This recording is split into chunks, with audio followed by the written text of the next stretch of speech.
It's my absolute pleasure to welcome you here today. A very warm welcome to the 2024 ANU Philippines Update Conference.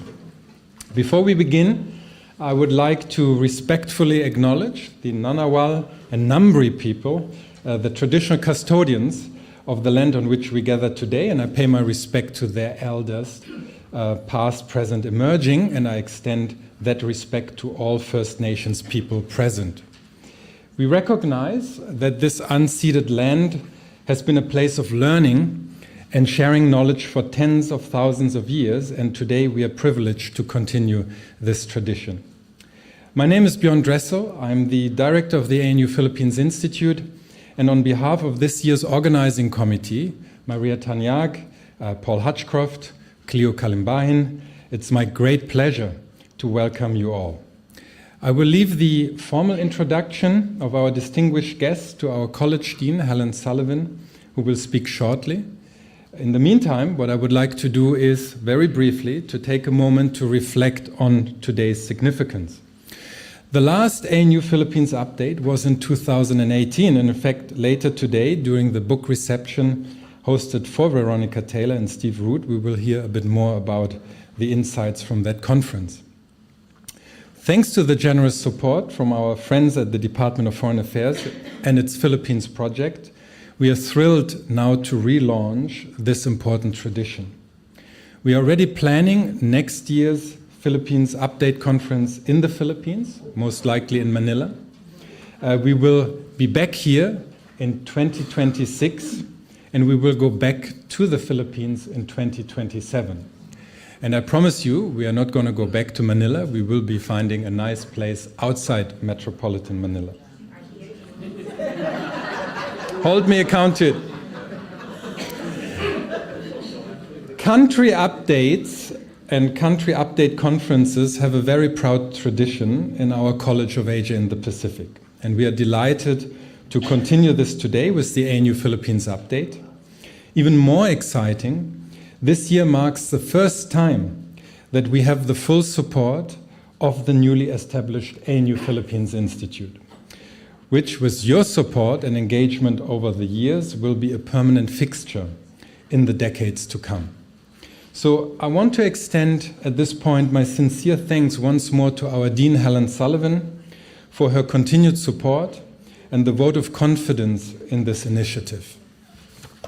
So what can we expect for the next 2 days?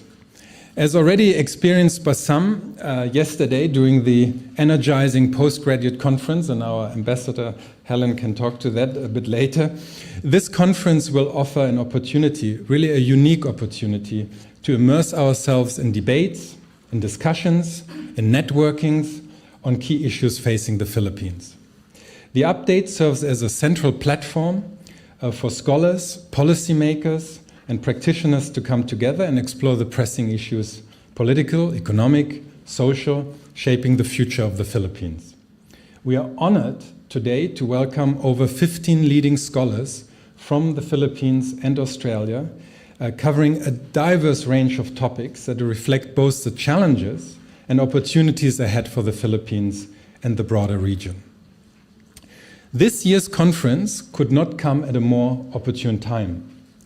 The Philippines is navigating an evolving geopolitical landscape, political uncertainties stemming from the decline of the Duterte-Marcos alliance and upcoming midterm elections. Additionally, the country continues to experience the visible impacts of climate-related disasters, and some of our distinguished guests from Bicol and Naga City in particular can tell you a story about this. Many of us are also keen to explore whether the current Marcos administration is following through on its ambitious policy approaches and proposals. Hence, under the theme of Beyond Geopolitics, the Philippines in the new Marcos era, we aim to shift the focus beyond geopolitics and direct our attention in the next 2 days to the domestic dynamics and challenges that we consider equally critical. I hope the discussions we have over the next 2 days will help us better understand these complexities and offer valuable insights and pathways for future research and policy engagement. While there will be plenty of time to thank everyone, I still like to take this moment to extend my heartfelt gratitude to our distinguished speakers, our keynote speaker, Maritas Vitug, participants, and all of you who have traveled from near and far to be here. A very special thanks already to Vanessa Geidel and the incredible team of volunteers, Epi, Jewel, Eunice, Alan, Joyce, who will be really supporting us over the next 2 days. I'm excited for the thought-provoking conversations ahead and eager to see how we can collectively contribute to shaping a better future for the Philippines, the region, and Australia-Philippines relations. Once again, a very warm welcome to the 2024 ANU Philippines Update, and let's get started. And we will get started by handing over to our Dean, Helen Sullivan. Helen, please come to the...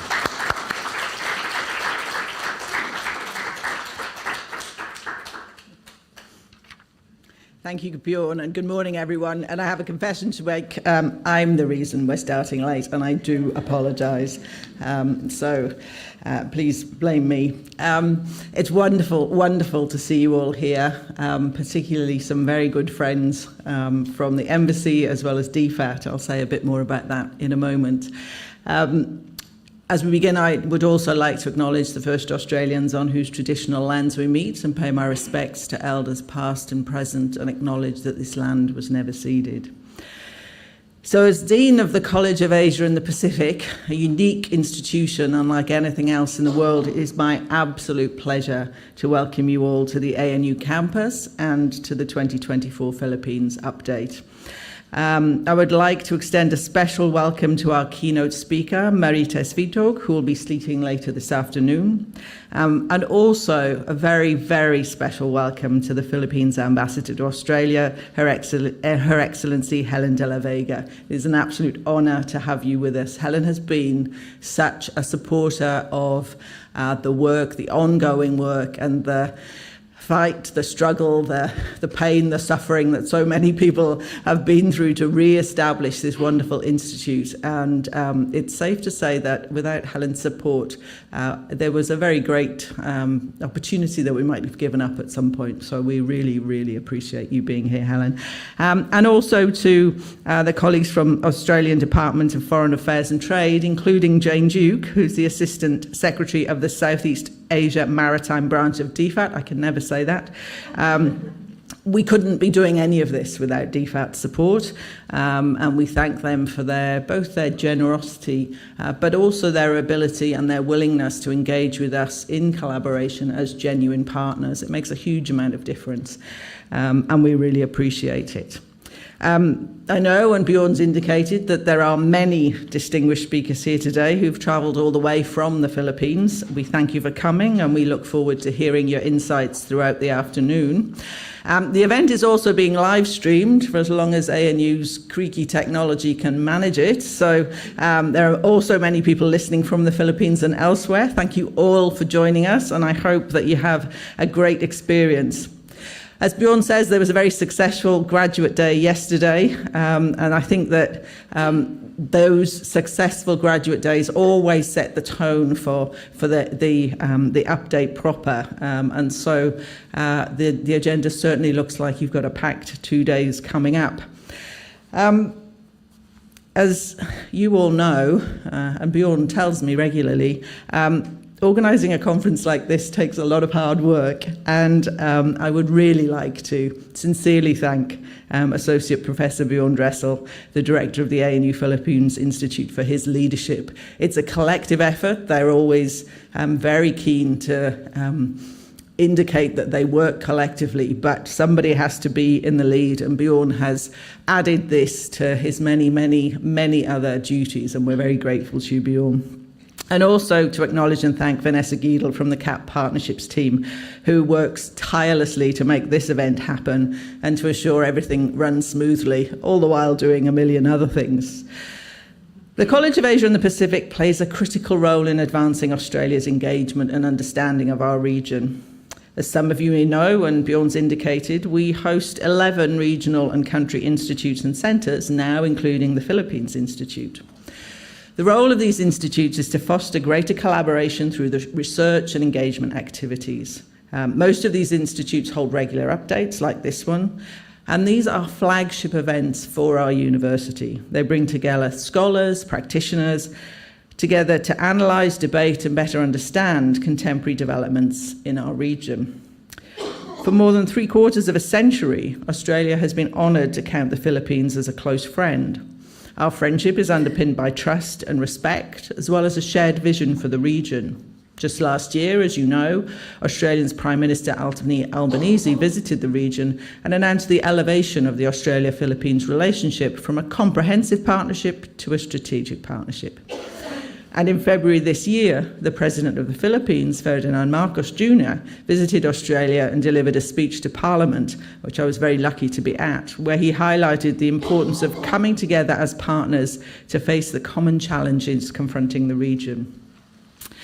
There's a tremendous opportunity for all of us to see greater exchanges and the development of more meaningful people-to-people connections between Australia and the Philippines in the years to come. I hope you find the 2024 Philippines update to be stimulating and engaging. And now I'd like to properly introduce another Helen, the Helen, Her Excellency Ambassador Helen de la Vega. The Ambassador has had a long and distinguished career in the Philippines Department of Foreign Affairs, having served in various capacities in the Philippines Home Office, as well as in overseas postings to the Philippine embassies in Jakarta, Madrid, Tokyo, Beijing, Los Angeles, Myanmar, and of course in Australia. Since becoming ambassador to Australia in 2018, Helen has been a great promoter of the Australian-Philippines relationship and also a very strong supporter of the Institute since its establishment in September last year. Ambassador Helen, I invite you to the stage to say a few words.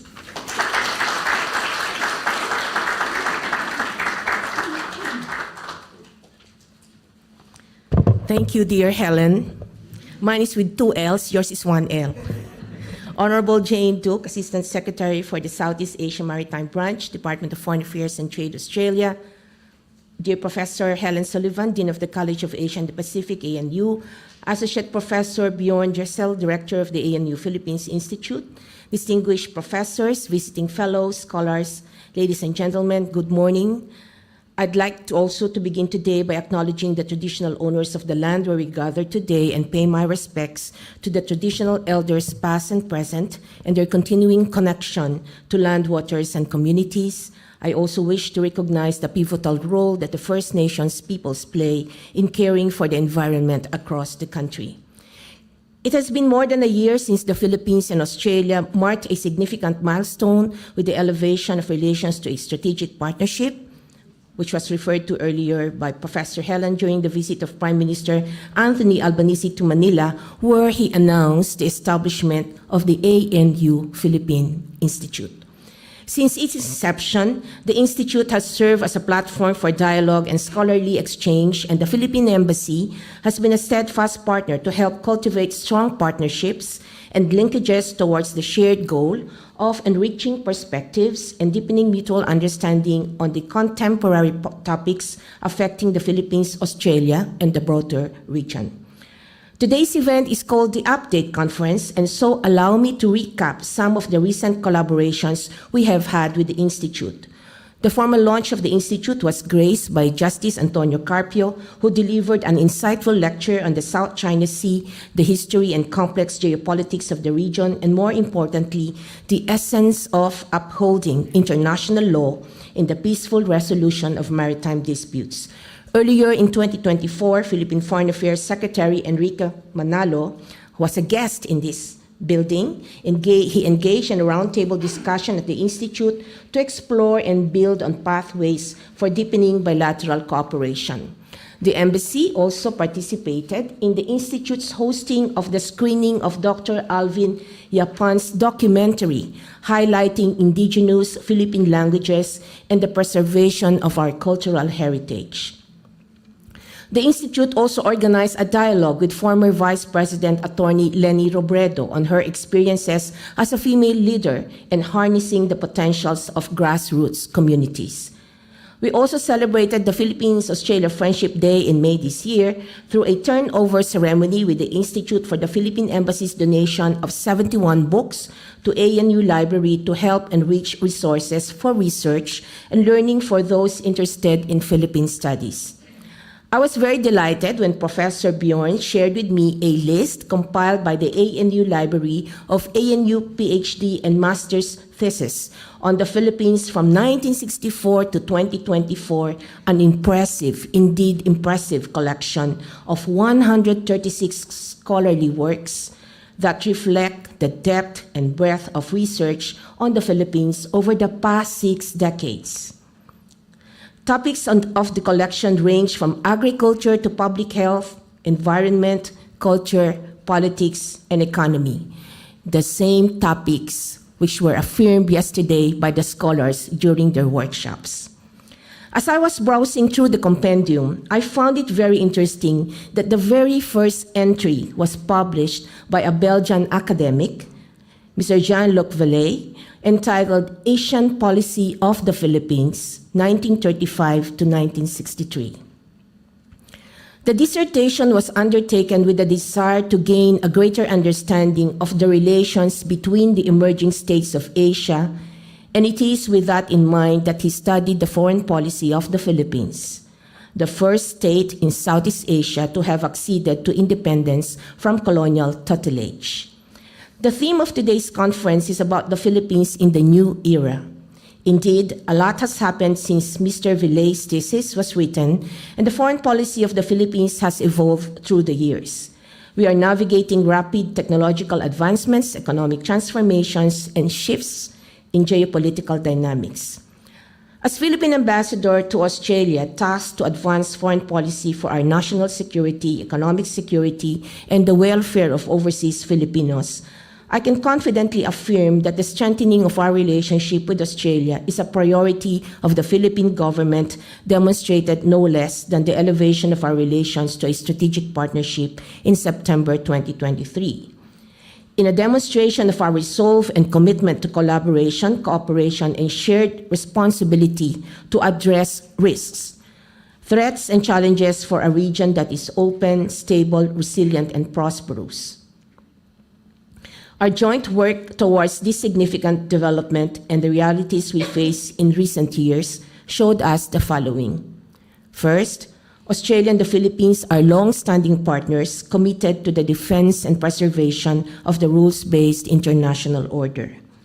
Second, the Philippines and Australia are responsible maritime democracies.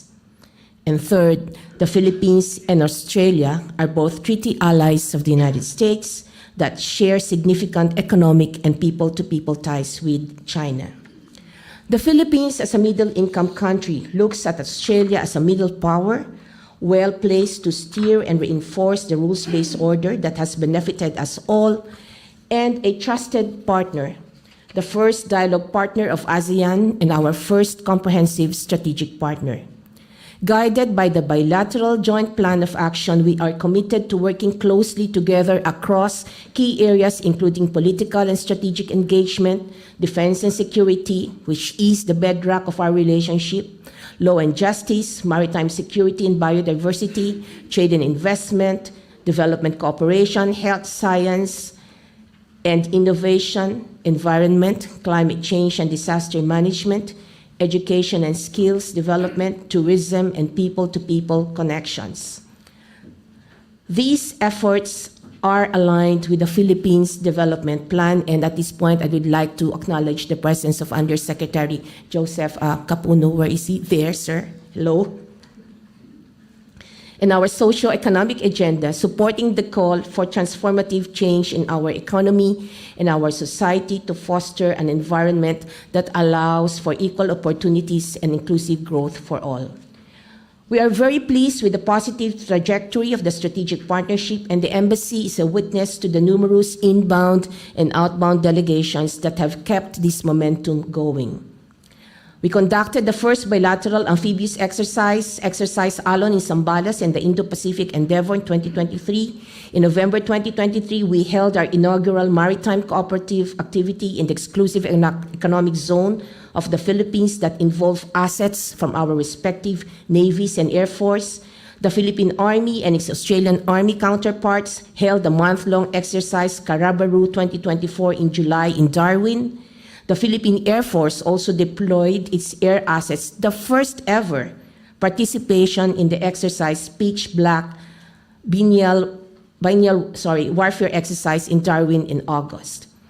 The Philippines and Australia have a profound understanding of the importance of preserving norms that guide state behaviors and relations and ensure that all countries, big and small, can exercise their sovereignty and chart their destiny.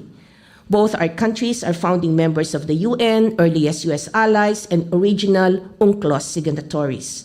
The Philippines is grateful for the support of Australia to the 2016 Arbitral Award on the South China Sea and its rejection of historic claims that have no basis in international law. The President was the guest of government by the Australian government in February 2024 when he delivered his address to Parliament referred to earlier by Professor Helen, the first ever by a Filipino president. At the margins of his visit to Canberra, officials signed a bilateral agreement on enhanced maritime cooperation, cybersecurity and critical infrastructure, and on competition law cooperation and capacity building. The President returned to Australia 2 days after his Canberra visit to attend the ASEAN-Australia Special Summit in Melbourne. In Melbourne, 12 business agreements between Philippine and Australian companies were presented to the President, spanning diverse sectors such as renewable energy, waste-to-waste technology, recycling technology, housing initiatives, and health technology solutions, which are set to boost investments of US dollars 1.53 billion into the Philippines. At present, the Philippines is one of the most dynamic economies in Southeast Asia, having had a full-year GDP growth rate of 5.6% in 2023, outpacing major East and Southeast Asian economies. In the first quarter of 2024, the Philippine economy expanded by 5.7%, and according to the Fitch Group's BMI research, the Philippines could be the world's 20 biggest economies in terms of value in 2050, thanks to our large population and fast-improving industries like manufacturing. It is worth noting that the Global Innovation Index ranking of the Philippines has leapt from 73 in 2018 to 53 in 2024. Philippines ranks highest in business sophistication, 37th, and knowledge and technology outputs, 42nd. Over the past 6 years, the Philippines has been considered an outperformer, surpassing expectations on innovation relative to its level of economic development among other countries. The Philippines remains to be a viable and ideal destination for foreign investment. This was recently affirmed earlier in August this year by Japan's Rating and Investment Information, RNI, who upgraded its credit rating for the Philippines to A- from a BBB+, with a stable outlook. They cited the Philippines' macroeconomic stability, high economic growth path, and improvement in fiscal balance. The Philippines has so far achieved 2 A- ratings, the first of which was given by Japan Credit Rating Agency in 2020. More recently, I was also in Melbourne, just I think 4 days ago, to support the visit of the Commission on Higher Education Chairman and Secretary Prospero de Vera, who was joined by chancellors from 11 higher education institutions in the Philippines. The high-level mission explored new partnerships and strengthened our already robust cooperation in higher education. The chairman's visit was a direct follow-up to the first Southeast Asia Business Exchange held in Manila in May 2024, which focused on transnational education opportunities and brought together 25 representatives from leading Australian educational institutions. This initiative, organized by Austrade, was designed to implement Prime Minister Albanese's Australia's Investment Strategy for Southeast Asia 2040, which highlighted education and skills as a key priority area of cooperation in the Philippines. The other areas covered agriculture and food security, resources, and renewable energy.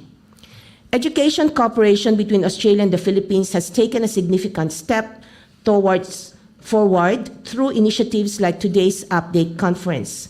especially in the field of collaborative research and exchange of ideas as we navigate the complexities of the Philippines and our role in the region and the world in this new era. Through partnerships and education programs, we aim to address critical issues such as economic development, climate change, and social equity, among many others. I take this opportunity to congratulate in advance the Institute and Professor Bjorn for the success of the Update Conference. And we look forward to future iterations of this conference to fortify this culture of knowledge, sharing, and dialogue.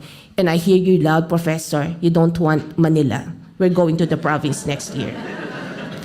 Ladies and gentlemen, in this new era for the Philippines, we are witnessing a time of transformation marked by economic dynamism, a young and vibrant workforce, and an openness to innovation and collaboration.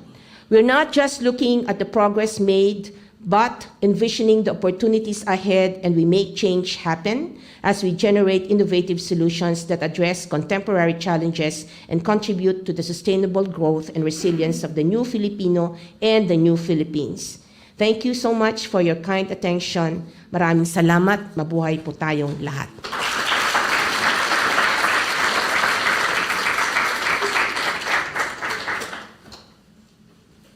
And I would like to call Assistant Secretary Jane Duke.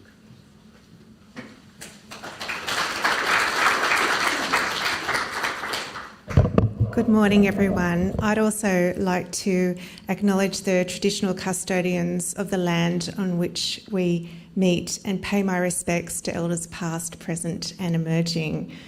I'd like to acknowledge Dean Sullivan, Her Excellency Ambassador Helen de la Vega and Director Dressel, members of the academic community and esteemed guests. I'm delighted to be here today for the 2024 Philippine Update Conference. My remarks I'll keep short because it's a hard act to follow the two Helens and they've said everything already, but I think it's important for me to also just acknowledge from the Department of Foreign Affairs and Trade how proud we are to partner with the ANU to support the Philippines Institute, with the aim of strengthening linkages between Australian and Philippine institutions, academics and policymakers, and producing relevant, high-quality policy research and analysis, as well as lifting the profile of Philippine studies at ANU and at other Australian institutions. The establishment of the Philippine Institute last year reflects the strength of the bilateral relationship, which is, as Dean Sullivan said, at a historic high point. We're building on 78 years of diplomatic relations, but the past 12 months has been particularly significant with the two-way exchange of leaders' visits and the upgrade of the relationship to what we call in diplomatic parlance as a strategic partnership. The level of energy and momentum demonstrates a mutual commitment to our bilateral relationship. And our strategic partnership commits us to strengthening our ties, deepening our cooperation, and it extends across defence and security, development and economic cooperation, people-to-people links, and many other areas, including working together towards greater linkages in education and research, as we've heard, and more institutional partnerships and collaboration. But the ANU Philippines Institute is a key partnership for us in this effort. The Philippines is a founding member of ASEAN. It's an important regional country at the very forefront of strategic competition. And like Australia, the Philippines is a strong advocate for the rules-based order where might does not equal right. Our strategic partnership enables us to deepen cooperation on new challenges and new opportunities, from cybersecurity to maritime cooperation. Our robust engagement, a high tempo of two-way visits, and new mechanisms for cooperation allows us to work even more closely for the peace and prosperity of our region. I'd also like to take this opportunity to draw your attention to the Australian-Philippines Development Partnership Plan for 2024-2029. It was launched 2 weeks ago in Manila by the Department of Foreign Affairs and Trade's Secretary Jan Adams, together with Philippine government counterparts. I understand it was a very well-attended reception with over 200 people and over 14 VIPs. It's building on 50 years of development cooperation, and this partnership plan will guide our engagement over the next 5 years. It will support the Philippines' stability, prosperity and resilience, which in turn contributes to a peaceful and stable Indo-Pacific region. And Australia will invest in the priority development needs of the Philippines. We'll continue to support stability as a foundation for development. We'll step up our partnership to foster inclusive and sustainable economic growth, creating shared prosperity, and build stronger linkages between Australian and Philippine education systems and institutions through partnerships, policy, dialogue and scholarships. We remain committed to strengthening resilience by working with Philippine institutions and communities, and will intensify our efforts to promote gender equality, disability equity, the rights of Indigenous peoples and social inclusion in all facets of our development cooperation. The Development Partnership Plan was developed in close consultation with the Philippine government, development partnerships, academia, civil society organisations and the private sector, and it is aligned with the Philippine Development Plan 2023 to 2028. And I'd like to acknowledge Under Secretary Joseph Caputo from NIDA, who's here with us again today. Together, both countries will focus on achieving tangible results in areas including peace building, maritime cooperation, sustainable economic growth, education and skills development, good governance, climate change, gender equality and disaster response. And I'm sure many of you who are here working on this research in these areas will be able to contribute and help us inform our work together. I'm delighted to have participated in a number of Philippine Institute events over the past year, which Ambassador Helen referred to in her remarks. And I'd like to take this opportunity to congratulate the Institute on a very successful first year, culminating in this Philippine Update Conference. I hope your gathering together at ANU will deepen ties as students, as academics, as researchers and between the institutions and result in new research collaborations. It is your support that makes our ties so special. And our ties are strengthened by the warm and close personal connections we share, including over 400,000 Australians with Filipino heritage who make such a strong contribution to our vibrant relationship.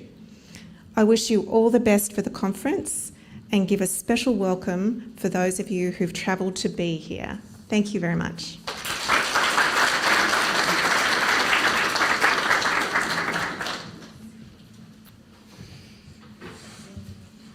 Thank you so much, Jane. Thank you so much, Ambassador Helen and Dean Helen Sullivan.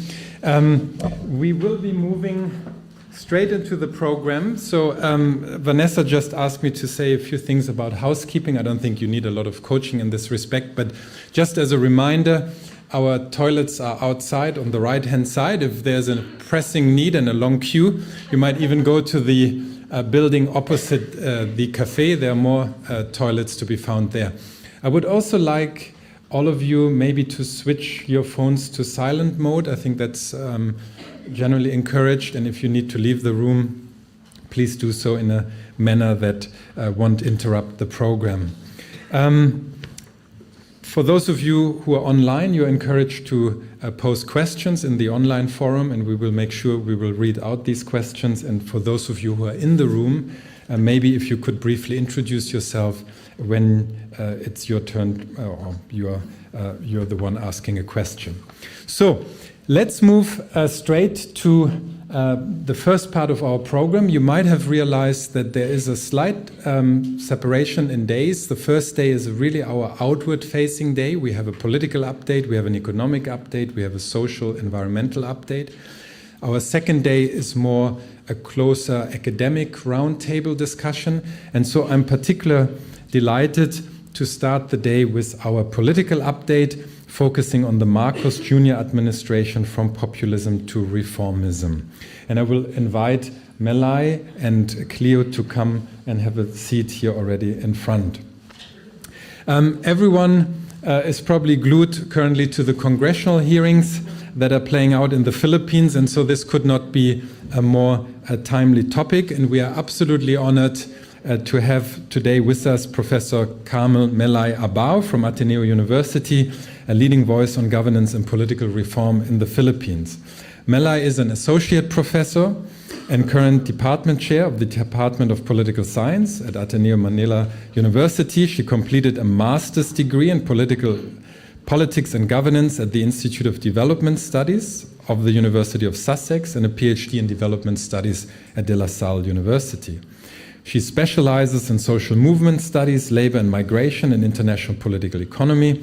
Before joining the academe, she was involved in a number of movements as labor organizer and educator of the Workers' College, as deputy director of the Institute of Popular Democracy, and as the founding secretary of Akbayan Citizens Action Party.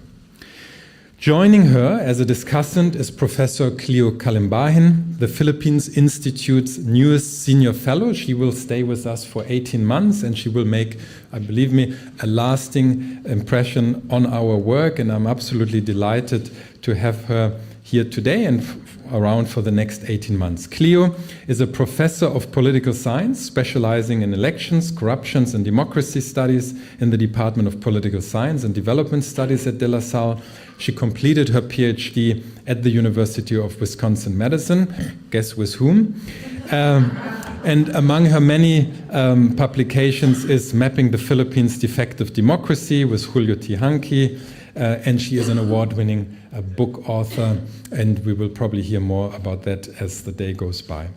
So thank you both for joining us, and to everyone here for being part of this insightful discussion. I will be the chair of this panel, and so I will make sure that Melai talks for about 30 minutes. There will be about 10 minutes for you, Clio, and then we will open up for comments and questions. And since we are running a bit late, we probably have to be making sure that we ask very concise questions so that we can really get through as many as possible. So on that note, Melai, if you would like to come up, welcome.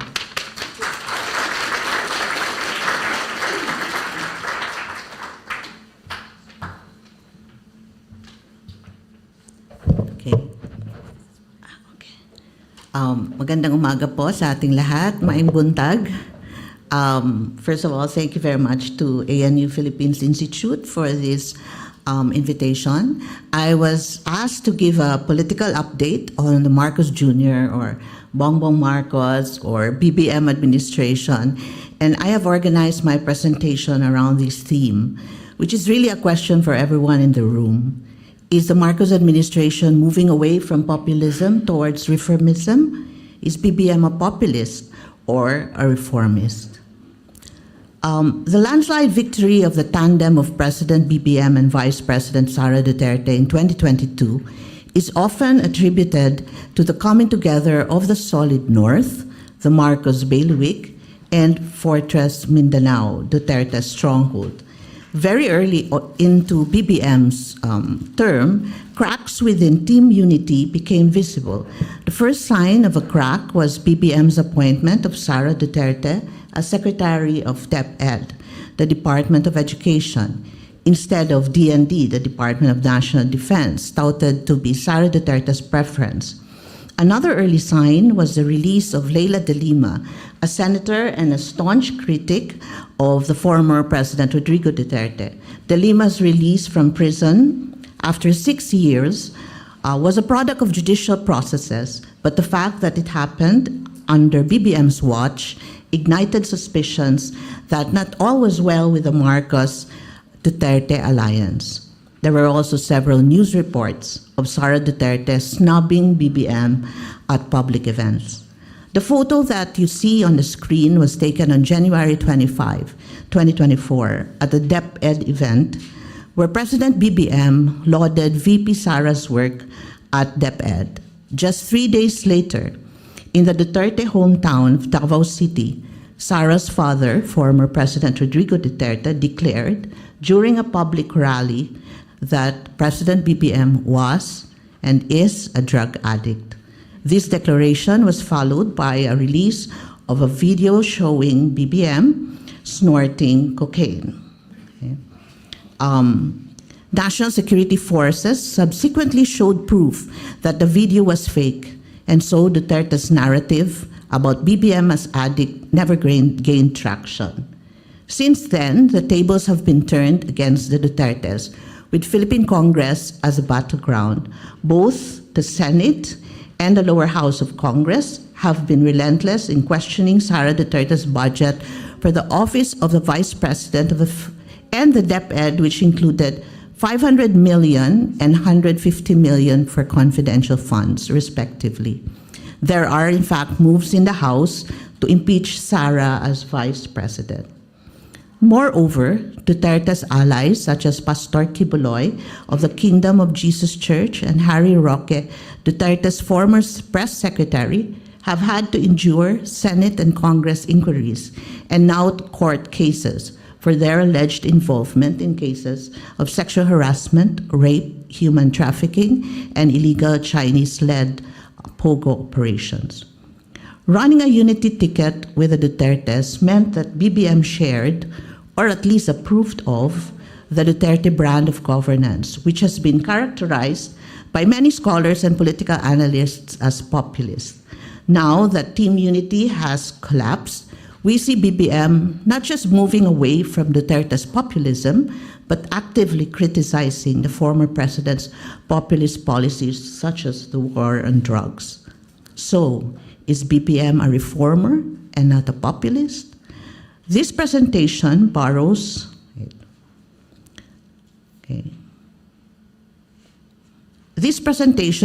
from Mark Thompson's proposition in 2010 and again in 2020 that Philippine regimes are cyclical in that they move from populism, sample President Estrada, to clientelism, Gloria Macapagal-Arroyo, to bourgeois-led reformism, President Noynoy Aquino.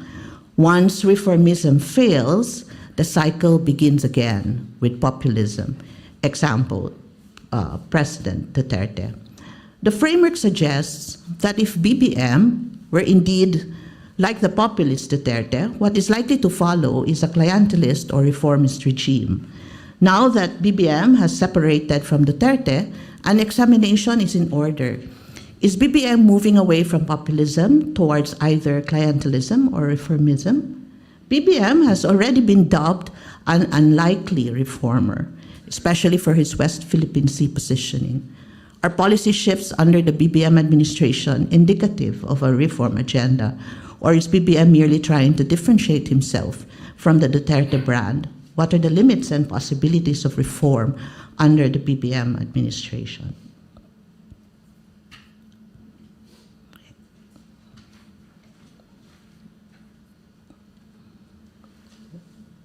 It's not moving. Okay, there. I'm sorry, Bjorn. Okay, so to answer the question at hand, I will discuss the following: the obvious shifts and obvious continuities in policy in comparison to the previous Rodrigo Duterte administration. Then I will discuss the 2025 elections, which I frame as preparation for 2028. Then I will give updates on the opposition, and then I will end with some conclusions. Okay. There are three obvious policy shifts. One, the Philippine government's China policy. I will not delve too much on this since this will be discussed in length by our colleague Marites Vitug. Two, the war on drugs, which is now being investigated in the House and the Senate. Just last Monday, Rodrigo Duterte himself appeared before the Philippine Senate. Three, less crackdown on critics, particularly media and the left. BBM's pivot away from China has been very good optics for him. Domestically, this move has generated support from within the bureaucracy, including members of the Foreign Service. And overseas, he has reaped support not just from the international community, but also from OFWs. In his first SONA in 2022, BBM declared that he would, quote, not give up a square inch of Philippine territory. In the latest ASEAN summit, BBM actively solicited support for the Philippine position in the West Philippine Sea. This narrative suggests love for country, something that Filipinos love to embrace. One of the most lasting and iconic images of former Rodrigo Duterte is, in fact, him kissing the Philippine flag during his 2016 election campaign and declaring, "I love my country." BBM has been less theatrical than the former president, but his messaging on patriotism has been clear. Combining his West Philippine Sea positioning with his declaration of a ban on POGO operations has cemented his image as a patriot. The ban, however, was a low-lying fruit. It was Senator Riza Ontiveros who made POGO operations a national issue through her Senate investigations of Alice Guo. Before that, BBM's administration showed no signs of any intent to ban the POGOs. The ban turned out to be highly favorable for BBM's imaging. It made him look like the good guy, given the many problems that POGOs have brought to the country. It also meant the closure of a funnel for funding of the Dutertes. The Senate investigations revealed that the Dutertes, via the likes of Harry Roque, Michael Young, had deep involvement in POGO operations and had acquired personal gains from such involvement. In his third SONA, BBM emphasized that his administration's war on drugs would be bloodless and claimed that his administration's drug war policy will adhere to the 8 E's of the previous administration, but that, quote, extermination was not one of them. This was clearly in reference to the Duterte's bloody war on drugs. BBM further claimed that his administration had seized 44 billion pesos legal drugs in more than 71,500 operations, frozen 500 million peso worth of dirty money and assets, and arrested 97,000 drug suspects, 6,000 of whom were high-value targets. The conviction rate, according to BBM, is at a high 79%. The Dahas report of the UP Third World Studies, however, showed contradictory data. As publicized by Verifiles, the Dahas report revealed that in the first 6 months of the BBM administration, there were 175 drug-related deaths, while in the last 6 months of the Duterte administration, there were 149 deaths. These reports show that the BBM administration may have changed the rhetoric of the drug war, but not necessarily the drug-related operations on the ground. Oh my gosh. Wait. Okay. BBM's China policy and war on drugs policy represent not just shifts in policy, but also in imaging. BBM is being presented as less militaristic, less impulsive, and more rational and purposive than his predecessor, Rodrigo Duterte. It is also probable, however, that it is more than just spin. That is, such characteristics could be nearer BBM's personality. What needs more examination is BBM's relationship with security forces. There seems to be a shift in this relationship as well.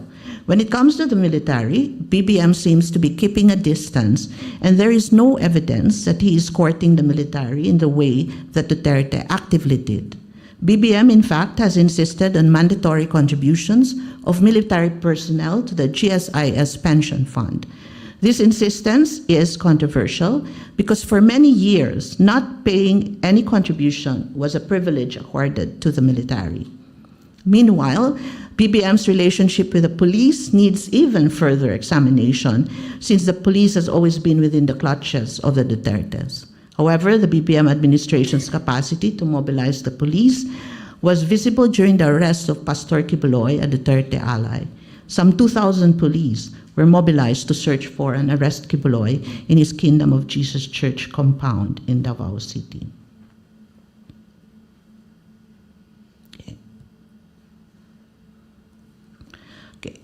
Another obvious shift is the lessening, if not absence, of the crackdown on media and the left. Media outfits are again thriving as they used to in the pre-Rodrigo period. There doesn't seem to be any proof of any crackdown, except on SMNI, which has been associated with Pastor Kibuloy.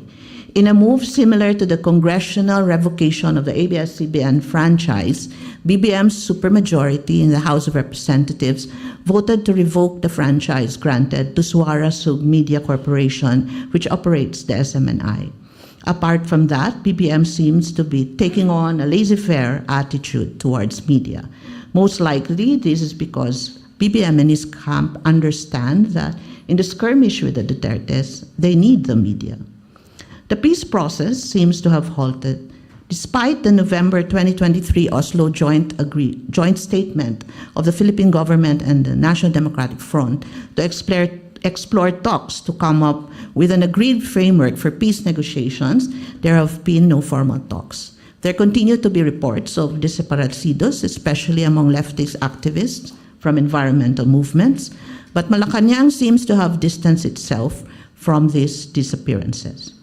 Moreover, the National Task Force to End Local Communist Armed Conflict, or NTF-LCAC, a creation of the Rodrigo Duterte administration, no longer seems to be in the limelight ever since October 2023, when its controversial executives, Antonio Parlade and Lorraine Badoy, were reprimanded by the Ombudsman and found guilty of red-tagging the lawyers group National Union of People's Lawyers.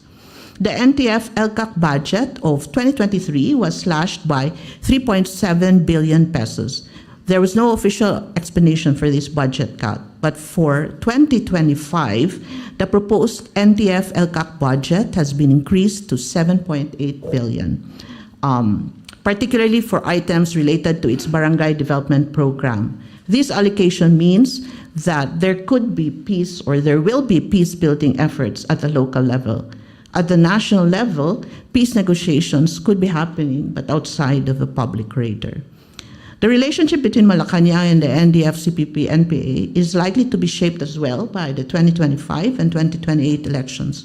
For now, there seems to be no formal NDF support for or alliance with BBM, but the Makabayan bloc in the House of Representatives is clearly converging with the BBM agenda against the Dutertes. The Makabayan bloc, in fact, has been very vocal in its call for Sara Duterte's impeachment, and this has put the bloc on the same side with BBM and the House Speaker, Martin Romualdez. It remains to be seen if this convergence would lead to formal peace talks between Malacanang and the NDF-CPP-NPA. Now, for obvious continuities, I've noted 3 as well: capture of Congress, normalization of the Marcoses, and normalization of the political dynasties. If Rodrigo Duterte had a supermajority in Congress, so does BBM. This is most evident in the House of Representatives, which has been the main and most visible battleground of the Marcos Duterte conflict. For 4 House committees, dangerous drugs, human rights, public accounts, and public order and safety, have merged into a quad committee, or Quadcom, for the purpose of investigating the links between POGOs, Chinese syndicates, the illegal drug trade, and extrajudicial killings in the country. Investigations into POGOs, or online gaming, started in the Senate. In April 2024, Senator Riza Ontiveros, as chair of the Senate Committee on Women, Children, Family Relations, and Gender Equality, filed Senate Resolution 1001 seeking an investigation into the visa upon approval scheme, which her committee alleged was being abused by Chinese POGO workers who wanted to enter the Philippines unchecked.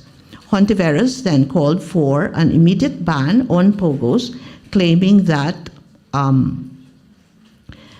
it was a hotspot for fugitives. In May 2022, the Senate called the Bamban Mayor Alice Guo for questioning. Since then, Ontiveros' committee, along with the Committee on Ways and Means headed by Sherwin Gatchalian, has been relentless.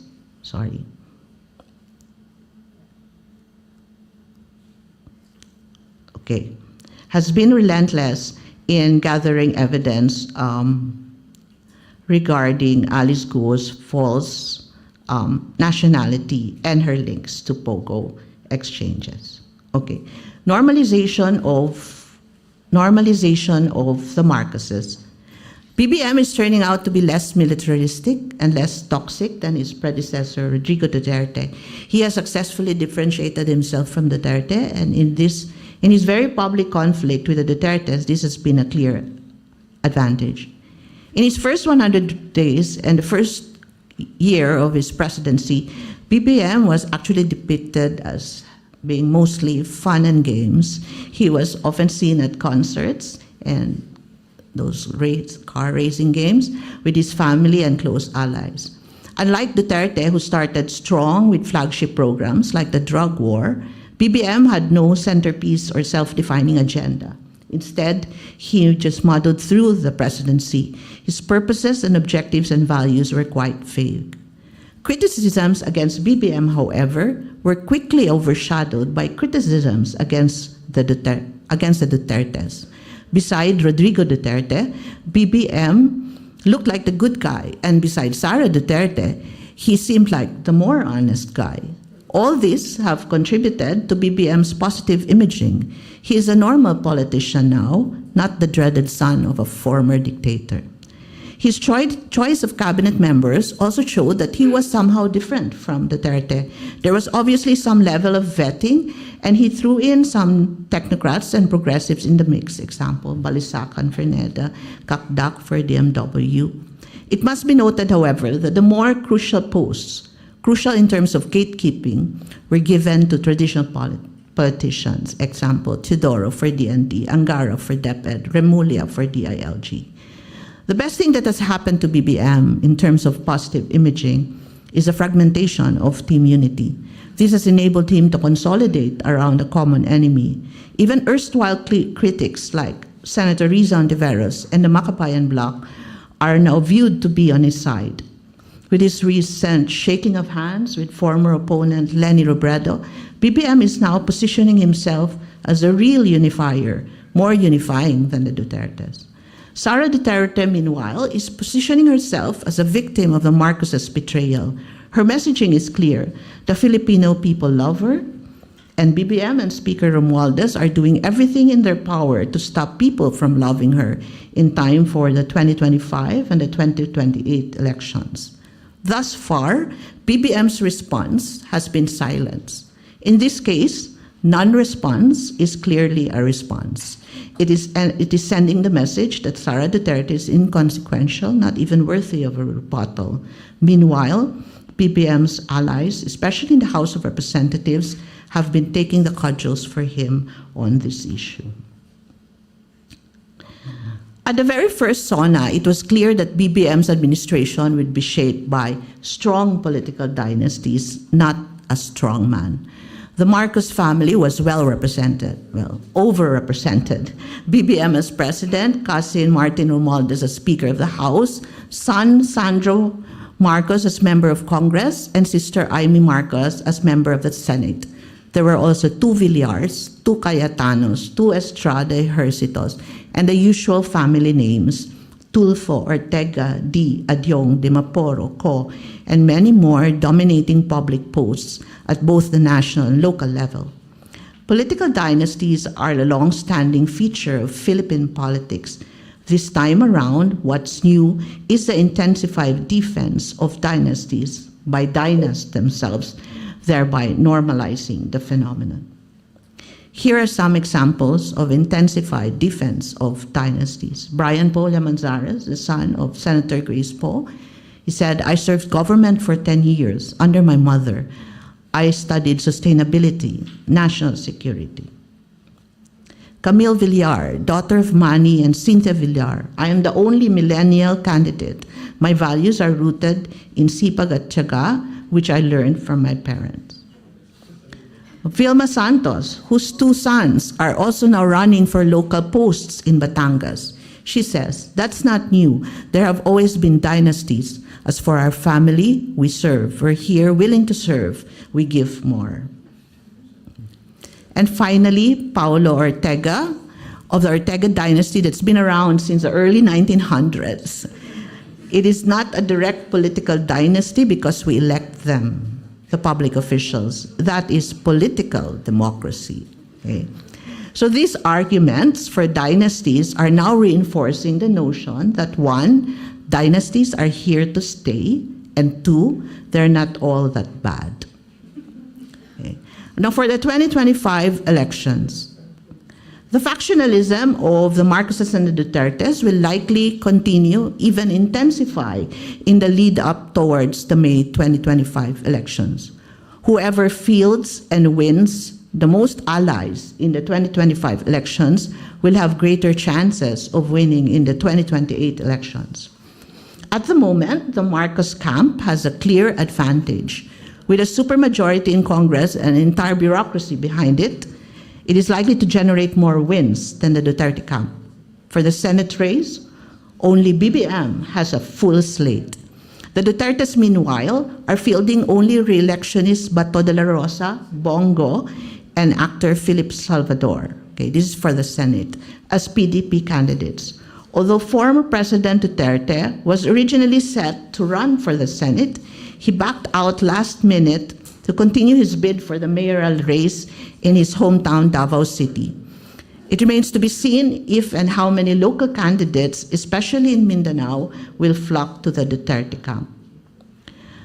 The Marcos camp has a very serious Achilles heel. It doesn't have a presidential candidate for 2028. Speaker Martin Romualdez is not gaining any traction, and their alternative charter change scheme is not taking off. The Marcos camp may have to contend with a candidate outside the Marcos family, example, a Tulfo or a Villar. Sandra Marcos is still too young to run for higher office. Meanwhile, the other camp clearly has VP Sara Duterte waiting in the wings, and her trust and performance ratings are still higher than BBM's, at least in September, as per the Pulse Asia survey. The approval ratings, as you see here, President BBM, 50%, VP Sara, 60%. And look at for the Senate President Escudero is 60, while House Speaker Romualdez is only 32. Same with trust ratings, BBM is 50%, VP Sara is 61%. And this is Marcos's full senatorial slate, mostly re-electionists and returnees to the Senate, mostly dynasties, therefore highly winnable. And look at this Pulse Asia survey of September. If elections were to be held then, mostly BBM candidates will win, almost all of them. From the Duterte camp, Go and Duterte will win. From the opposition side, no one reached the magic circle of 12. Kiko Pangilinan is in the 14 to 19 rank, Bam Aquino 14 to 21, and Shell Jokno 33 to 38. Okay. In 2025, the party list elections will likely be a flashpoint for at least two reasons. One, it seems that progressive groups, known to be part of the opposition to both Marcos and Duterte, are reclaiming the party list arena. These groups are fielding candidates that failed to get Senate seats in the previous May 2022 elections. While it can be said that these groups appear to be no different than those who use the party list elections as a backdoor to enter Congress, there is little debate that they will represent the opposition's voice in Congress. Examples are Chel Jokno for Bayan, Leila de Lima, Teddy Bagilat, and Erin Tanyada for Mamamayang Liberal. Two, for these 2025 elections, party list groups are likely to align with either the Dutertes or the Marcoses. As per COMELEC, there are 164. And just go through this. I have a initial list of who are pro-Marcos, who are Duterte-linked, progressive. Okay, the opposition, the most visible face, of course, is Senator Riza Ontiveros. She has risen to new heights because of her investigations and now actively campaigning for opposition candidates. Leni Robredo, who sparked the Pink Movement when she ran against BBM in 2022, is now running for mayor. And she's now very controversial because of her recent appearances, even with VP Sara, Marcoleta, and even BBM. Unfortunately, the discourse focused on Robredo's character. Loyal Robredo supporters claim that the meetings prove that Robredo is decent, peace-loving, and continually relevant. Bashers, meanwhile, argued that the meetings were a disservice to those calling for Sara Duterte's impeachment.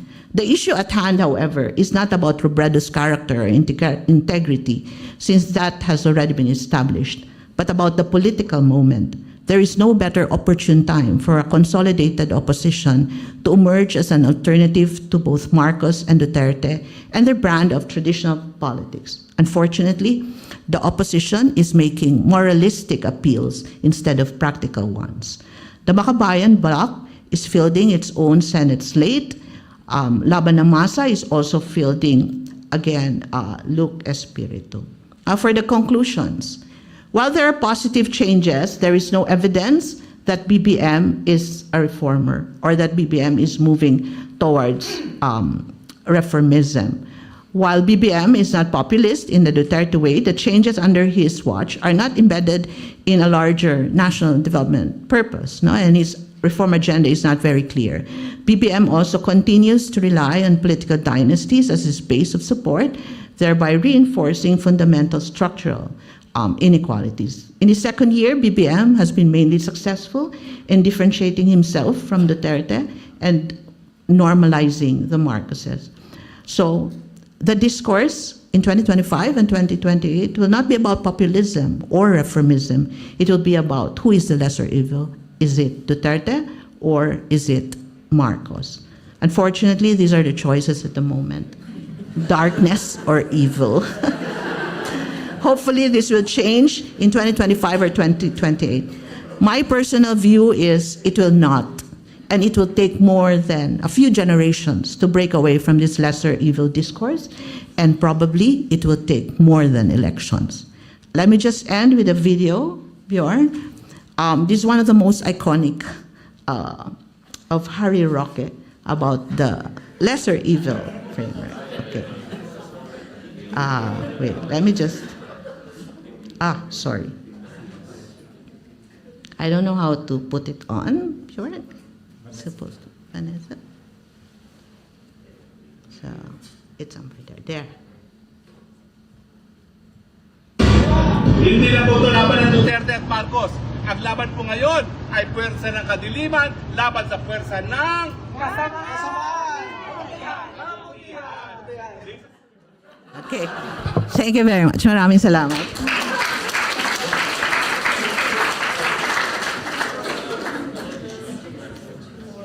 Fantastic, Melai. Thank you so much. I know there are a lot of questions already in the room, but can I ask Cleo to, you want to do it from here or you want to, yeah? Cleo will just kickstart the conversation and about 8 to 10 minutes for you. The initial instruction was 10 to 15. Now it's 8 to 10. Okay. Good morning. Magandang umaga po sa inyong lahat. I would like to thank, as Bjorn said, I'm starting my 18-month fellowship, so I would like to thank DFAT and the ANU Philippines Institute for this opportunity. Thank you, Dr. Abao Melai. That's her nickname, and I will be referring to Dr. Abao as Melai in my response. Thank you, Melai, for your very detailed and insightful presentation. Dr. Abao brought out a lot of issues and angles from which we could view and further understand Philippine politics. And the presentation really sets us up nicely for the next 2 days of this conference, when the other speakers will be drilling into the details of significant economic, geopolitical, social, historical, and cultural issues, given their impact on the Philippines now and in the coming years. It's never easy to present any Philippine political update. It usually starts with a very long pause. And it's not because of the research question, but it's really a question of where to begin.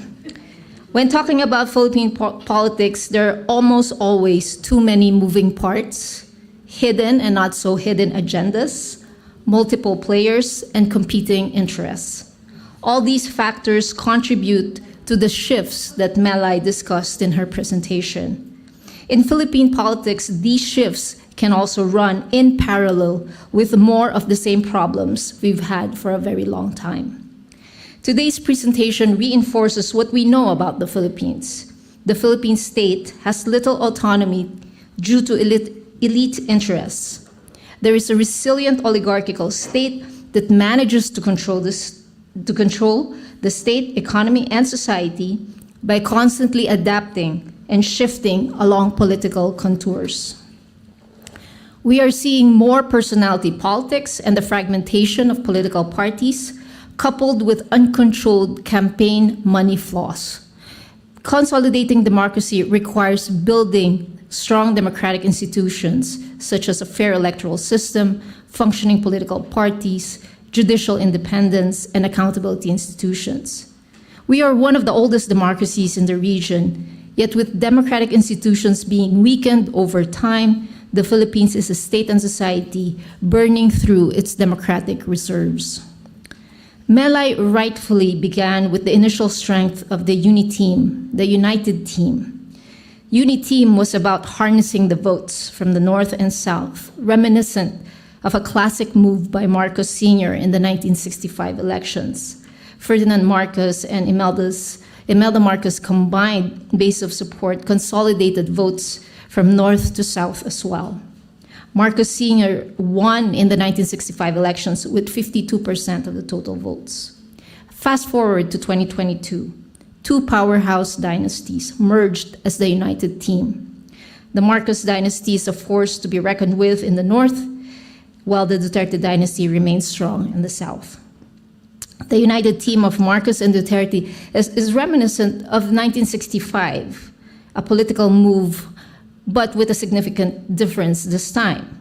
2022 was a merger brokered by a former president, Gloria Macapagal Arroyo. So this UNITEAM was created not just to benefit one or two political families. Behind the UNITEAM campaign is a network of families nationwide with ties that run deep and are rooted in decades-old relationships. They are, after all, political dynasties. And hence, it's always confusing that we have to talk about Aquino I, Aquino II, Marcos I, and Marcos II, and Duterte I, and probably Duterte II. So back to the UNITEAM. The cracks that Melay talked about also partly came from the competition for influence among these political families that supported Marcos and Duterte. And that competition began even as the votes were still coming in and still being canvassed during the May 2022 elections. Melay talks about the fissures, including the release of former Senator Laila de Lima. And so while the public can collectively heave a sigh of relief that the unjust detention of former Senator de Lima is over and charges against her were dismissed, it is hard to tell how deliberate Marcos was on that front, given that human rights is a very touchy and tricky subject for the Marcos family. His proclamation speech did not mention human rights. Not in his first State of the Nation address as well did the president mention human rights. Instead, in his first SONA, he kept referring to continue and the theme of continuity for 13 times. He enumerated what he intended to pursue from the previous administration, including economic policies, health policies, infrastructure plans, public-private partnerships, and transportation development.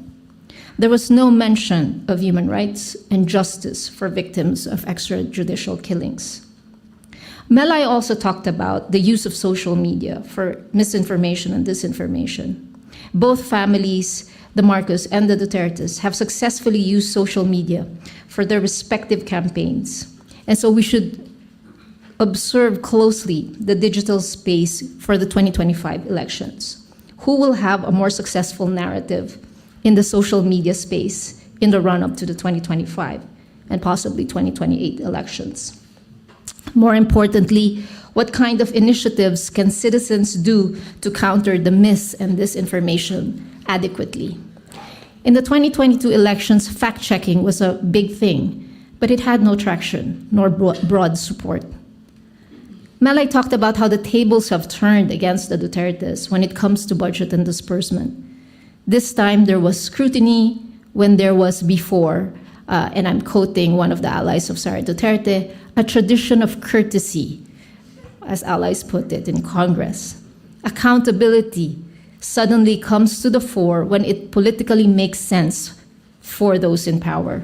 When in a functioning democracy, accountability should be demanded from all and not selectively. This brings me to Malay's question, is BBM moving away from populism towards clientelism or reformism? Marcos Jr. ran a successful presidential campaign riding the populist coattails of Duterte. But it's quite unlikely that he will be able to pull off the kind of folksy and authenticity card that the Duterte family can effortlessly and charismatically do. Since the 2022 election campaign, Marcos Jr. has been projecting the Marcos brand, even from the cadence by which he talks, his outfits. Some of the photo ops are very reminiscent of his father's time. Will he lean towards reform? Melay rightly pointed out that BBM has no reform agenda. However, as the reorientation of Philippine politics begins for the 2025 elections, and the necessity for political survival for the term-limited president becomes more apparent, how will BBM differentiate his brand of governance from Duterte? Will it be clientelism as usual? Is BBM an unlikely reformist? Well, or are we really just witnessing strategies for political survival? Coming from the violent populist rule of Rodrigo Duterte, it takes very little to appear like someone who embraces liberal democratic ideals. As Melay talked about the cyclical regimes that move from populism under Estrada to clientelism under GMA to the bourgeois-led reformism under Pinoy and back to populism under Duterte, one cannot help but think about the different clientelistic ties that were established and endured during all those times. Perhaps it might also be good to look at the alternative. How will Duterte and allies challenge BBM and allies in 2025 and 2028? Who will remain as allies on whose side? What will the campaign and larger political strategy be? Will it be another type of populism or maybe the same kind of violent populism? How will support be shored up to ensure electoral success? In Melay's presentation, she talked about the obvious shifts, the China policy, the war on drugs, and the decline in the violent crackdown on government critics that definitely sets BBM apart from Duterte. With the shift regarding China policy and the war on drugs, to what extent is the military and securing military support part of the calculus of BBM? The Marcoses, after all, have the trauma of being overthrown from power by military. Marcos Jr. will want to make sure he has the support of the military and the police. In January this year, the Philippine National Police debunked rumors of a coup from among his ranks. How will Marcos tread carefully his relations with the military and the police? And maybe here is where some compromise happens. While there is a decline in the violent crackdown on critics, labor leaders, journalists, and environmental activists continue to experience red tagging, and disappearances continue and persist. The NTF-ELCAC has not been disbanded. This could show a real break from the previous administration. Instead, as Melay pointed out, the NTF-ELCAC's budget for 2025 increased. Some personalities in the NTF-ELCAC may no longer be around, but there is no indication that this controversial task force will have better oversight or accountability in the future. In November 2023, BBM made a public statement regarding the resumption of the peace talks with the NDF. And as Melay pointed out, it would be good to examine how far that pronouncement really has gone into genuinely reaching out to resume the peace talks that was ended by his predecessor. Melay talked about the obvious continuities, which include the capture of Congress, the normalization of the Marcoses, the normalization of political dynasties. This is the section that really shows where we are. We are in more of the same of Philippine politics. And while that is not the best scenario, it is still somewhat a step forward. Marcos Jr. has shown less illiberal tendencies than his predecessor. We are already talking about the 2028 elections because we all know that the public must be watchful. The country, after all, has seen authoritarian values made more acceptable when couched under populism. On the normalization of the Marcos family, the Marcoses have been winning electoral seats just a mere 6 years after their ouster from power in 1986. BBM as congressman 1992, 1995, Imelda in Congress, Aimee 1998. So they never lost their base of support. They were back in power just 6 years after the People Power Revolution. On the normalization of political dynasties, the number of political dynasties continue to increase, and we can see how quickly they expand and occupy positions. They endure because these political clans, allied with the incumbent, are old hands that have sustained their power over time. These same clans use their local machines through community leaders who could deliver the votes. It combines personalistic ties and a patronage system that dispenses resources and access to social benefits. These clans stand firmly and closely behind their patrons, and they play a key role during election. Melai talks about the prospects for 2025 and 2028 elections.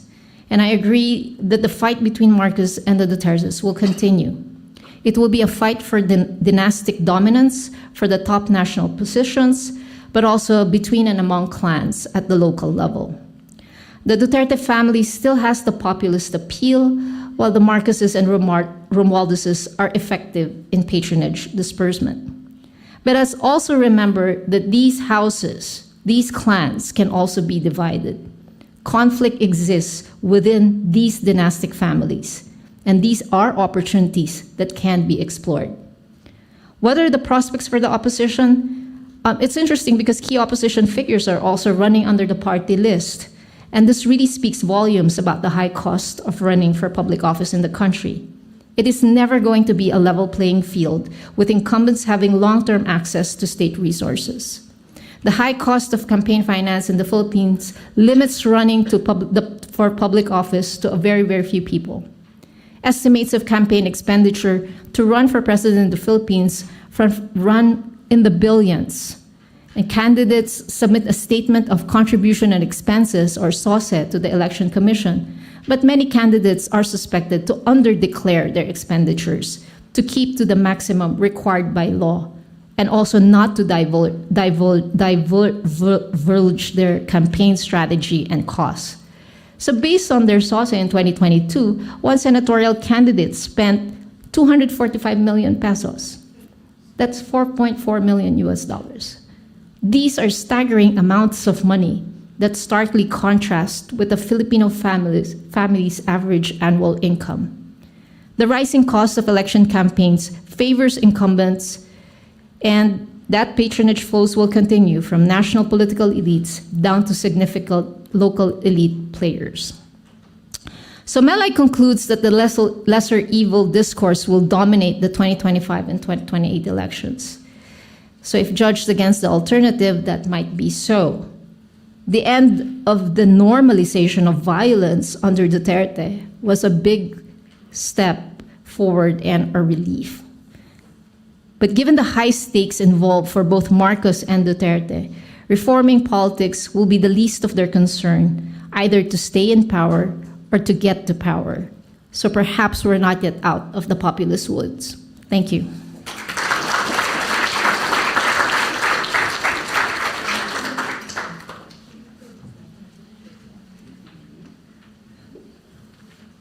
While we make the Mike's work, thank you so much, Cleo. That was fantastic. Lots of food for thought, and Melai probably wants to respond to this. But in the interest of time, I would suggest that we take already 2 questions from the audience.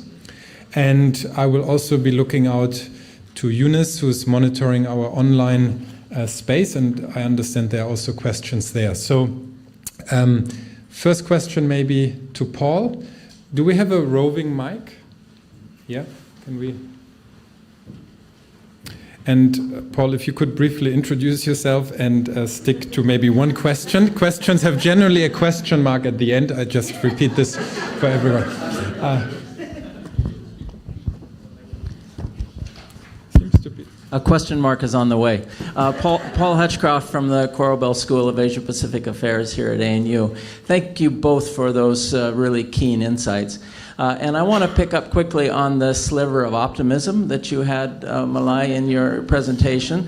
Bongbong Marcos is not a reformer, but he might be moving towards reformism, if I got your argument right.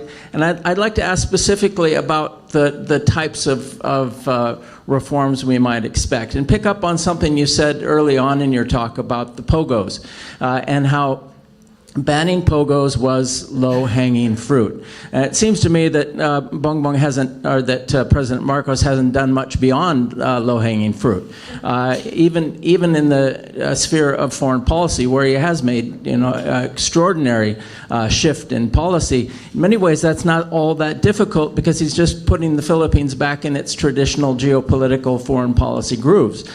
So forgive me if I've missed something, but can you think of anything he's done that's not low-hanging fruit, that's not just sort of shifting to former patterns of behavior?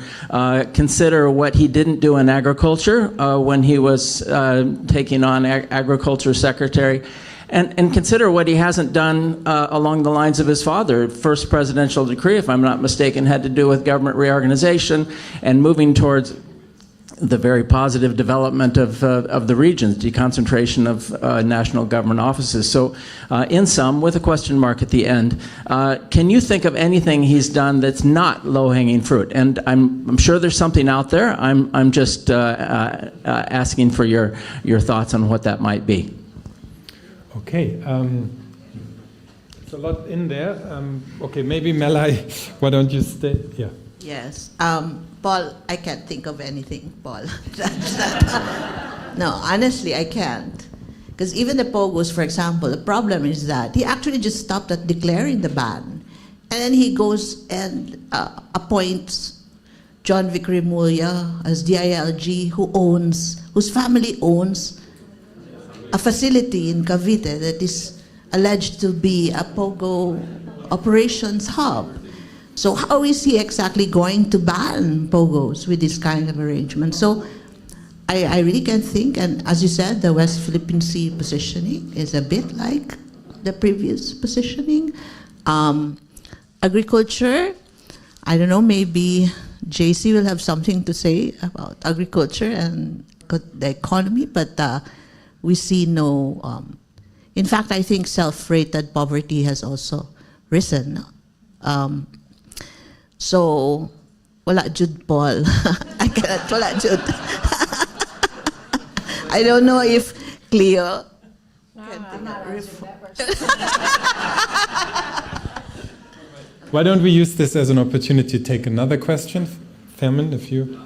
I was the Deputy Minister of the Department of Agriculture before, so I can talk about agriculture. I'll talk about it tomorrow. But anyway, I have some problems with the analysis. I think the split really was triggered by the House Speaker's ambition to become president. He knows that he cannot be a president under a presidential system of voting, so he wanted to shift to parliamentary system, and that's the reason why he was pushing for the Cha-Cha. That was the trigger of the split between the Dutertes and the Marcoses, and it's actually a power game between those two families.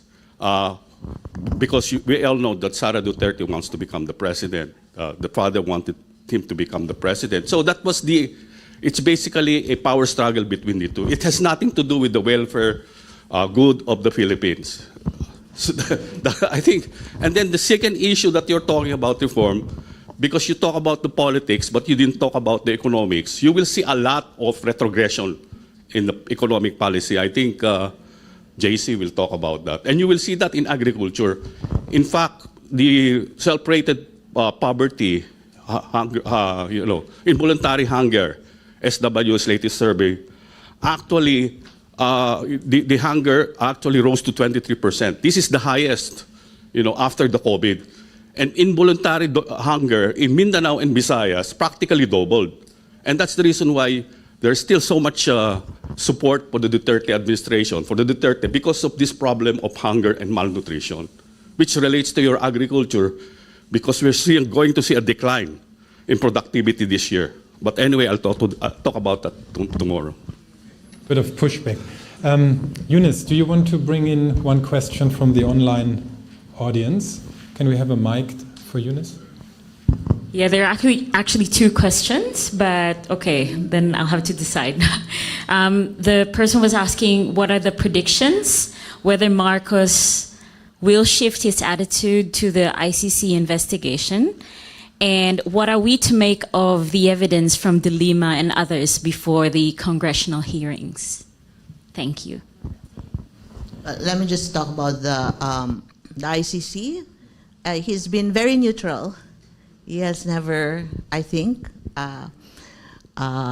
moved away from that position of neutrality. So I don't think we will see anything or hear anything more than that, right? So he's not really attacking the ICC, but he's definitely not opening up to the ICC process. I forgot the question on De Lima. Yeah. It's the evidence coming out of it. Again, what was the question? I'm sorry. What are we to make of the evidence from De Lima and others before the congressional hearings? The thing about the congressional hearings, they actually have some sort of educational value. Like, it's only now that, because there used to be these hearings also during the Duterte regime, but it was always just, attacks, ad hominems, etc. Now people are actually seeing the role of the police, seeing the role of the ombudsman. So there's some educational value, and there's also some practical purpose. Duterte has been talking about these things, but never under oath. He was under oath in this congressional hearing, in the Senate hearing. And I'm not a lawyer, but I would assume that would be more acceptable in the ICC, for example, or as evidence as well. Great. Are there any questions on the left-hand side? Not really. These are our graduate students who have come a bit late today. There must have been an interesting night. Can we go here, just in front? Do we have a mic? Can we have a mic?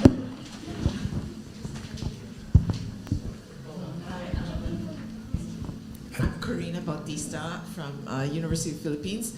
I have two questions. One is, as an economist, I always look at incentive structures. And, the Marcos, I was curious about the framing of the question. You approached his presidency as is he a reformist or is he a populist president? But we know, or we suspect, that the reason he ran for president is because he wants to resurrect the family name and he wants to protect the family wealth. And I think if you look at it from that perspective, populism versus reformism are really just, titles to what he's going to do based on how he plans to accomplish these two major tasks. So one question is why are political scientists looking at the framing of the question this way? The second question is the role of Martin Romualdez. It's not been very much emphasized, but I think he plays a critical role in the dispensation of privileges and in the concentration of power.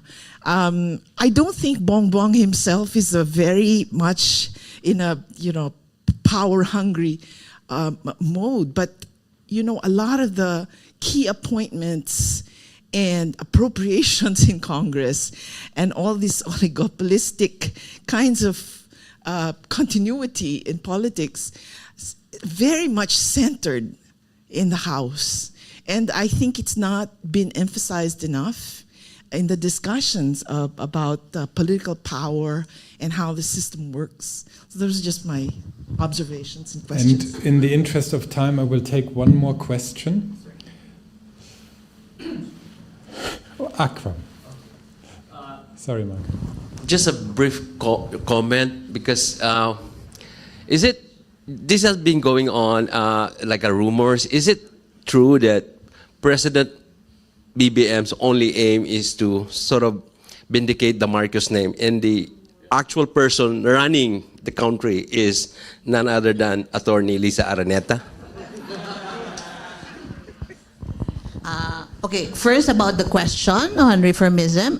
Well, because it has been floated that he is a reformist.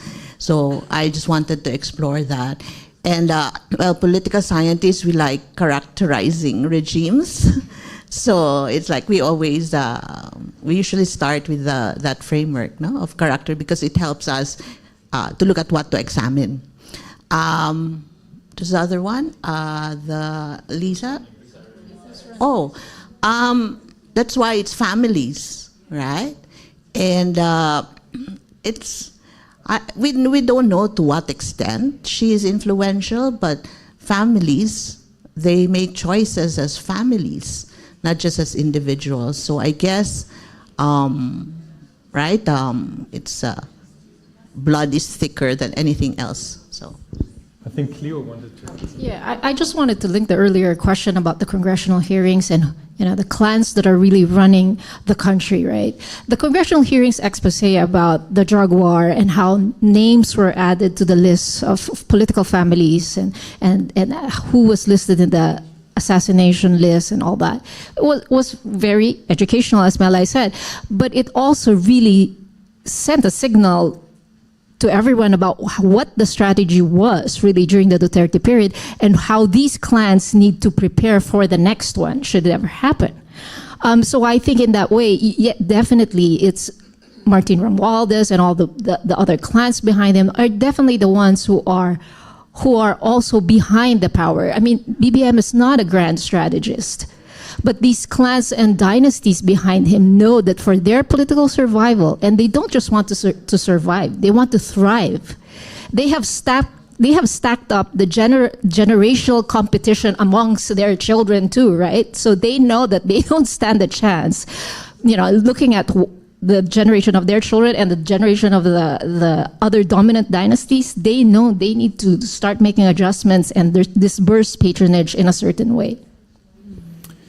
Colleagues and friends, I'm afraid we are out of time. We are actually behind the schedule. So I would suggest we continue some of these discussions over coffee break. And in the meantime, please join me in thanking Melai for this fantastic presentation.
Hello, everyone. We're about to start. Ma'am Corina. Shh. Hi, I'm not Tonet Rakiza. Tonet is not feeling well, so I'm taking over as chair of this session. I'm actually the discussant, but let me first introduce our speaker, Dr. JC Punungbayan, who's an assistant professor at the University of the Philippines School of Economics, where he graduated summa cum laude. Wow, taray. and won so many awards, the best theses, outstanding students, and so on and so forth. But he spends a lot of time as well writing columns for Rappler, and he's a co-founder of Usapang Econ, which is a podcast that I've actually been on. And in 2023, his first book, so we expect a second one. His first book, False Nostalgia, The Marcos Golden Age, Myths and How to Debunk Them, was published by the Ateneo Press. And in 2024, so this year, JC received the 10 Outstanding Young Men Award for Economics. So JC, give us a sliver of hope upon the request of Marites Vito.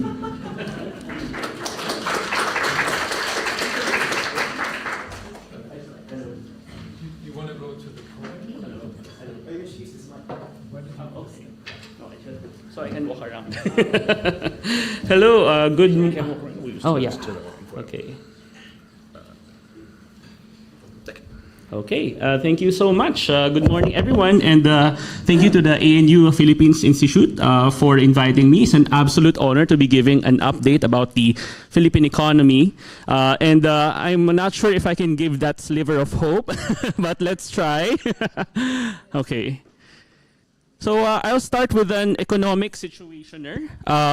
So let's look at the basic statistics about the Philippine economy, and hopefully that will give us clues as well about the politics that's going on in the Philippines. And then I'll shift gears and focus on select policies and priorities that I think many economists will agree with me should be the priorities of the should not be the priorities of the Marcos administration, given all of the pressing problems that we are facing.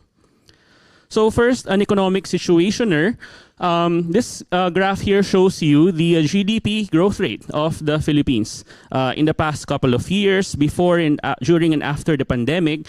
In 2022, GDP grew at 7.6%, which the Marcos administration boasted was the highest growth rate of GDP since 1976.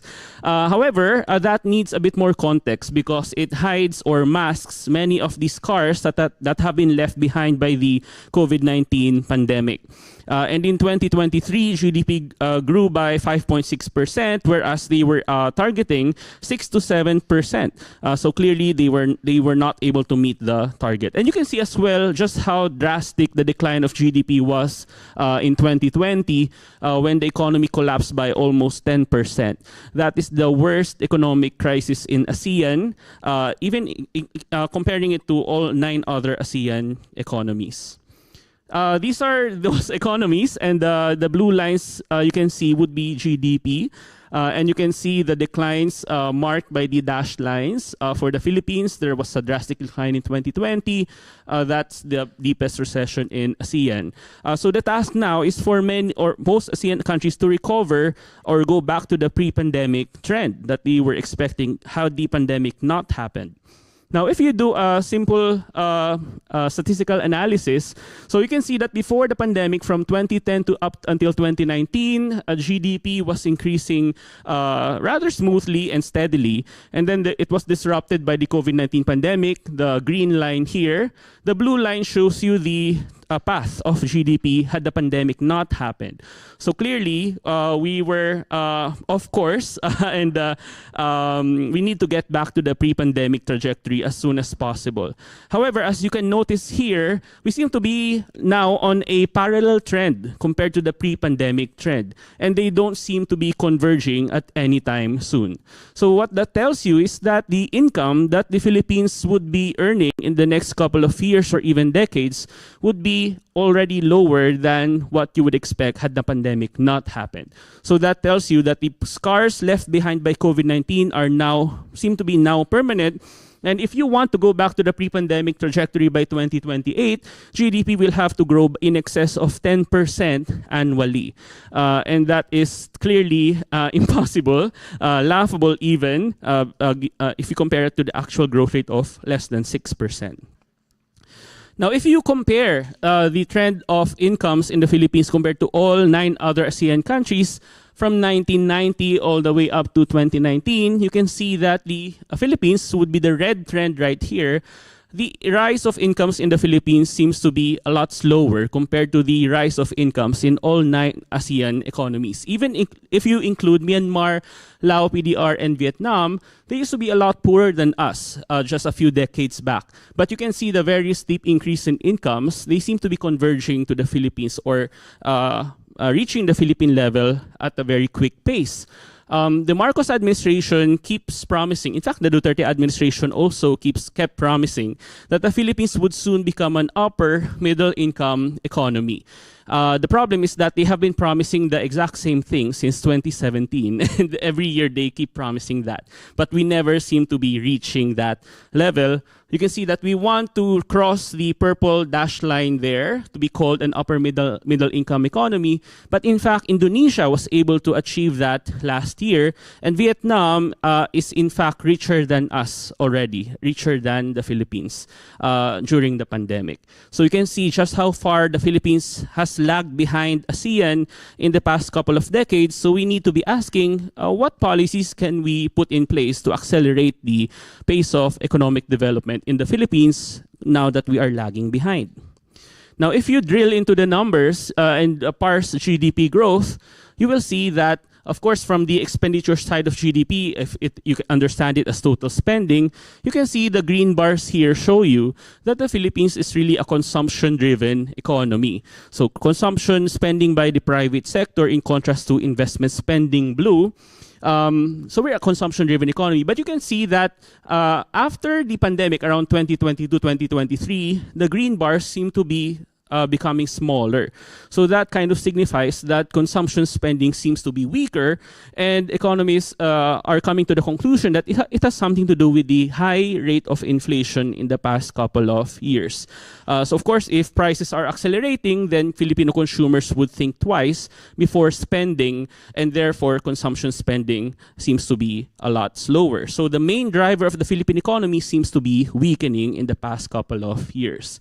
Another weakening can be seen in investment spending, which is blue. Okay, so that kind of tells you that both domestic and foreign investors seem to be not investing nearly enough and not contributing a lot. In fact, there are some semesters or quarters you can see that blue is essentially invisible. So in other words, there's no contribution of investment spending at all in some of the recent quarters. And that has something to do with the business climate in the Philippines and the existence of regulations, red tape, bureaucracy, corruption, etc.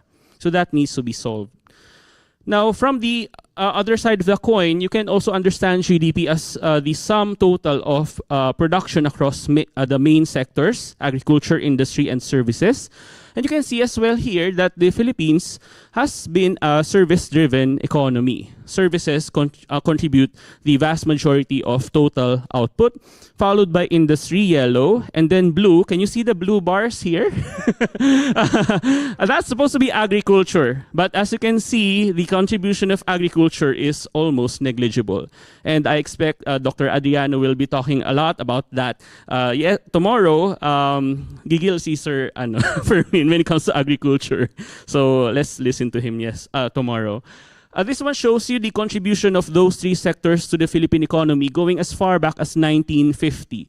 So as you can see, the Philippines has always been a service-driven economy in the sense that almost half of GDP was coming from services, even as far back as the post-war period. And you can see the drastic or the steady decline of agriculture, green, and then at the same time, the steady increase of services, which now comprise almost 65% of total output.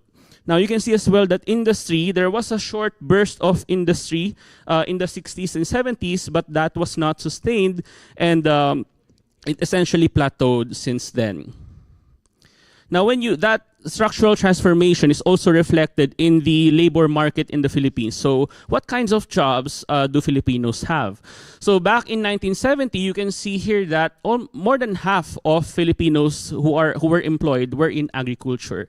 But there has been a tremendous shift in the labor market, so that fast forward to 2024, that proportion has gone down to about a fifth of Filipino workers. Now, where have they gone to? So some have shifted to industry, but you can see obviously that most have gone into the services sector. So another evidence that the Philippine economy is service-driven. Now, of course, the fact that agriculture's share in GDP is declining is not so much worrisome, since that's the international trend. As countries become richer, the share of agriculture naturally goes down. As you can see here in Japan, US, and Australia as well, the share of agriculture is small, but that doesn't mean that we need to let go of agriculture. In fact, the key here is to increase agricultural productivity, so that even if fewer people are in agriculture, then you can still feed your people and you can still produce a lot of agricultural commodities. But the problem in the Philippines is that agriculture is not contributing so much, and productivity is stagnant and even declining. Now, that's the situation for GDP. Let's shift gears and look at inflation, or how fast prices are rising.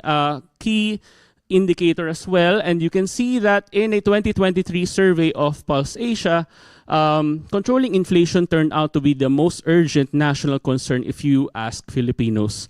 About 63% said that controlling inflation is the most urgent national concern, and then that's related to increasing the pay of workers, creating more jobs, reducing poverty. Now, compare that to other issues, for example, terrorism or even the West Philippine Sea.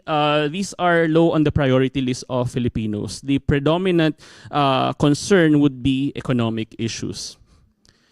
Now, given the importance of controlling inflation, let's see the record of inflation in the Marcos administration. In fact, the inflation rate reached a 14-year high in 2023. It peaked at 8.7% in January of last year. And you can see the very steep increase of inflation at that time. Now, if inflation is increasing, that tells you that prices are not only increasing, but in fact, they are accelerating. They are increasing faster and faster. And this obviously poses a problem for the purchasing power of the ordinary Filipino. Now, the Marcos administration likes to boast that they have controlled inflation, so that now the headline inflation rate is a little over 4%. The government target is 2 to 4%. So at least they're nearer the government target now compared to a year ago. President Marcos says, sa mga nakalipas sa buwan, nakita natin ang pagbaba ng presyo. We have seen the lowering of prices sa in different sectors. However, if inflation is going down, that does not mean that prices are also going down. They're still increasing, but at a slower rate. So you can see here that the commodities that have increased a lot in the past couple of years would be alcoholic beverages. I wonder why. Maybe Filipinos have drank their problems away. And then you can see food and non-alcoholic beverages. Now, rice plays a very crucial role in inflation. When you break down inflation into the different items in the so-called basket of goods that contribute to it, you can see that almost half of inflation is explained by food and non-alcoholic beverages. And you can see that the share of food and non-alcoholic beverages really increased in 2022. Now, if you further drill this down, and look at food, you will see that green, which is rice, is really its contribution to food inflation has really ballooned. Okay, so that really points to rice inflation management as a key policy area that needs to be focused on if you want to alleviate the hardships faced by Filipinos. I'm just isolating here the green trend, so you can see clearly that there was a tremendous increase in the contribution of rice inflation during the Marcos Jr. administration. Contrast that with what happened in 2019 when the rice tarification law was passed. There was an immediate decline and in fact, a sustained decline in rice prices. So that tells you that there was an important reform in the area of rice during the Duterte administration, but that has been reversed in the past couple of years. What this also tells you is that inflation in the Philippines now would be much lower had it not been for the increase of rice inflation. Now, President Marcos famously campaigned using this promise. He said that the price of rice should go down to 20 pesos per kilogram, or about half an Australian dollar. But the reality is that it's 50 to 65 as of middle of this year.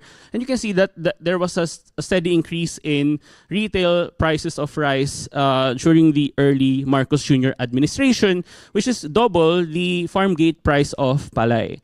And as Dr. Adriano will tell you tomorrow, much of this has to do with government policies concerning cartels in rice production, as well as the tremendous earnings that have gone to middlemen in agriculture. But he will expound tomorrow.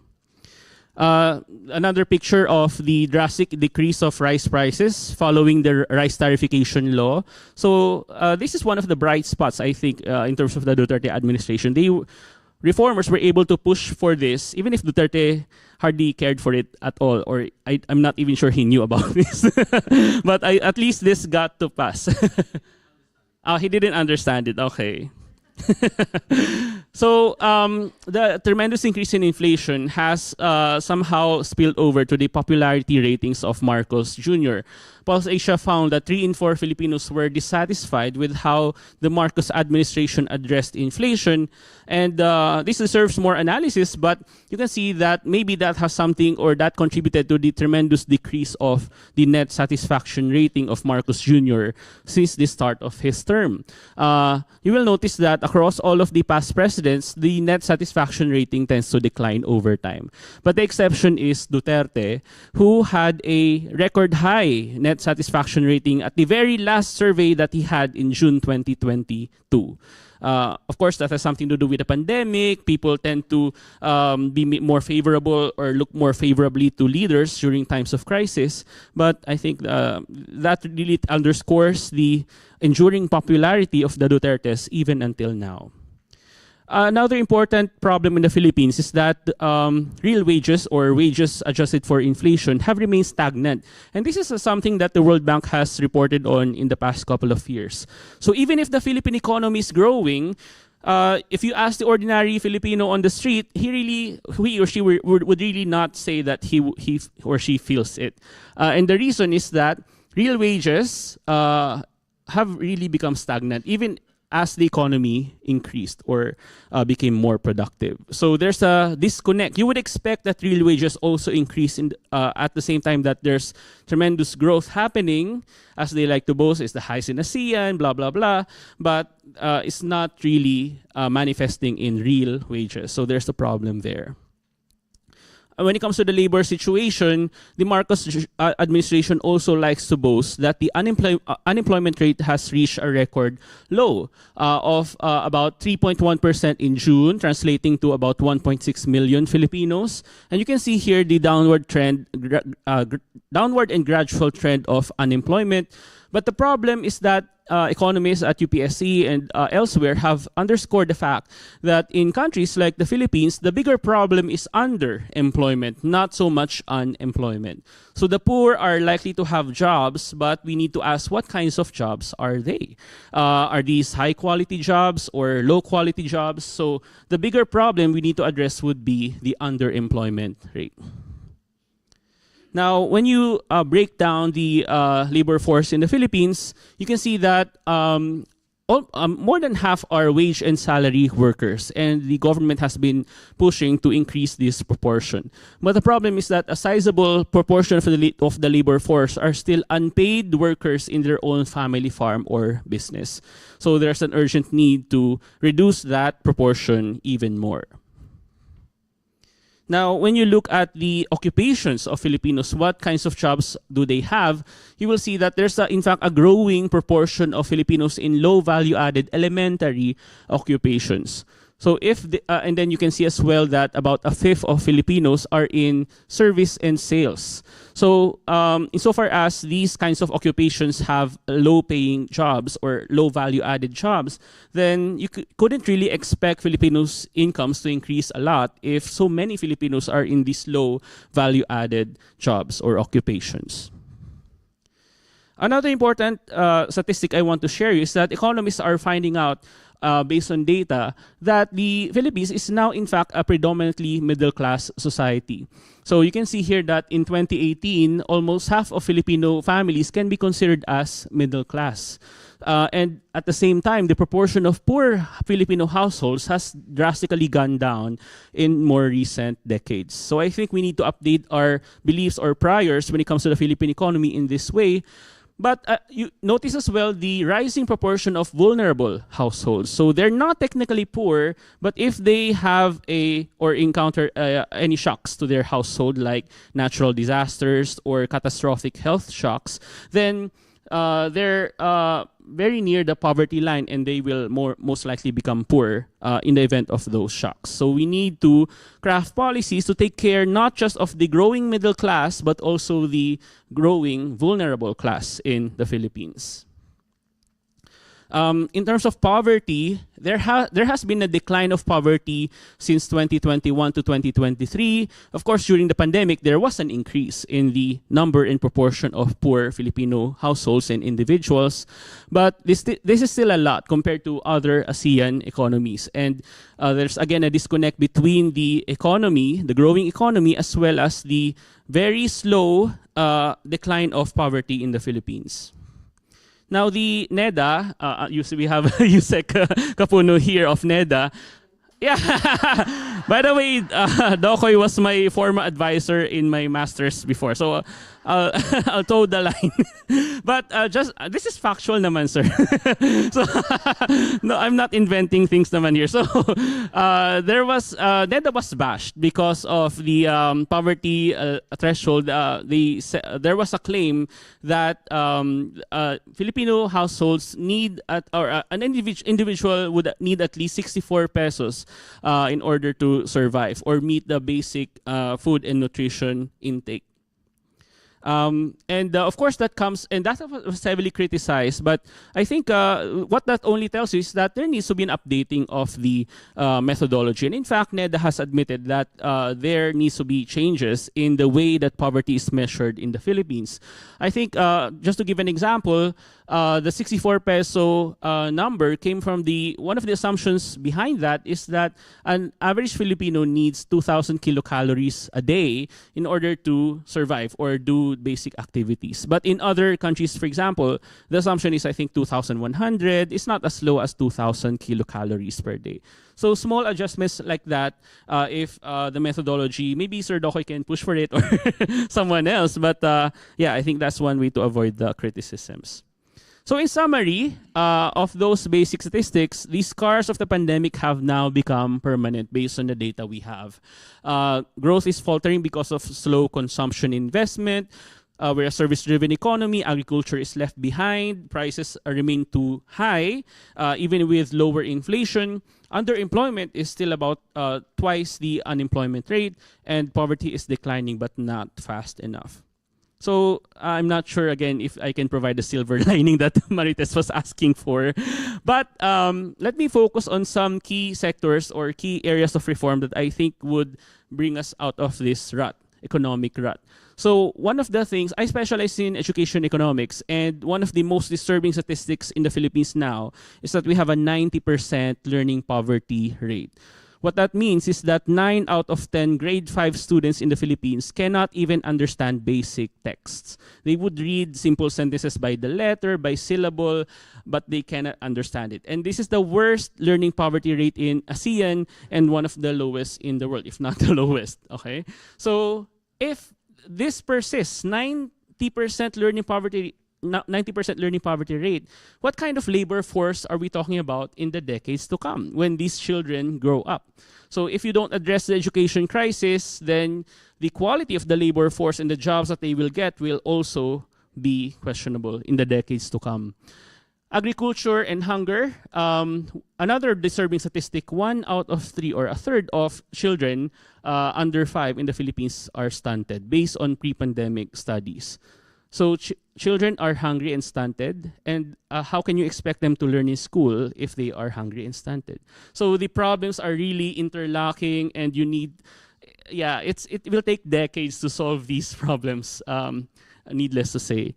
And then we want to avoid the next Philippines update in Manila because of the tremendous traffic there. And that is, again, because of the incentive structures. The government has been pushing for decades car-centric infrastructure. The use of cars, I admit I have a car as well, but I just go, my place is near the university, so I don't contribute so much to the pollution. But this systemic problem needs to be addressed because I think JICA came out with studies that the cause of congestion in Metro Manila is about 3 billion pesos per day, and that is expected to increase even more if the car-centric policies and infrastructure persist. Energy, the natural gas reserves of Malampaya will be depleted by 2027 if this is not replaced by transition energy sources, etc. You would expect that there would be blackouts and brownouts in huge swaths of Luzon, which 20% of the 20% of the energy requirements, electricity requirements of Luzon come from Malampaya. So this needs to be addressed soon. Climate, we had a tremendous, very hot summer this year, and then just last week, Tropical Storm Christine devastated the Philippines a lot, as you saw in the news. So as one of the most at-risk countries from climate change, this needs to be addressed. And then fiscal consolidation, the government is running a 1 trillion pesos worth of deficits every year or so, and many problems persist when it comes to budgeting and the allocation of scarce funds. So just to show you some figures related to these things I mentioned, you see here the mean performance in math, reading, and science in PISA. The yellow line would be the OECD average, and the Philippine scores are below. Okay, so you can see the very drastic gap between the Philippines' performance. So the way the government kind of massaged this is that they said that this didn't decline anyway, so it's not so bad. Okay, it kind of just stagnated, and that's already good news. But the problem, and then you can see that the OECD average actually declined. So I mean, but yeah, you can see the problem clearly here. One of the reasons that they point to is that the Philippines continues to be underinvesting in education. And this scatter plot shows you that there's a rough correlation between spending per child as well as the scores in math. So even if the Department of Education already takes the cake in the national appropriations or national budget, still not nearly enough to solve the education crisis. And this also puts into question the so-called demographic dividends of the Philippines. The Philippines may have a young population, but that doesn't seem to be actually a huge advantage given the drastic learning poverty rate in the Philippines and the labor force quality that ensues from that. Now, in terms of fiscal consolidation, the pandemic increased the debt to GDP ratio to about 60%. This is not a problem in itself, but we need to be lowering that anyway. And at the same time, we need to discuss what kinds of policies or projects is the Marcos administration spending on, given the scarce funds that we have. Now, one of the big problems now is the ballooning pensions that the government owes to military and uniform personnel, retired army and police officers, and other uniform personnel. The government now owes at least 4 trillion pesos to these retired people, okay? And just to give you a perspective, the deficit of the Philippines is about 1 trillion pesos per year. So, and you can see here that in fact, it's so huge that it already exceeds the maintenance and operating expenses and capital outlays of the military and police combined, okay?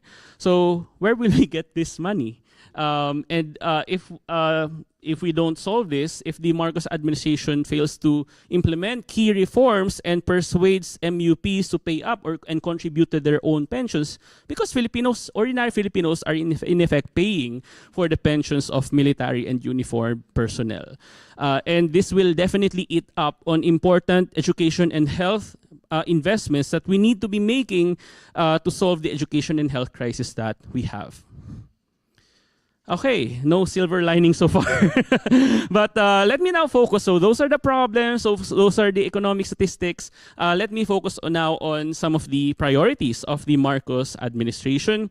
The first priority, as has been alluded earlier, is the rehabilitation of the name of Marcos. At the UP School of Economics right now, this semester, I teach martial law economics. We are looking at parallels between the policies and programs of Marcos Sr. and these are being revived by Junior. And this is obviously meant to trigger authoritarian nostalgia.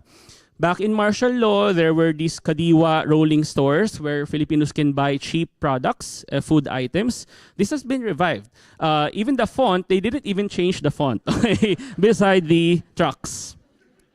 Masagana 99 is an agricultural credit program of Marcos Sr. and Bongbong wants it revived with in the present time. ERI. So there was some myth actually going on that ERI was actually founded by Marcos Sr., which is false, okay? And then there's this photo of Marcos Sr. at ERI, and then you have President Lyndon Johnson. One of the things Marcos did was to recreate that photo early during his term. So some ERI officials posed as these US officials right here just to copy it. And then you have Marcos's face imprinted on the rice field.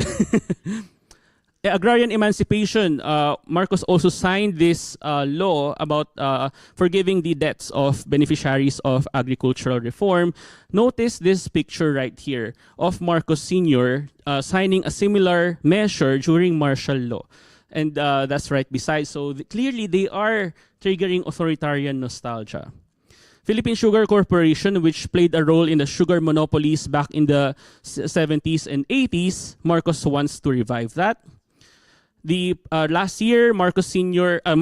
implemented price caps on rice to abate the rice problem, but similar measures were put in place during martial law. Golden Age of Infrastructure, the Marcoses continue to be popular because of all the edifices that were built during martial law.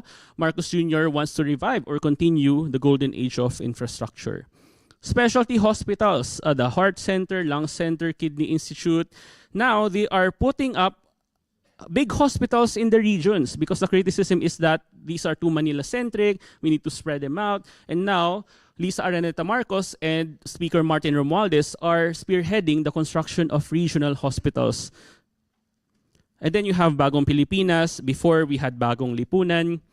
Sarah Ferguson interviewed Marcos Jr. recently, you may have seen in the news, and later she reported on TikTok that apparently they tried to stop this interview when Sarah Ferguson was already asking the hard questions about the martial law era. Recently, at Mariano Marcos State University, Mariano Marcos was the father of Marcos Sr. There's a university and they had this lecture series where academics there talk about the infrastructure legacy of Marcos Sr. So until now, there continues to be an effort to trigger authoritarian nostalgia. So that's one of the priorities of Marcos Jr. The second priority is to woo investors. Marcos Jr. went around the world in the early parts of his administration to woo investments. He even went to Singapore to watch the Formula One race. They justified it by saying that they attracted investments. But the problem is that foreign direct investments have continued to go down, even despite all of the junkets of Marcos Jr. Importantly, he also pushed for economic charter change, wanting to attract investments by opening up certain sectors of the Philippine economy. This was not a priority last year, but suddenly it became a priority this year. But the problem is that most sectors in the Philippine economy are in fact already open. But the problem is that investors don't want to come to the Philippines because of bureaucracy, red tape, corruption, blah, blah, blah, high cost of power, lack of infrastructure. So this is not really a big constraint in investing in the Philippines. At the UP School of Economics, we wrote this discussion paper, How to Change a Constitution by Hand-Waving, or the Unbearable Lightness of Evidence in Support of Lifting Foreign Ownership Restrictions. Because there was a lot of woo-woo in the discussions surrounding economic charter change. They keep saying that this is a necessary first step in attracting investments, but we argued in the article that, in fact, when you solve or do the hard work and solve the constraints in doing business and perceived corruption, the returns are in fact 4 to 8 times in terms of foreign direct investments. So in other words, we need to do our homework and not focus on palliatives or shortcuts such as economic charter change. And the quality of foreign direct investment also matters. And that was underscored by the POGOs, the online gambling operations in the Philippines, which became hubs for criminality as well. So I think that underscores the fact that not all foreign direct investments are beneficial. In social media, some people are saying that if there's economic charter change, then OFWs, overseas Filipino workers, will be able to go back to the Philippines. So this is the quality of the discourse on economic charter change in social media.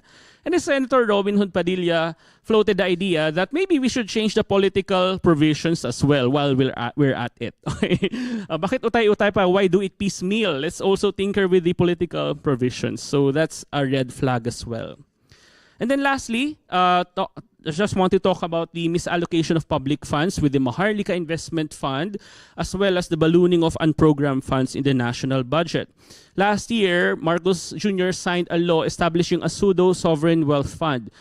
But the problem is that the Philippines does not have surplus funds, unlike other countries that have set up similar sovereign wealth funds. So where did he get the money? He got the money from state-owned banks, Land Bank of the Philippines, as well as the Development Bank of the Philippines, from the capital of these state-owned banks, and then calling them surplus funds.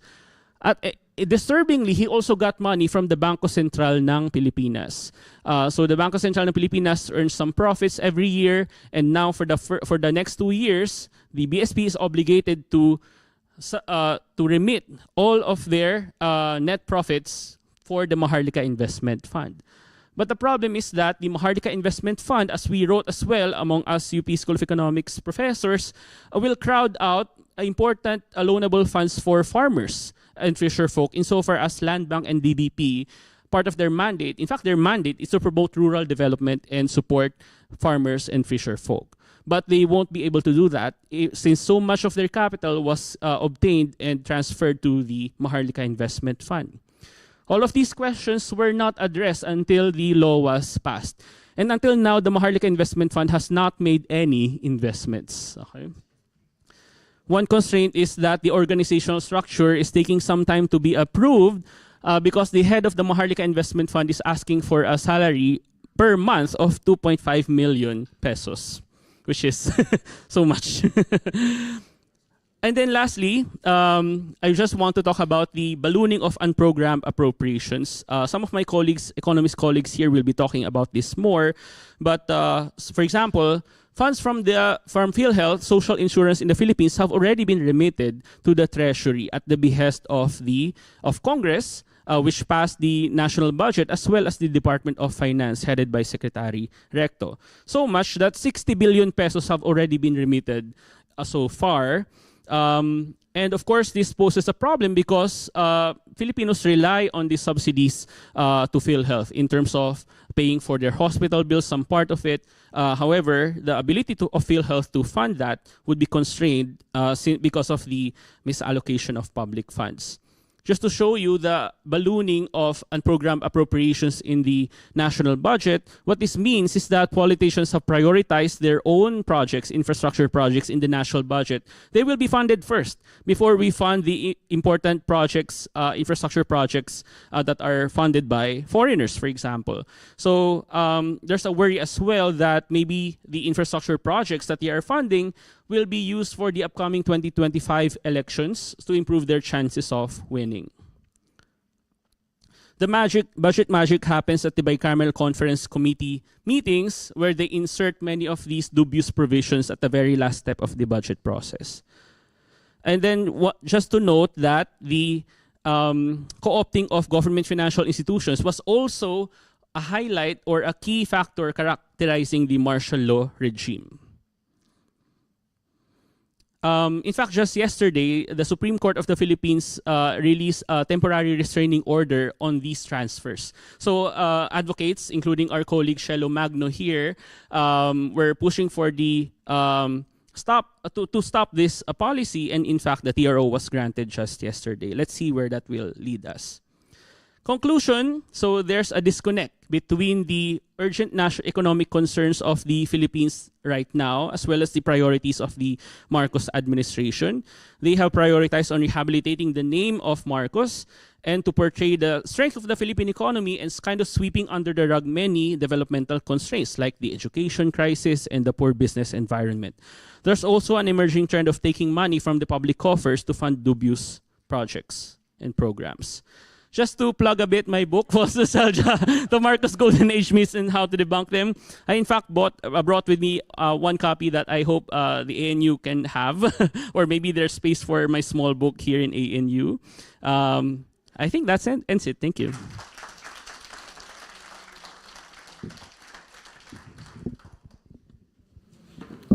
Ay, ito pala.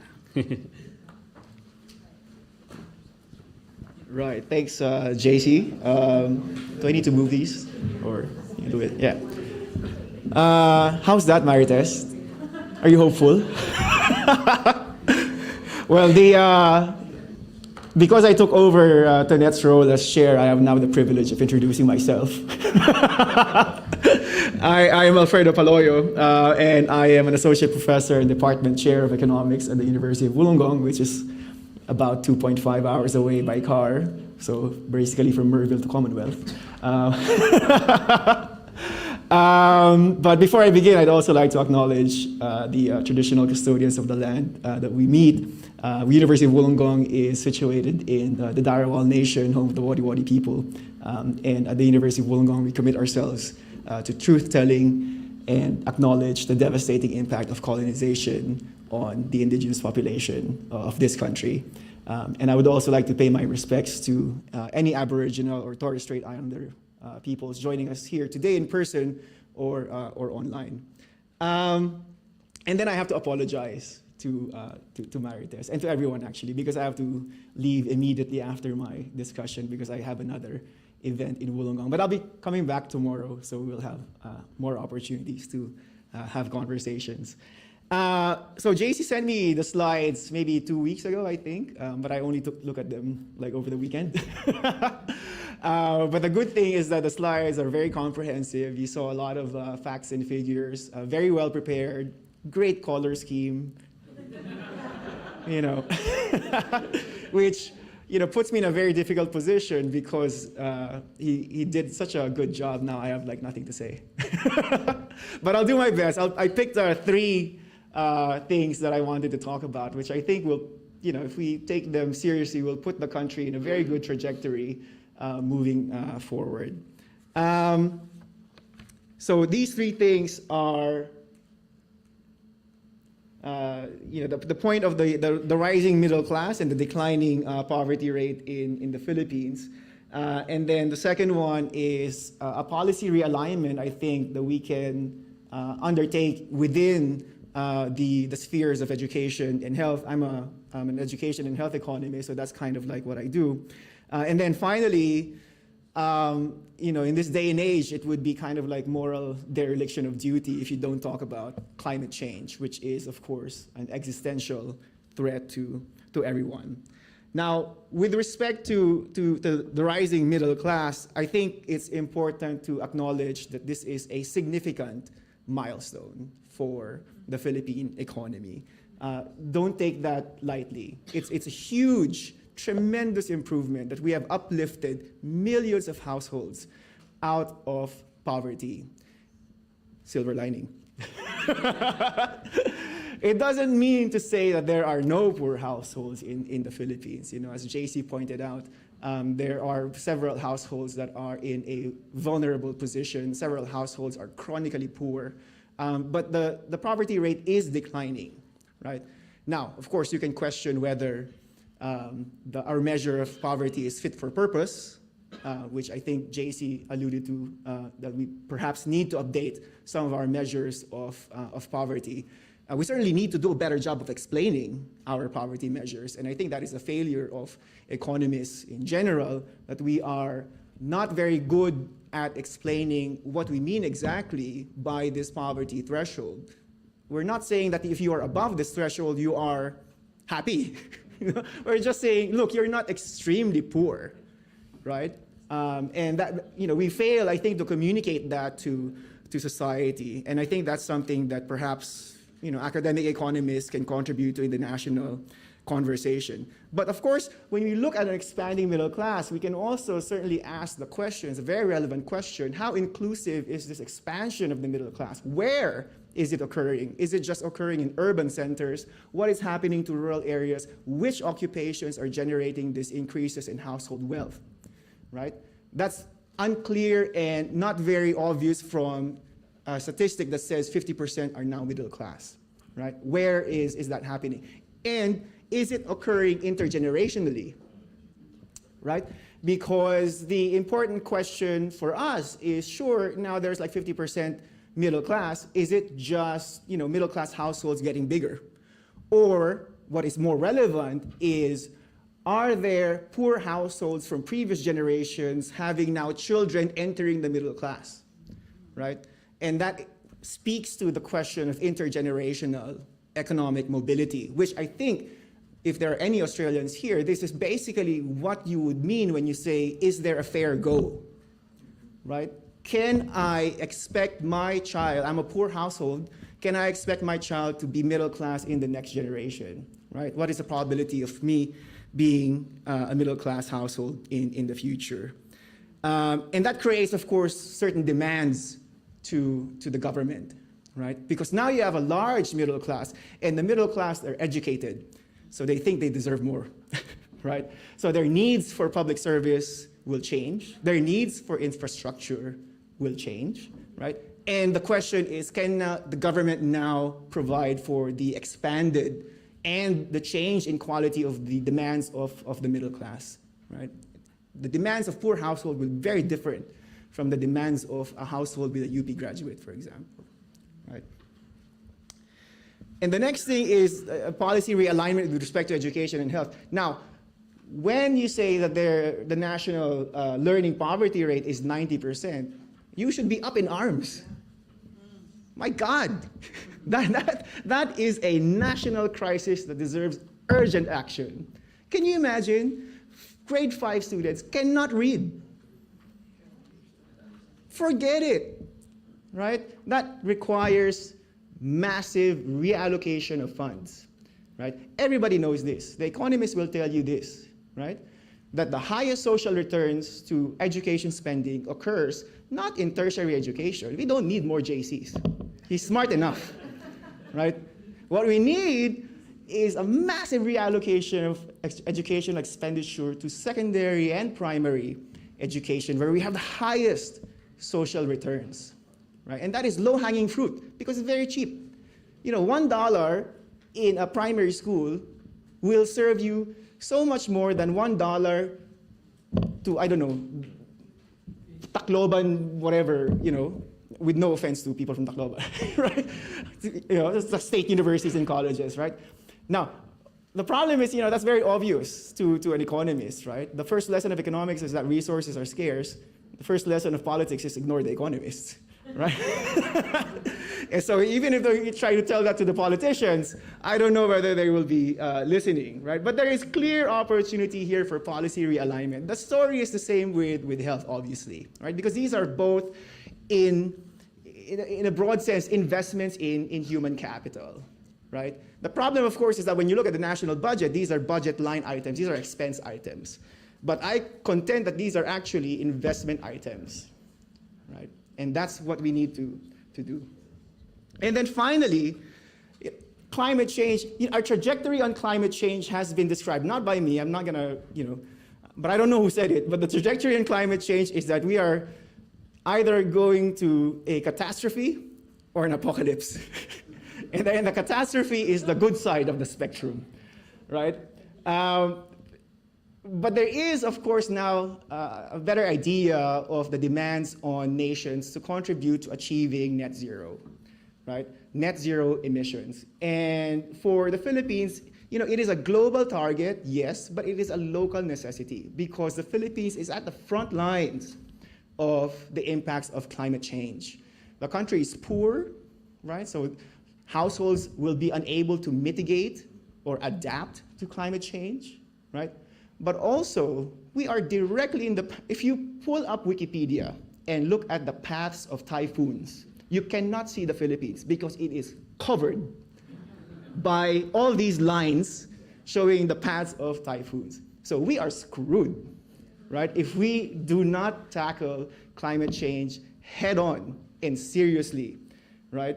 But there are several opportunities here for the country, both to mitigate and to adapt.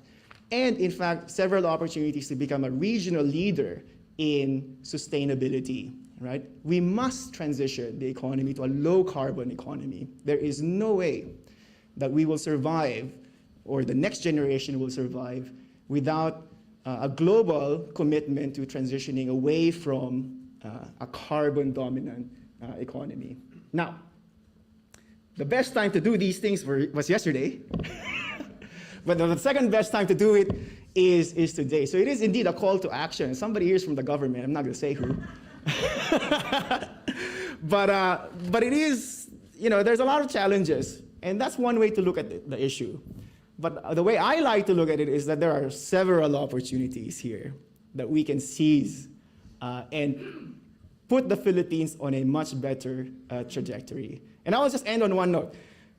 If you liked my discussion, my name is Alfredo Paloyo. If you didn't, I have my two advisors here, both undergraduate and graduate thesis advisors, Corina Bautista and Dohoy Capuno. If you didn't like my presentation, blame them. Thank you. Oh, so I'm also the chair, so now I'm opening it up to questions. JC. Yes, ma'am. Sorry, JC, I have to stay here. Thank you so much. Maria Tanyag from ANU. I have two questions. First is, I am perplexed by the claim that poverty is declining, because you did say that wages remain stagnant, but there is a rising cost of living, including food. So how does it match that poverty is declining given that? And then the second is perhaps tying the two presentations together on the point about we need to invest in agriculture. How does that tie in with, again, the climate disaster-prone nature of the Philippines? And perhaps just speaking to the linkages between supporting agriculture and building climate resilience. Thanks. Just keep talking. I think they adjust the microphone. Hello. Okay, so thank you, Maria. For the second question, I will outsource that to Dr. Adriano for tomorrow because he's the agriculture expert here among the economists here in this room. But for the first one, the decline of poverty, that has been recorded since from 2018, for example, up until 2021. There was an increase because of the pandemic, but there was a decline. But you can argue that, in fact, the poverty statistics could be a lot lower had it not been for the high inflation rate that was felt most recently. So two things can be true at the same time. Number one, inflation is really increased in the past couple of years, but at the same time, the proportion of poor households declined. So they are not mutually incompatible, actually. Yeah. And the gentleman in front. Oh, sorry. Yeah. Correct. Yeah, so you have to note that there's a distinction between the way we measure poverty, which is in nominal terms, so not inflation adjusted. So if you don't adjust for inflation, you will see that there has been a decline in poverty. But the other side of the picture is that if you incorporate inflation, then maybe the decline would not be so much. So again, there's a nuance there that the poverty statistics are not measured in terms of real or inflation-adjusted terms. But if you make that adjustment, I would think that the reduction in poverty would be, in fact, smaller. I'll just add to that. So household income is not just wages. That's one of the things that you have to keep in mind. There are remittances, capital income, and so on and so forth. So it's not just wages. So the gentleman in front. Oh, sorry. Yeah. I didn't see. I didn't bring my glasses. My name is Dr. Marilen Dangilan. Both of you mentioned health, but no specifics. Really, you mentioned the health crisis, education crisis. You mentioned stunting. Yeah, stunting is, like like you said about the 90% learning poverty rate, I would be aghast at a 31% malnutrition rate under 5. Most of our children who will be growing up, will have no brains or will have cognitive, behavioral displacements. And you can find them in Congress anyway. And then the other thing is this, it's even worse when you hear about health data stating that women dying, we have one of the highest maternal mortality ratios in ASEAN. And this is so outrageous. And yet, we don't see it here in the health crisis. And, you could have tied this up with productivity or health as an end in itself. So maybe you could talk some more about it. Can we take 2 questions? Yes.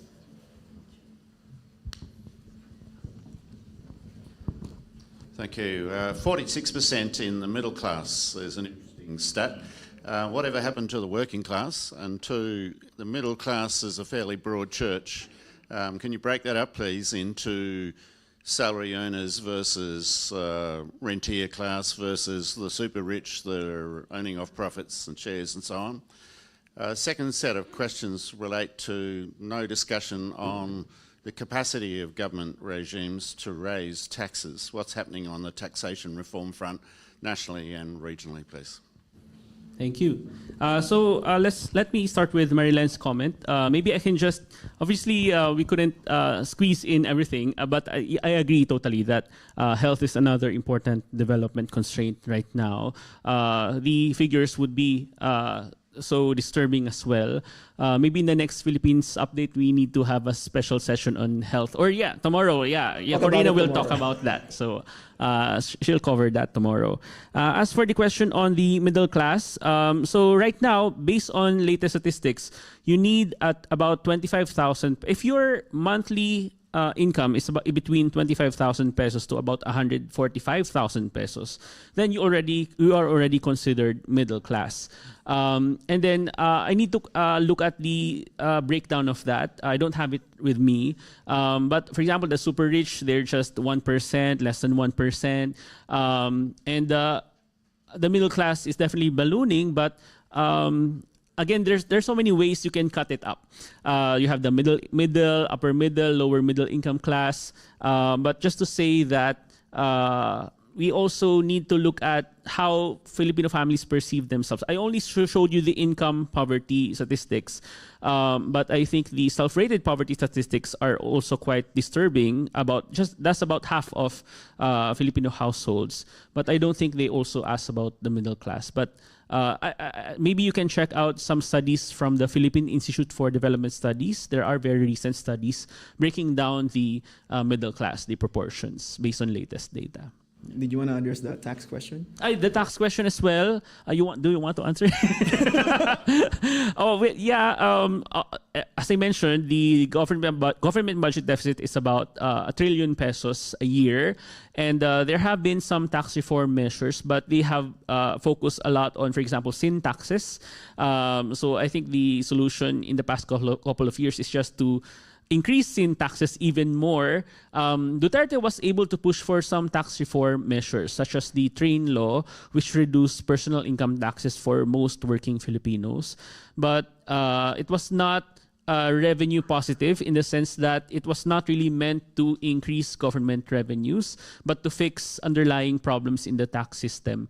So definitely there's still a need to improve the tax effort of the government. But I will just point out that many of the politicians right now, including the speaker himself, is pushing for lower taxes on sectors wherein their businesses are in. For example, the Speaker of the House, Martin Romualdez, Marcos Jr.'s cousin, has a very big presence in the mining sector, and he's pushing for lower mining taxes. To the chagrin of many reformers, tax reformers. That's just a sample of the things that I think really we need to look at. To understand politics in the Philippines, it's really, you need to understand the economics as well of what's going on, because so much of the economics will inform the politics. Like one lakh. Yeah. What about let me just check the online if there's an online question. Okay, there's an online question saying, I'd be interested in an understanding of how much of the service economy is onshore, how much are OFWs sending remittances at home? Are there any changes to the level, I think, of sending of OFWs? Yes. Remittances have definitely played a key role in shoring up the Philippine economy in past decades. I think in 2022 or 2023, the amount of remittances, personal remittances every year would amount to nearly 40 billion US dollars. So clearly, remittances are still important. But I think when you look at the growth rate of remittances, that has been declining, in fact.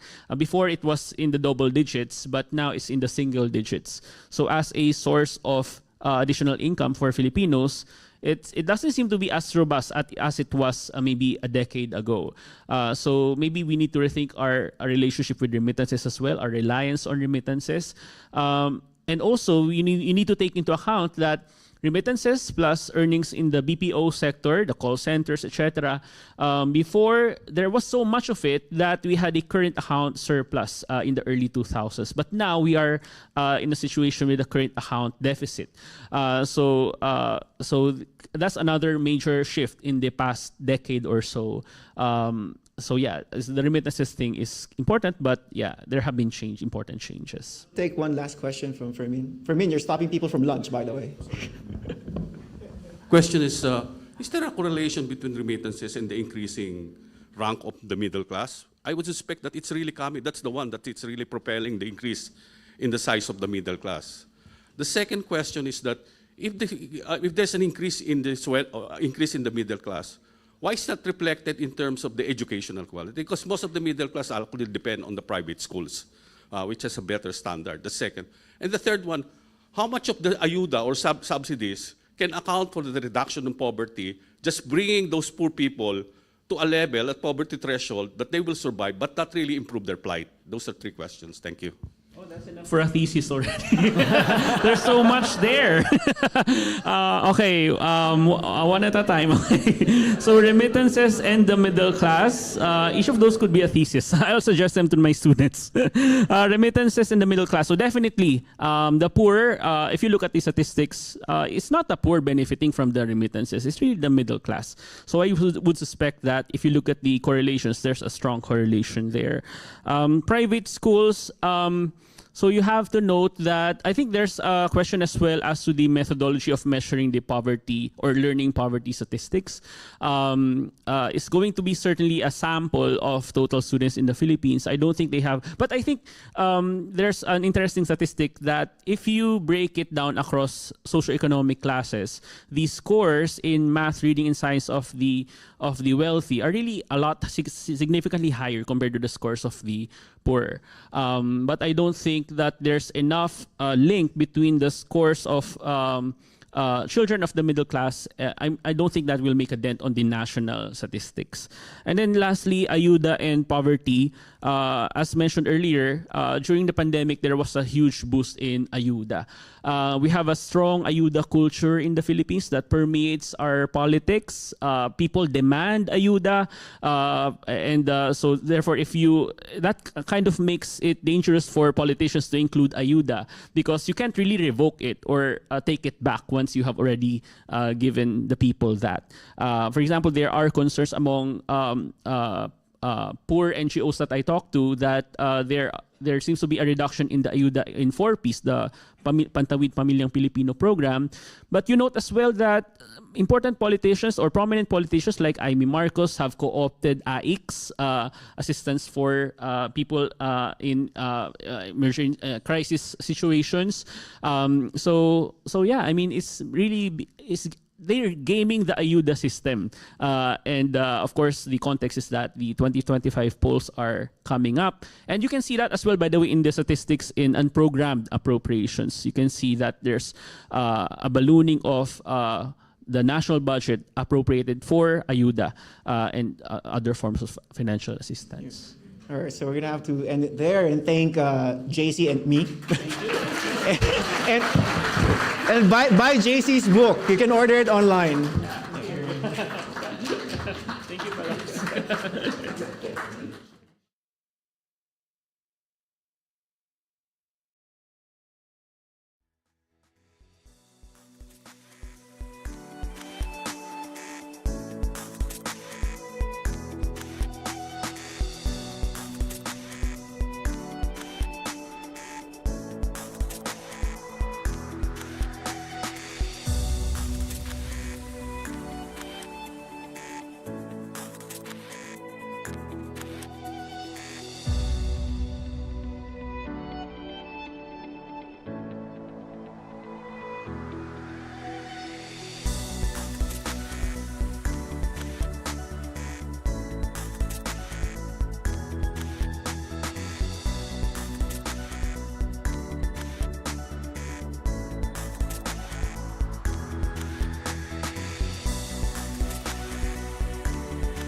Okay.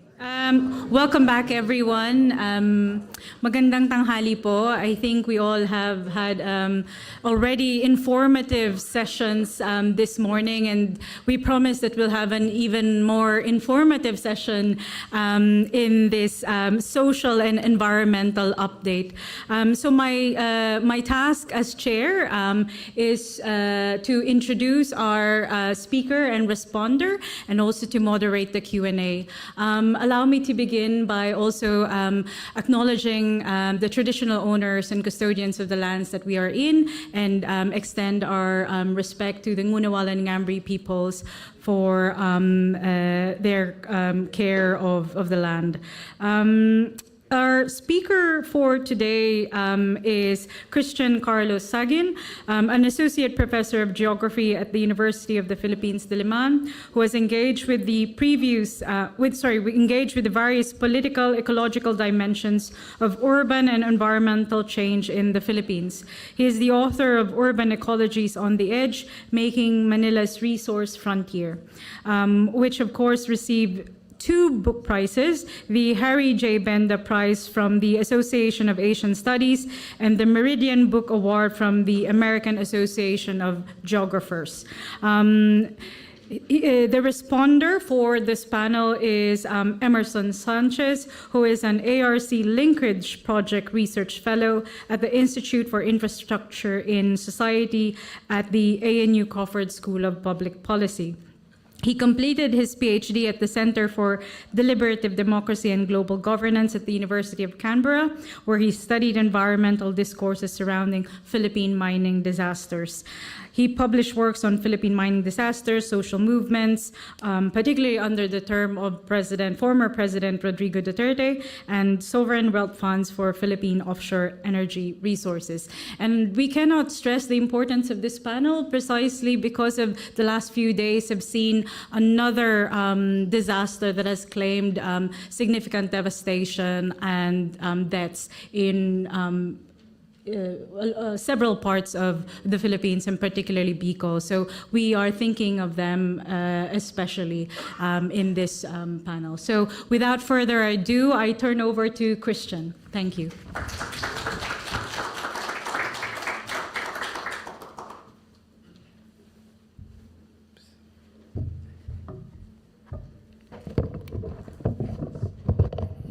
All right.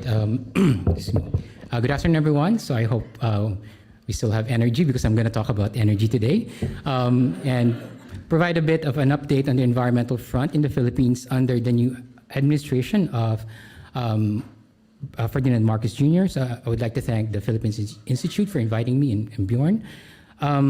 So there are many environmental issues that we could talk about today, but I would like to focus on 2 in particular, situated within the context of governing increasingly uncertain climate futures. So the first one is the energy transition, which is a shift from fossil fuels to renewable energy and the multiple challenges facing such a move. And the second one is land reclamation and how big-ticket urban development projects are reshaping urban political economies and ecologies in the Philippines. So the brief summary of the talk is that within the first 2 years of the new administration, there have been a few departures from the previous Duterte administration, which had a more or less inconsistent track record on its environmental agenda. But there are also notable continuities in how these trajectories have unfolded over the longer term, which suggests that we need to take into account underlying structural issues to understand these dynamics. So in his first State of the Nation address in 2022, just weeks after getting elected, Marcos Jr. described how economic growth and development planning should be viewed in the context of climate change, recognizing the vulnerability of the Philippines while also the emerging opportunities for green and blue economies. So even though this part came towards the middle of the speech, after the economic strategies were laid out, it's still, the focus on the environment still represented somewhat of an acknowledgement of the significance of addressing the climate crisis and its place in the development agenda. So recently, the World Risk Index came out with a ranking, and of course, the Philippines came out at first as the most at risk among 193 countries surveyed for the 16th straight year. And you don't have to tell people in the Philippines about this. We know we live with constantly the threat of climate risk. So just this year, which is a strong El Nino year, we experienced record temperatures and rainfall in many parts of the country. Longer, more intense heat waves in April and May forced cancellation of classes and brought heat-related conditions to many vulnerable people. And then unprecedented rain events, such as the Habagat event associated with Typhoon Karina in July, as well as just last week, severe tropical storm Christine brought significant flooding to many parts of Luzon that also caused deaths and destruction.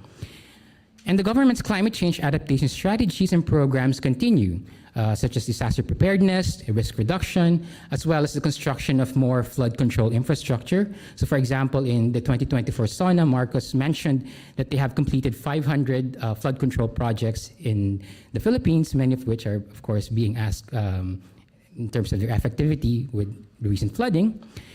But also important is the role of mitigation strategies and the policies of reducing carbon emissions on the government's climate agenda. So key here is the energy transition and the shift from fossil fuels in energy production towards cleaner, renewable sources. So in the same SONA in 2022, Marcos set out the importance of cheap, reliable energy in his agenda for growth that he said could be achieved through a healthy mix of traditional and renewable resources. While he gave priority to the use of renewable energy as part of the climate agenda, he did not speak about kind of the elephant in the room in the energy sector, which is the issue of coal dependence. So which is important to address if we would like to have a successful energy transition. So the burning of coal, together with other fossil fuels, account for nearly half of energy-related carbon dioxide emissions. But coal especially has the highest emissions per kilowatt hour of power generated among all the other sources. And putting this in context, we see here in these pie charts how there has been a shift in the Philippines' power generation mix towards even more coal over the last 20 years. In 2003, coal accounted for around only 28% of the total power generated for electricity versus 34% for renewable energy, most of which came from indigenous sources in hydropower and geothermal sources. But by 2023, coal accounted for 63% of total energy, while the renewable contribution was down to around 22%. Despite us having more installed capacity from many types of renewable sources, including wind and solar energy. So during the same time, power generation and installed capacity both doubled in the last 20 years. So we see here a particular steady increase in coal capacity and power generation, particularly beginning in the 2010s, and then accelerating after 2016. So this coincides with a period of higher economic growth in the country, as well as shifting attitude to, favoring coal. So just to give a bit of a historical context to these shifts and transition, these are some key events in the Philippines energy sector. So early renewable energy projects started in 1939 with the first hydro power station, and then 1977, the first geothermal power plant. And then 1976, when start the construction of the Bataan nuclear power plant, which was eventually shelved in 1986. And then solar and wind energy came much later in 2025. Another important moment is the nationalization of the power sector with the establishment of the National Power Corporation, or NPC, during the martial law period, which was a monopoly in the three branches of energy, generation, transmission, and distribution of electricity. And then the power crisis in the 1990s, the rising debt and problems of NPC, along with ADB and World Bank support, led to the passage of the Electric Power Industry Act in 2001, or EPIRA, which aimed to reform the sector by privatizing NPC assets and liberalizing the sector, opening up for competition. So this allowed the entry of private companies in the power generation sector, which acquired some of the assets of NPC, both in the generation and transmission sector. So this is, for example, explains why the State Grid Corporation of China owns 40% stake in the National Grid Corporation of the Philippines, which was a national security concern brought up last year. And then in 2008, the Renewable Energy Act was passed, And this was the first of its kind in Southeast Asia, aimed to encourage renewables through fiscal incentives and structural policy. The country also signed the Paris Agreement, wherein the Philippines committed to a 75% reduction in emissions when compared with business as usual scenario. And this included a key component, which is the transition to clean energy. Which brings us to some of the challenges facing the energy sector, called the energy trilemma by energy scholars. So this refers to the balancing of three aspects of energy concern: energy security, energy equity, as well as environmental sustainability. In terms of energy security, this has become a priority for the Philippines with increased demand to fuel economic growth, particularly beginning in the 2010s, and also issues of reliability and stability to avoid power outages and balancing the supply and demand. And this came at a time, for example, this year, the three grids, Luzon, Visayas, and Mindanao, were finally connected. And then you have equity issues, affordability, and energy poverty, wherein the Philippines has one of the highest electricity rates in Asia, owing to a variety of factors in the sector. And then environmental sustainability pertaining to energy transition, so the move towards a low carbon economy. And the electricity sector in particular is the most ready within the energy industry for decarbonization. That's why there's a lot of focus on this sector for energy transition. However, the Philippines ranked 94th out of 120 countries in the Energy Transition Preparedness Index, according to the World Economic Forum. And this despite the geographic suitability of renewable energy in the Philippines, when we have 246,000 megawatt potential in the country. We're also pioneer in hydropower and geothermal energy. But as a result of policy, technology, and political economic issues that plague the sector, this has not taken off. So one of the big issues is so-called coal lock-in, which make the energy transition difficult in the Philippines. So coal lock-in pertains to a sort of a path dependency in which the presence of coal power plants enables continued reliance on fossil fuels in the foreseeable future. So currently there are around 28 coal-fired power plants in the Philippines. In the country, many of which are very young, less than 10 years old, and 22 more are in the pipeline, expected to contribute still to around 50% of the share in the energy matrix, even in 2030.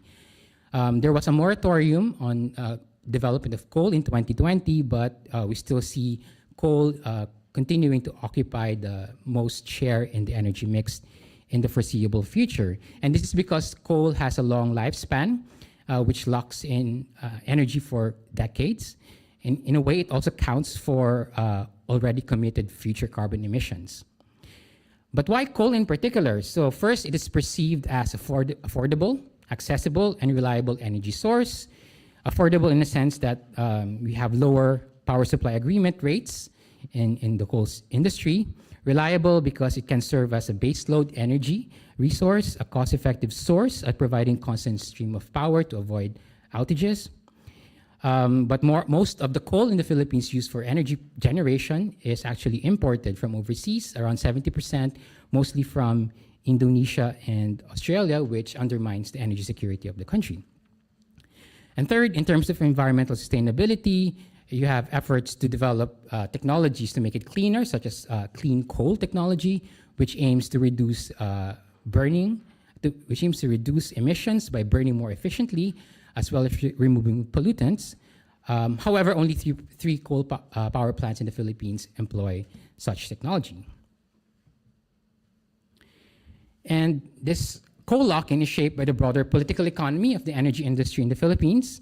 So EPIRA's privatization was aimed to increase competition, but it of course led to more consolidation into the hands of a few companies, while energy prices remain unaffordable.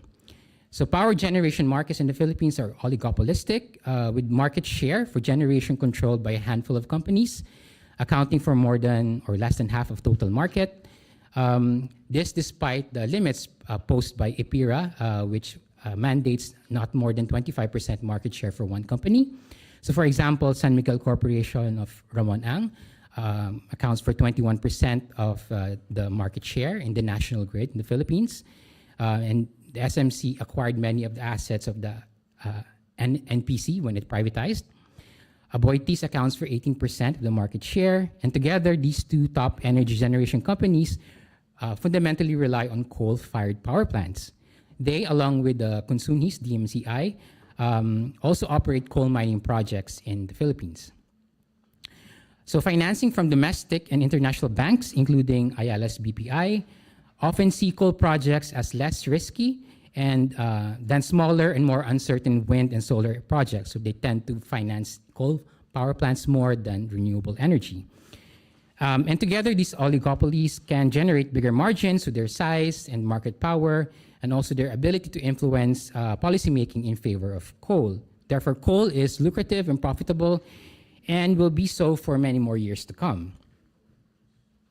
So turning now to the president. So as we noted earlier, the rise in coal share in energy generation started in the 2010s and accelerated beginning in 2016, which coincided with Aquino and Duterte administrations. So Aquino equated economic growth with pressure to increase energy supply, and therefore coal could supply this demand. It was during his term that the PH committed to renewable energy and the Paris Agreement to reduce coal power plants and greenhouse gas emissions, even as they continued to rely on coal. Duterte, meanwhile, initially saw the Paris Agreement as hampering industrialization agenda of the Philippines, and instead continued prioritizing coal-fired power plants, running counter to the agreement. So this is, I don't expect you to read this. This is a borderline incoherent from the son of Duterte in 2016, but he's trying to say how it's unfair for the Philippines to give up on its industrial ambitions while developed countries have already developed. So that's what I think what he's pointing at in this quote. So therefore, Duterte would inaugurate the most number of coal power plants, more than the previous administrations, as you can see here from the table by Delina. So the government, through the Department of Energy and its secretary, Alfonso Cusi, adopted a so-called technology-neutral stance to prioritize energy security. So technology-neutral means that they are not prioritizing any particular energy as long as it contributes to the security. It doesn't matter. But of course, this technology-neutral stance is favoring coal. And as you can see, Duterte and Cusi fast-tracked many coal projects, identifying some of them as projects of national significance in 2018. Some of these eventually became part of the Build, Build, Build program, and Duterte saw coal as key in supporting some of his infrastructure projects in the BBB program. So here, these are three photos of Duterte inaugurating different coal-fired power plants in different parts of the Philippines. And something to take note, some of these are past his 2019 SONA, wherein he kind of had a shift in perspective towards coal, but he still was inaugurating many of these coal-fired power plants. So in 2019, there was a minor shift, or maybe major or medium shift against coal, as reflected in his 2019 SONA. So Duterte said, he would like to reduce the dependence on traditional energy sources such as coal and then promote renewable energy. And then this was reflected in the Philippine Energy Plan in 2020, as well as the moratorium ordered by the DOE Secretary Alfonso Cusi in 2020 for preventing the building of new coal power plants. But this moratorium did not include those that were already in the pipeline. So in effect, there was a move from a technology-neutral policy to a more flexible power supply mix to accommodate new, cleaner, and indigenous technological innovation. So Cusi was notoriously not favor for renewable energy, but this changed after the 2019 SONA. And this was also accompanied by an exit of banks financing coal projects, the retirement of some of the old coal power plants, one of which, Sual, is the oldest, is set to retire in 2024, and divestment from coal by Ayala and San Miguel Corporation, who are now pivoting towards natural gas, liquefied natural gas, or LNG, as sort of a transitional or bridge energy, away from coal, but not yet renewable. Okay, so what about Marcos? So this image is a screenshot of one of his campaign ads that you've probably seen, wherein he picks up a wind farm and it becomes a symbol of hope and progress that of his administration. He sort of mines an infrastructural nostalgia for a golden age represented by these windmills, which is kind of false equivalence because the Marcos had nothing to do with the Bungi wind farm. He did not build it, but it became associated with him and he continued with this idea. And this emphasis on renewable energy came at a time of green power rush, when solar and wind energy projects were becoming cheaper and easier to construct. And there's a stronger anti-coal movement and a shift towards renewable energy, even among business elites at the global and domestic levels. So for example, the Philippines is now expected to be the top solar and wind energy producer in Southeast Asia by 2030, with all of these investments expected to come in. So Marcos, in this first State of the Nation address, planned target around 35% of total power generation by 2030 to come from renewable energy, which is up from 22% at present. And this he aims to do through an emphasis on promoting indigenous sources of renewable energy and large-scale environmental projects. By 2050, 50% of the power for electricity would have come from renewable energy under a clean energy scenario. So this continued from a previous Philippine Energy Plan by Duterte, and so this move from coal is continued by the Marcos administration. There's also an element of shifting to promoting electric vehicles, which has repercussions for the transport sector and as well as the jeepney modernization program, which is a big issue still in the Philippines. So in 2022, the government allowed 100% foreign ownership of renewable energy projects, citing an opinion by the DOJ of the Constitution that said, so we have a restriction, constitutional restriction of 40% ownership. But the DOJ interpreted the Constitution phrase that says, so-called all forces of potential energy, to exclude renewable energy because these are kinetic energy. So therefore, the idea is that 100% foreign ownership would attract more foreign investment, but it also led to more domestic companies to start investing in renewables. So for example, in 2024, 1.35 trillion pesos, according to DOE, have been invested in the renewable sector. 1,327 contracts were awarded, most of which coming from solar, hydro, and wind power, around 90%. China's also been investing. They pledged $14 billion worth of renewable energy investments last year, but of course there are geopolitical tensions which have reshaped these dynamics. There's also competition in renewable energy between the US and China, which the Philippines is also seeking to play a role in. One of the big problems of renewable energy in the Philippines is that the Renewable Energy Act and its mechanisms and programs were not really implemented in full. So for example, the Renewable Portfolio Standards only implemented in 2018, the Green Energy Action Program in 2022.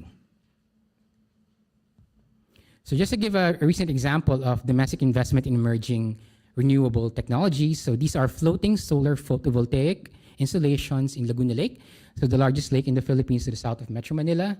So the Laguna Lake Development Authority recently auctioned off 2,000 of the 90,000 hectare space in the lake to generate 2,500 megawatt of energy, enough to supply 2 million homes in Luzon, which is a power deficient grid. And the contract, many of the contracts here was awarded to Ayala-led ASEN Group, which was given 800 hectares to develop floating solar panels, as well as a couple more local and foreign companies. So the idea is that when these are fully operational, they will more than double the solar installed capacity level that the Philippines has currently in 2023. One of the issues why they're turning to water is because this will bypass some of the contentious issues surrounding solar panel, because when you build them on land, they tend to conflict with agriculture, lands, farmlands, conservation areas, ancestral land. So many of the issues in solar panels are related to this. So the idea is that building on land will solve many of these problems. But of course, the lake itself is not empty. So there are many issues surrounding Laguna Lake, including conflicts with fisheries and uncertainty regarding the effects of building solar installations in the middle of the lake in terms of the socio-ecological issues in the lake. More recently, Marcos turned to nuclear. So one key renewable resource that is new in the recent energy plan is the focus on nuclear energy.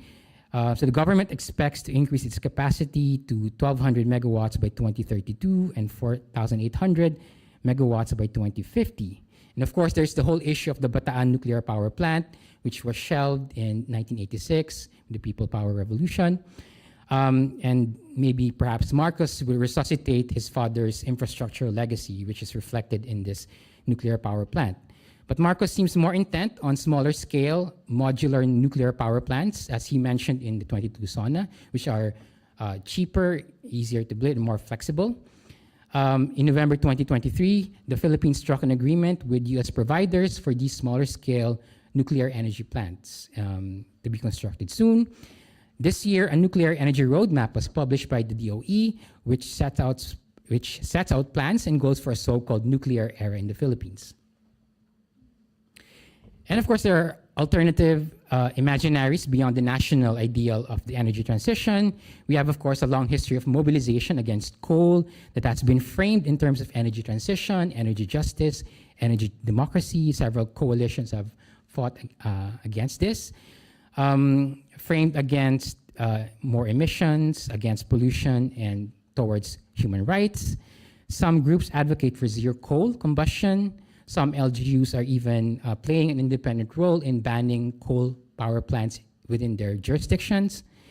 Others also call for a just transition to renewable energy in line with issues of climate change vulnerability, reducing import dependence and pollution, putting worker concerns at the forefront, especially those that will be displaced when we transition, and also the issues of renewable energy in particular. So transitioning to solar, wind, and these kinds of energy sources would also cause environmental impacts, would also cause forms of dispossession, conversion of agricultural and ancestral lands, causing further exclusion and environmental impacts.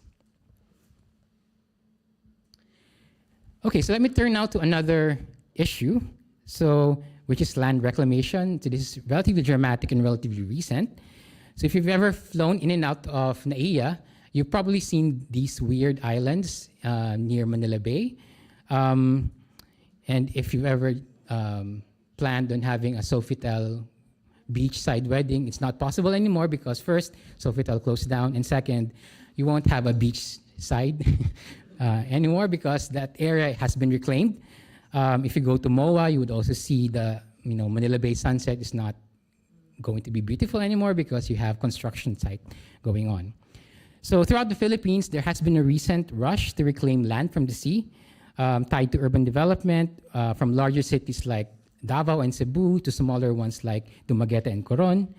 A lot of these big projects, however, are located in Manila Bay, where narratives of density, land scarcity, and urban congestion have driven the need to find more space for urban land in Metro Manila. So as the Philippine Reclamation Authority Assistant General Manager argued just a few weeks ago, quote, "The real reason for these projects is the congestion. With more people, we need more space for economic movement." So Manila Bay and its deep harbor has a long history in the history of Manila and the Philippines. And reclamation has been historically a strategy in addressing demands for more land, such as the piecemeal reclamation projects during the Spanish and American colonial periods that gave us the Manila harbors, as well as present-day parts of Rojas Boulevard. And then more significantly, nation-building projects during the Marcos Sr. era in the 1970s that gave us CCP Complex. And again in the 1990s with the Bay City, MOA Complex, Entertainment City that we see up to now. But these are nothing in scale when compared to what is happening in Manila Bay in recent years. So currently there are 22 proposed reclamation projects covering an area of nearly 10,000 hectares of Manila Bay, or roughly 5% of its area. As you can see here in this map published by the DNR in 2023, actually there's a number that are missing still here. But these projects are accompanied by ruination imaginaries of Manila Bay, considered as dead or dying, and therefore in need of restoration and rehabilitation amid uncertain urban ecological threats of climate change. These are also situated within broader efforts to rehabilitate the bay that began with the Supreme Court order in 2008 that ordered the government to clean up, rehabilitate the bay. So we had projects like water quality improvements, dredging, sewage improvements, solid waste management, but none of these include reclamation. Another project that was not part of the rehabilitation, but eventually became one, was the Manila Bay Walk Dolomite Beach Project, which opened 2 years before Duterte stepped down in 2022. So during pandemic lockdown in 2020, the stretch of the beach near the shallow corner of the Bay Walk, bordering the US Embassy, became site of a multi-million peso beach nourishment project with crushed dolomites shipped from Cebu and then dumped in this corner. The aim was to provide a recreational space in a city lacking open and green spaces, improve the mental health of urban residents, according to spokesperson Harry Roque, and restore Manila Bay to its former tropical glory prior to urban decay and decades of mismanagement and pollution. But more than anything, I would like to read this landscape as something that symbolizes the aesthetic vision of Duterte's urban populist ecologies and his politics of discipline, a promise of breaking from the disorder of the city, cleaning up a dirty city, and aspirations for a better urban environment that also has repercussions for the war on drugs. Despite not contributing to the cleanup efforts, because this is essentially a cosmetic intervention, despite people claiming that it has cleaned up Manila Bay, there are tilapia swimming near the beach, potentially causing more harm. It was an easy, low-effort project, very visible infrastructural intervention in the urban landscape. But the big irony, of course, is that this site will be eventually surrounded by planned reclamation projects in the area. So it was during Duterte's administration when many of these projects were approved. He placed the power to approve or veto away from NEDA to the office of the president in 2019.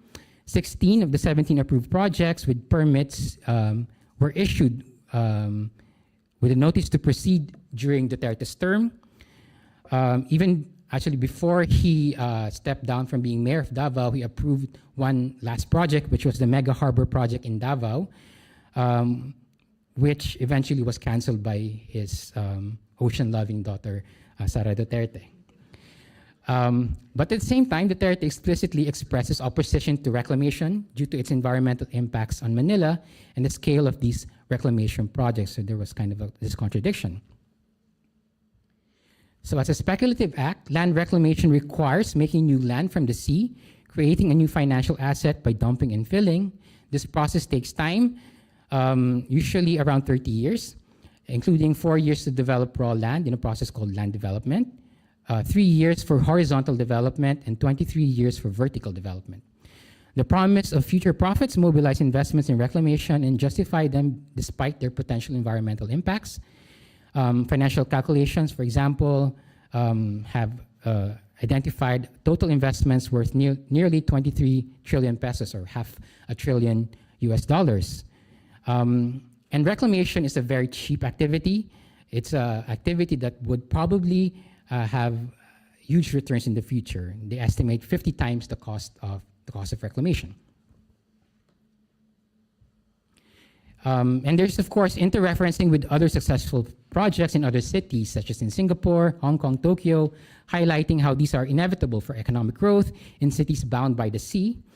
Supporters from the government even claimed that they provide some sort of flood protection. And even the 16,000-hectare Manila Bay Integrated Flood Control is technically a reclamation project designed to protect the city from flooding and rising sea levels. So opponents, meanwhile, of course, emphasize the longer-term risk of reclamation, even including the current DNR Secretary, Loizaga, saying how we need to take into consideration climate change impacts on cities, and even Marcos, who echoed the claim that projects will impede the flow of rivers and worsen flooding. the most recent floods in Carina in July, DNR Secretary Loizaga mentioned how ongoing reclamation projects have tried to adapt to the issue of flooding, such as SM Prime, now building wider channels to help with water circulation and prevent flooding.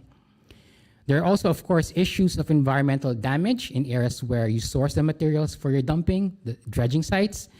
They usually come from somewhere. In this case, most of them come from Cavite.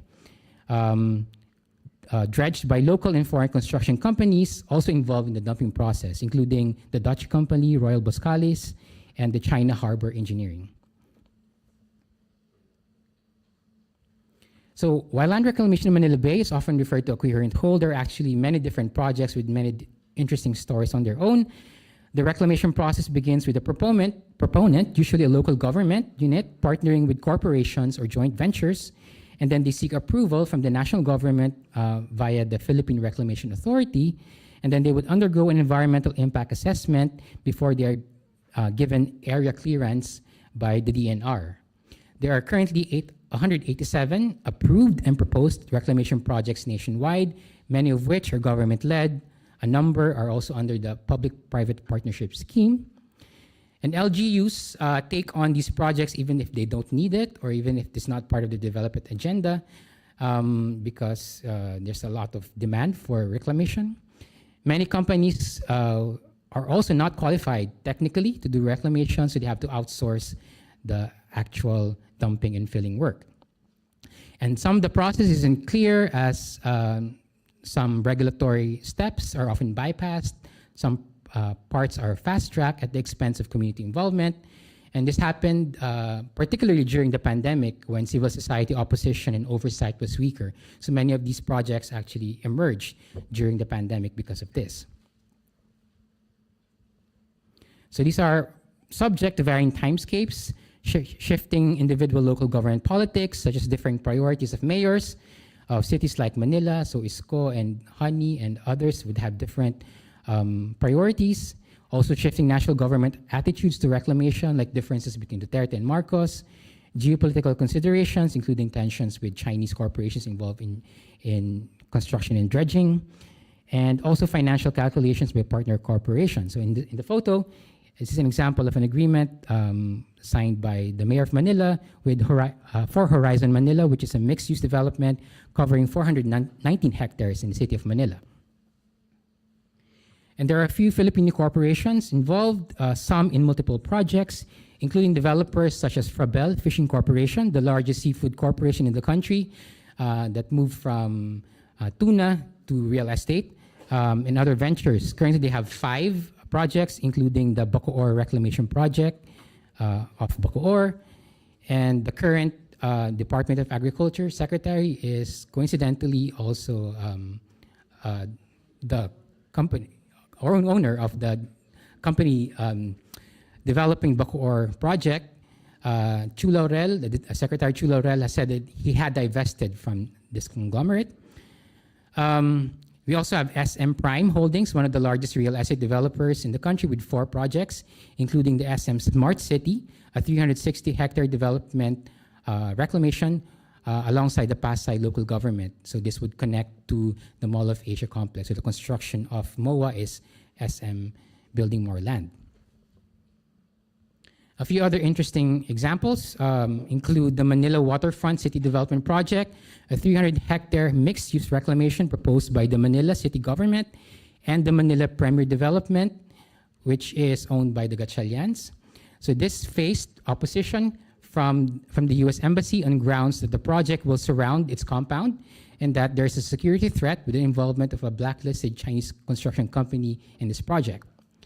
Manila Solar City, a 148-hectare development by Gold Coast Corporation, which is again also tied to a local political family, the Chiengs in Manila, was first proposed in 1992, but strong opposition stopped the project only to re-emerge in 2011 when the reclamation ban was reversed by the city government. And then permits were issued by the Philippine Reclamation Authority in 2022. So in August 2023, President Marcos ordered the suspension of all reclamation projects, except for one, pending review of their impacts. This was after he visited flooded areas of Central Luzon and attributed to reclamation downstream, and the public uproar over the sudden emergence of dumping in Manila Bay. So several groups initially lauded the suspension, but there was confusion over the order in terms of what was and wasn't covered. 3 months later, 2 Pasay City reclamation projects were found to be exempt after review and deemed compliant by the DNR, Philippine Reclamation Authority, and the city government. So this included SM Prime and Pasay Harbor City Corporation projects. In early 2024, 3 more projects were cleared. Of course, many of these reiterated the financial benefits against the wasted opportunities if suspension lasted long. And that certain business groups suggested that halting reclamation created uncertainty for investors, and such policy inconsistency will terrorize possible investors, according to their words. So just to give 2 short examples of how some of these projects have affected coastal communities and their environmental impacts. So the first one is in Bacoor Bay, which is located in the southern part of Manila Bay. It's known for its mussel farming industry since the 1950s. So if you've eaten tahong in Manila, chances are they come from Bacoor Bay. But its futures are currently under threat from several reclamation projects, including the Bacoor Development Project proposed by the Revillas, the Bacoor City Government, along with Frabel, and the 100-hectare diamond reclamation project by Diamond Export Corporation. They plan to build a commercial business district in this part of Bacoor, which is will be connected to Manila by the expansion of the light rail transit. As of 2023, 1,000 coastal residents and 150 hectares of mussel farms have already been displaced. So this area that they're building here is densely populated. So many of these displaced were relocated to Naik, many kilometers further south and far inland, wherein they don't have source of livelihood. So many would, of course, return to Bacoor, which for some families have been home to them and source of their livelihood since they were relocated in the 1990s when Parañaque was reclaimed for SM Mall of Asia, which also displaced 6,000 fisherfolk families. So when I talk to fishers, they would say that many of these activities have actually, the dumping and filling activities, including the Dolomite Beach, have an effect on them in such that fish fry and fingerlings, they said, do not come to them anymore from northern Manila Bay. Some areas are also prevented from building more mussel farm, which is an important source of livelihood for people, for fisherfolk, diversifying their livelihood. And a couple of fires also burned down these dense coastal settlements, and many would suggest that these are tied to these kinds of developments.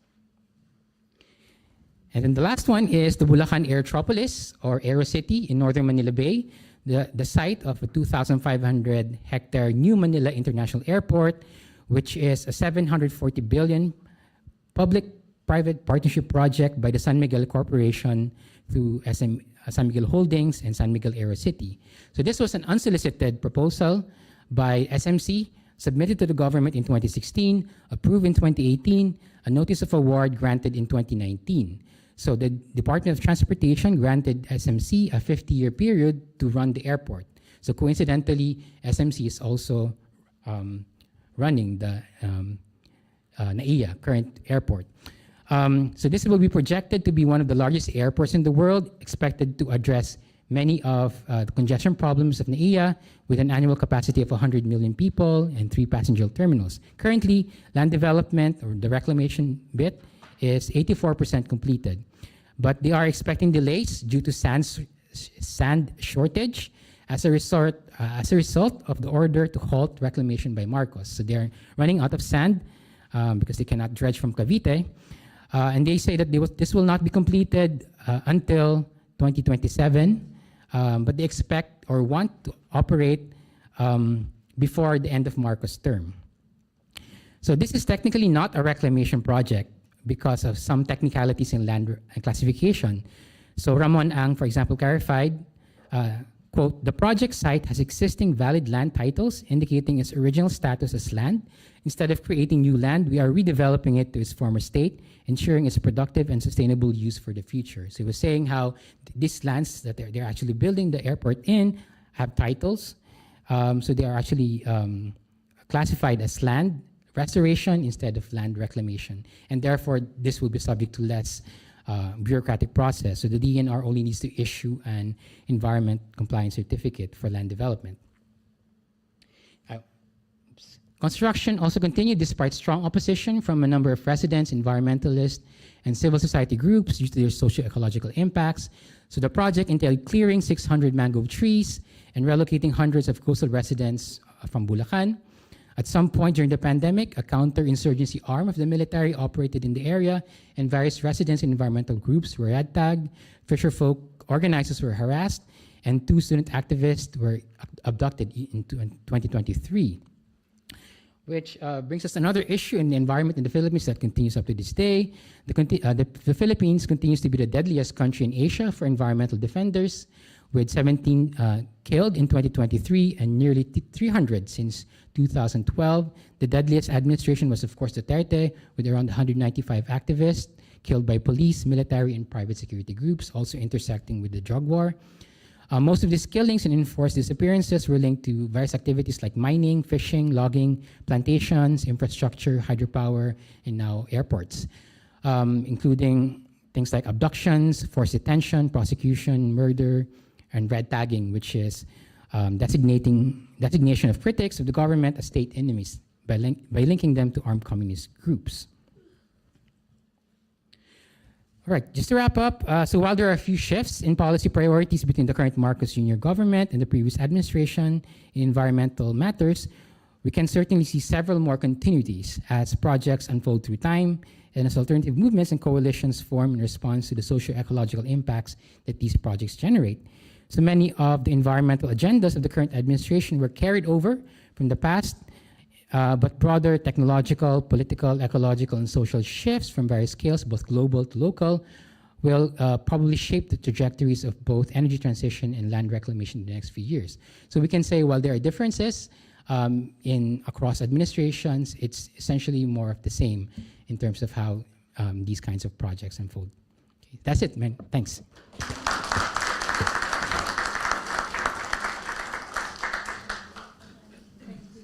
Thank you so much, Christian. We'll have Emerson for the response.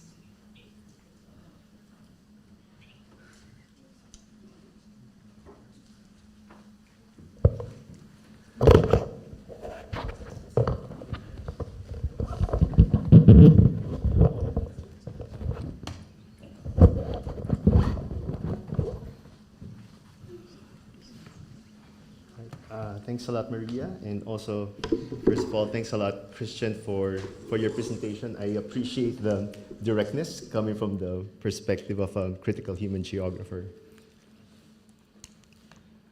There are many things that resonated with me from the perspective of policy studies and deliberative democracy.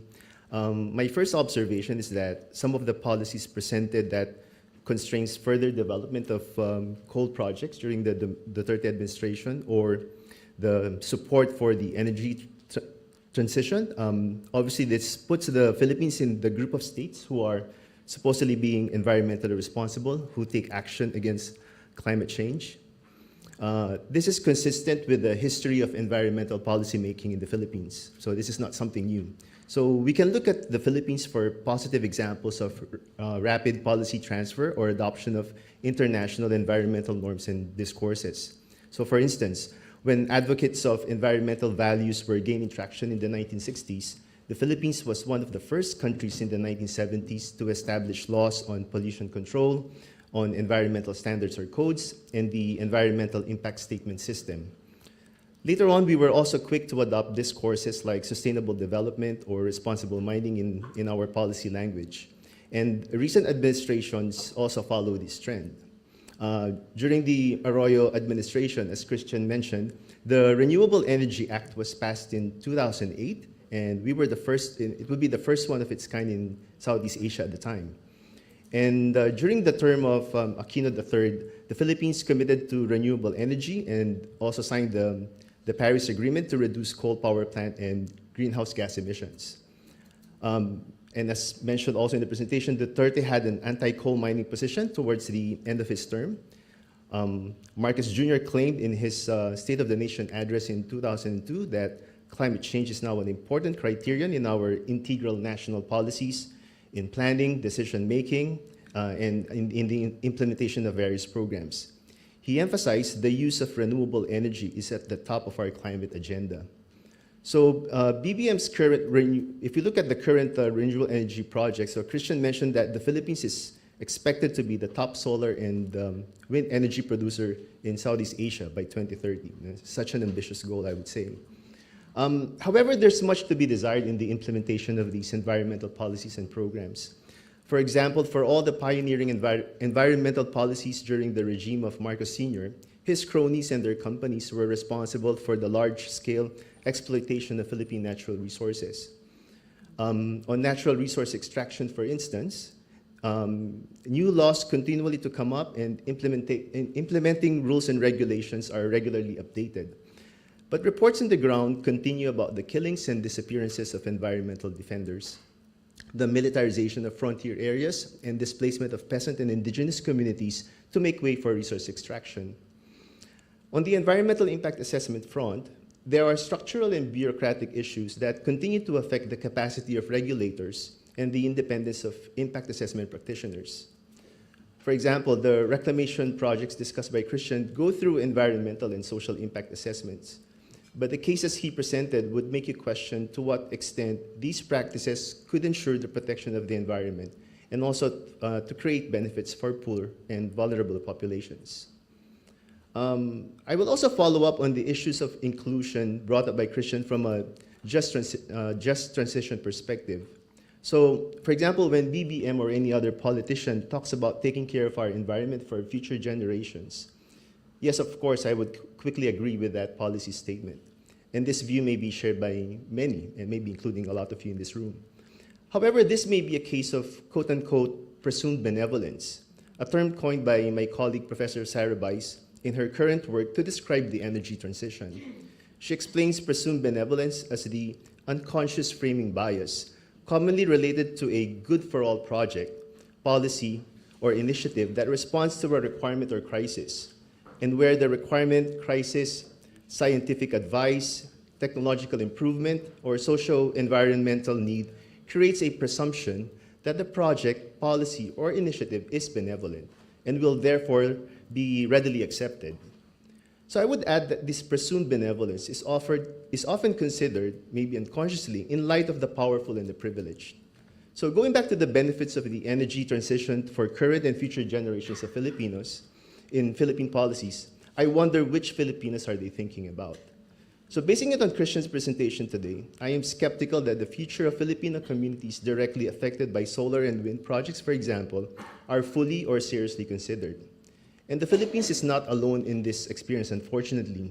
Even in the global north, there is empirical evidence from energy transition scholars that First Nations, Aboriginal, Indigenous, peasant and fishing communities suffer the most in large-scale renewable energy projects, but at the same time, they have the smallest voice in energy transition initiatives. Here in Australia, we don't need to go far. We only have to hear the community opposition happening in Queensland, Victoria, and New South Wales to renewable energy zones. Finally, given that Christian was too modest to use his work in his presentation today, as a responsible reactor, let me end my discussion with a message inspired by Christian's 2002 double prize-winning book, Urban Ecologies on the Edge, Metro Manila's Resource Frontier. Filipinos do not have the same power and vulnerabilities in shaping their environmental futures. In his book, Christian showed that the powerful and the marginalized interact with the state in producing environmental landscapes in Metro Manila and beyond. And between the powerful and the marginalized, it is obvious to me whose interests prevail in creating our environmental future. Thank you.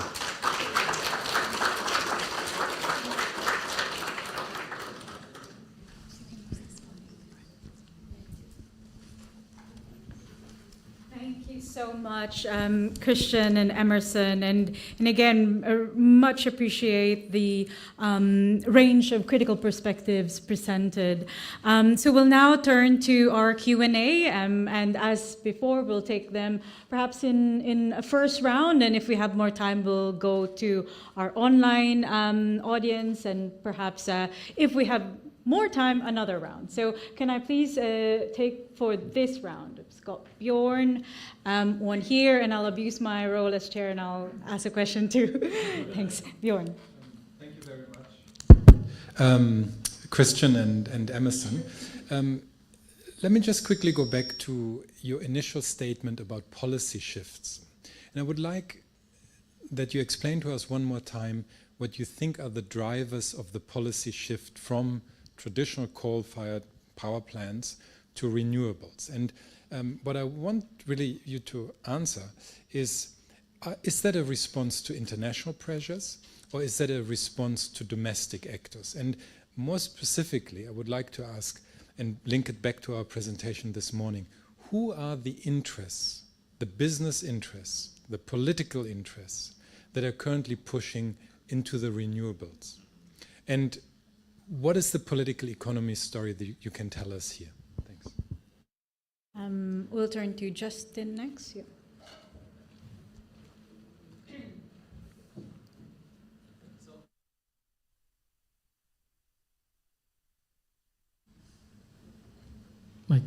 Thank you so much, Christian and Emerson, for those presentations. I think Christian briefly touched upon this during his talk. I'm just wondering, what are your thoughts on the increasing investments of Chinese energy companies in the Philippines? I mean, you talked about the National Grid Corporation of the Philippines being 40% owned by China, and this commitment to invest in $14 billion of renewable energy. I'm just wondering, what are some of the opportunities and threats that you see in these investments? Thank you. And last one for me, just very specific on the nuclear energy era under Marcos. I'm very curious what you think about this and its military strategic implications. And perhaps building on Bjorn's point, what are the political drivers for saying that Philippines is going to invest in nuclear energy given intensifying geopolitical competition? So over to you. All right, thank you. All right, so the first question about by Bjorn on the policy shifts, I think these are both international and domestic, and they, I think, kind of interact with each other. So for example, in the 2010s, coal was still favored by the government, and that's also because coal at a global stage was not as the anti-coal movement wasn't as strong as it is currently now. So the shifts in global attitudes toward against coal, moving towards renewable energy. You can also see this in many of the multilateral organizations like the ADB and many others who are supporting renewable energy. And I think that essentially, I think, help the shift towards renewable energy in the Philippines. I cannot talk about why Duterte changed his policy from very pro-coal to somewhat anti-coal towards the end. I think that's a good thing to study. But in the context of renewable energy, many of the emerging players who invested in coal, such as SMC, Aboitiz, are also increasingly turning towards renewable energy. Others have a longer engagement, such as First Gen, which is the Lopezes, who have invested in natural gas, but are also investing in solar and wind. And so there's kind of what I sense is a broader kind of shifting attitude, both from the government and businesses towards renewable energy. So I think that that is working towards that. And it's also helped by some of the instruments that the government has developed to follow under Renewable Energy Act. So this became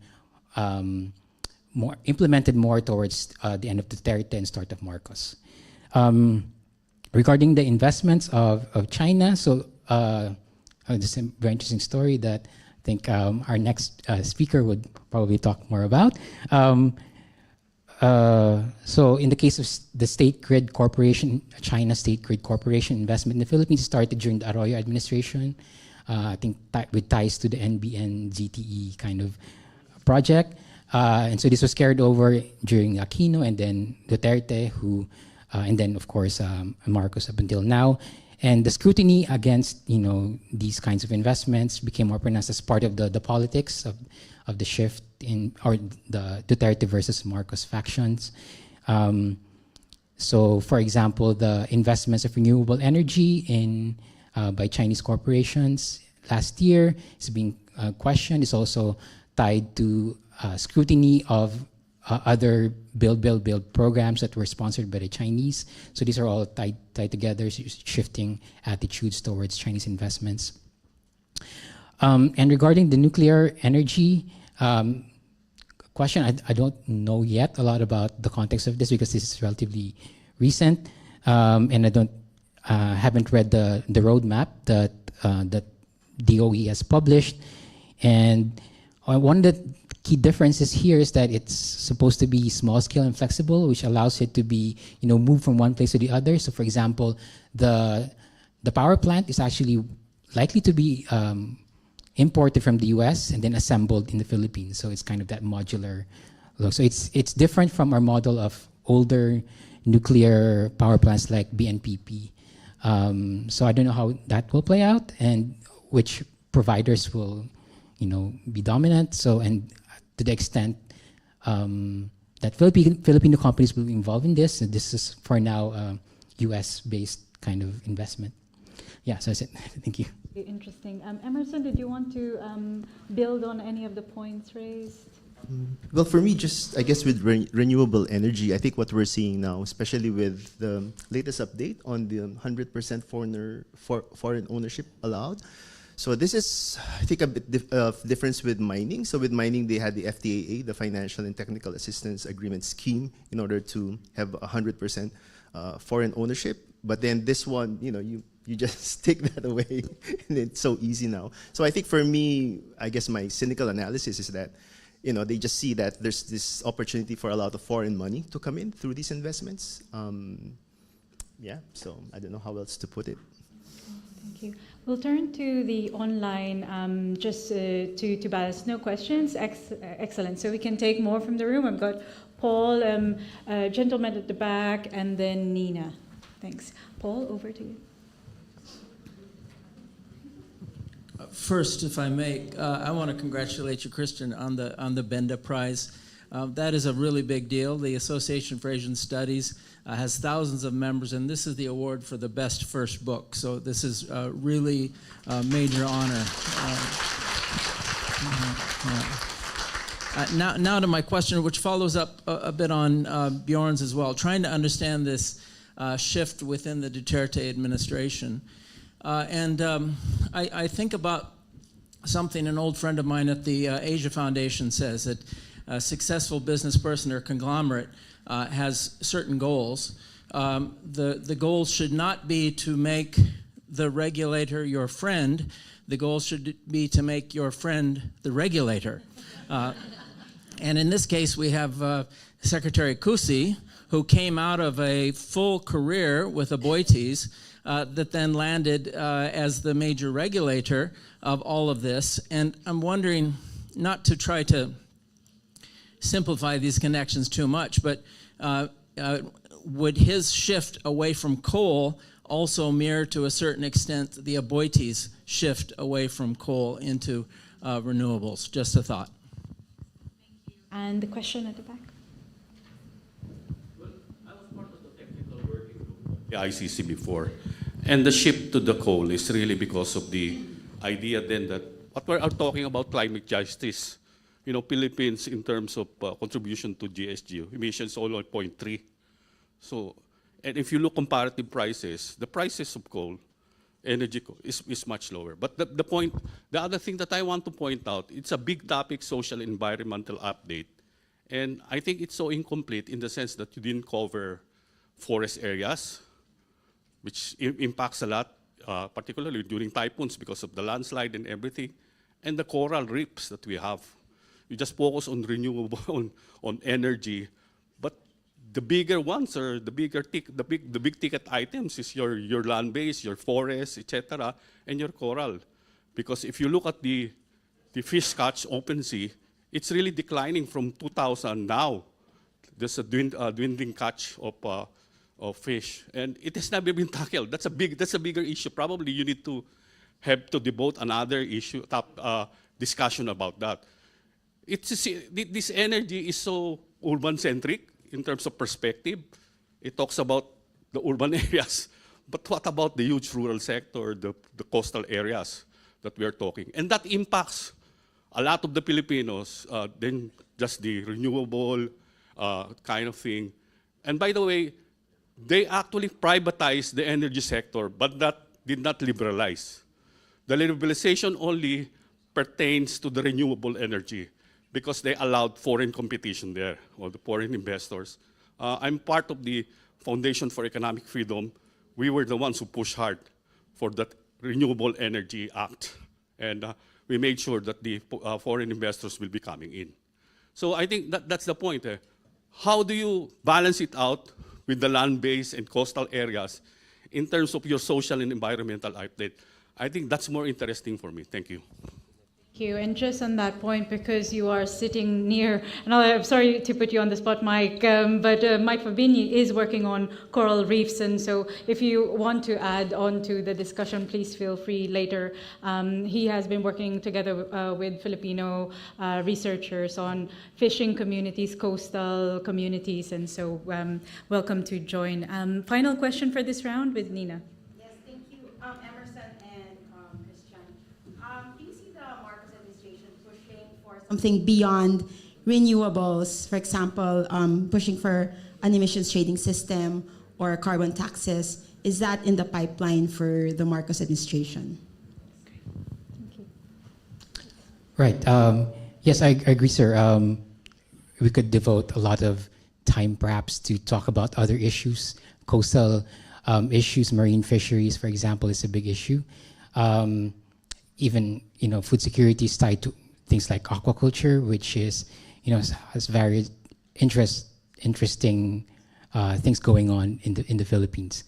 And that also perhaps also ties up with the emphasis of the Marcos administration and even the Duterte administration in these kinds of issues. So they haven't really talked a lot about this. There was a talk about food inflation and food prices, but not a lot about focus on these important issues.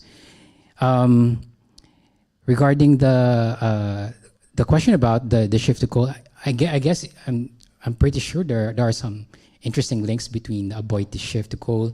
And it's, I think, an industry-wide shift.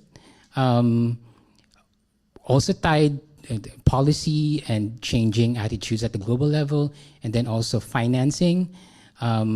So more financing is moving away from coal into renewable energy, as they realize that renewable energy is, they understand it better, because there was a hesitation for many of the banks to fund and finance these projects because they don't know what's going on. It's smaller scale, it's probably riskier for them. But because of these shifts, I think altogether they kind of converged towards a moment where there was this noticeable shift. So I think the term that they use is a green power rush, so, which has happened in the last few years only. And regarding carbon taxes, maybe, Emerson, I don't know if you know anything about carbon taxes.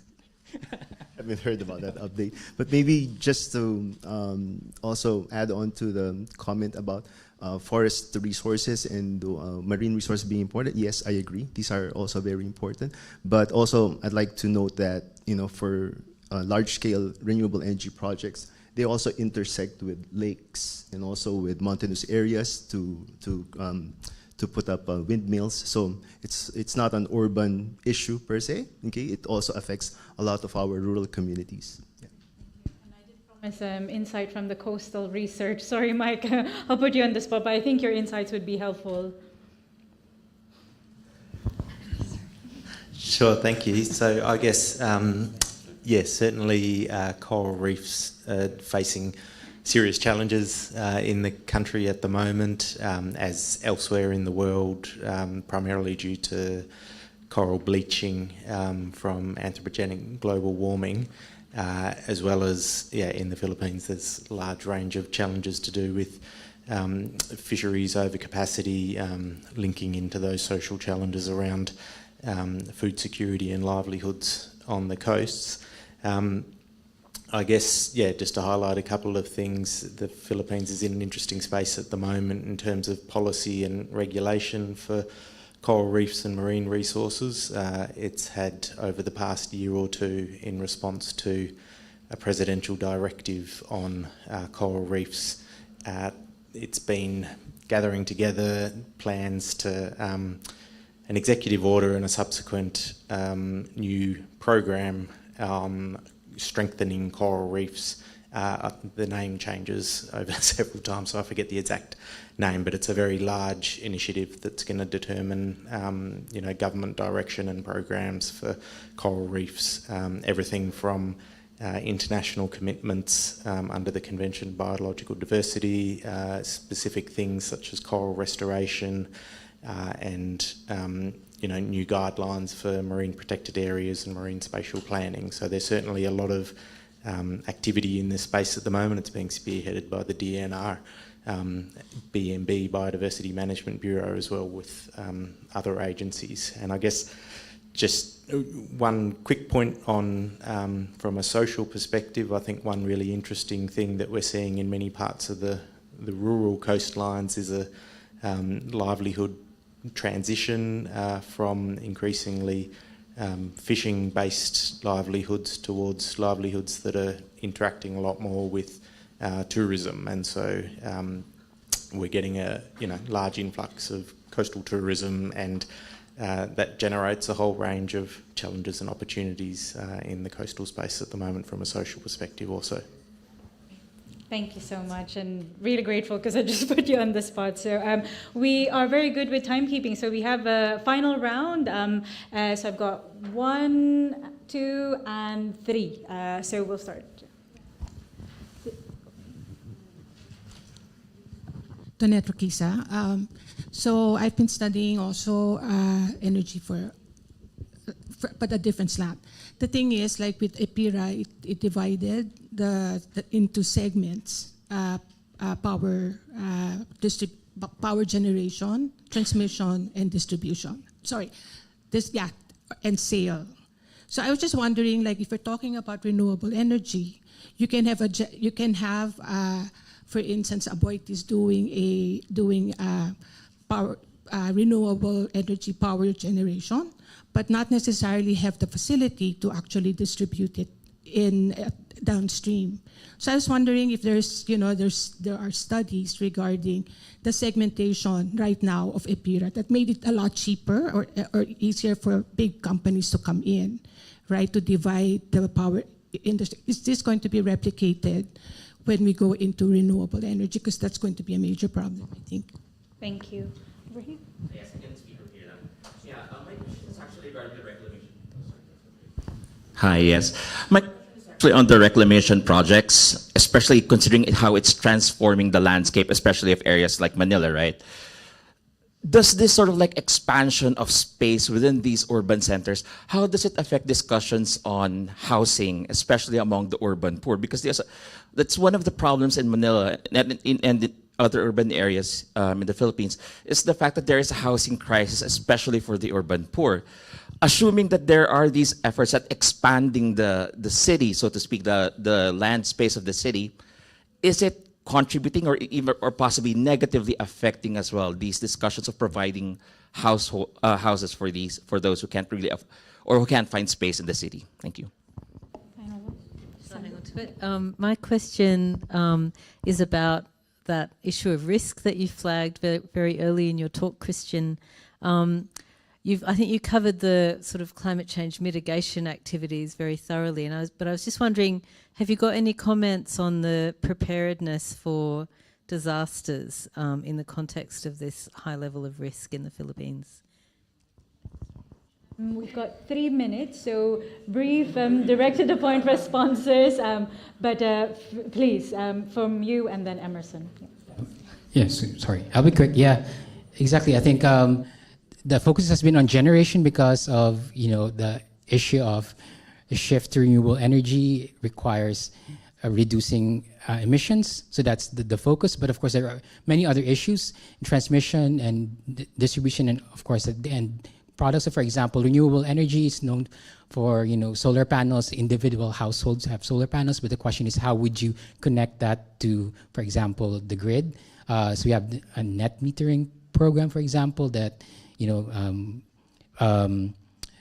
excess supply can be sold back or brought back to the grid. So there are many, I think, aspects of this that could be touched upon, but the focus has still been on generation, unfortunately. And regarding the question on housing and urban, so definitely the islands that they're building are definitely not for housing, socialized housing. These are for condos and smart cities and new developments. And unfortunately, although Salceda, Representative Salceda mentioned something about using the proceed, the funds, the taxes, or the fees they get from reclamation to fund social housing projects. But I don't know if that is anything worth pursuing in terms of the structure of the government.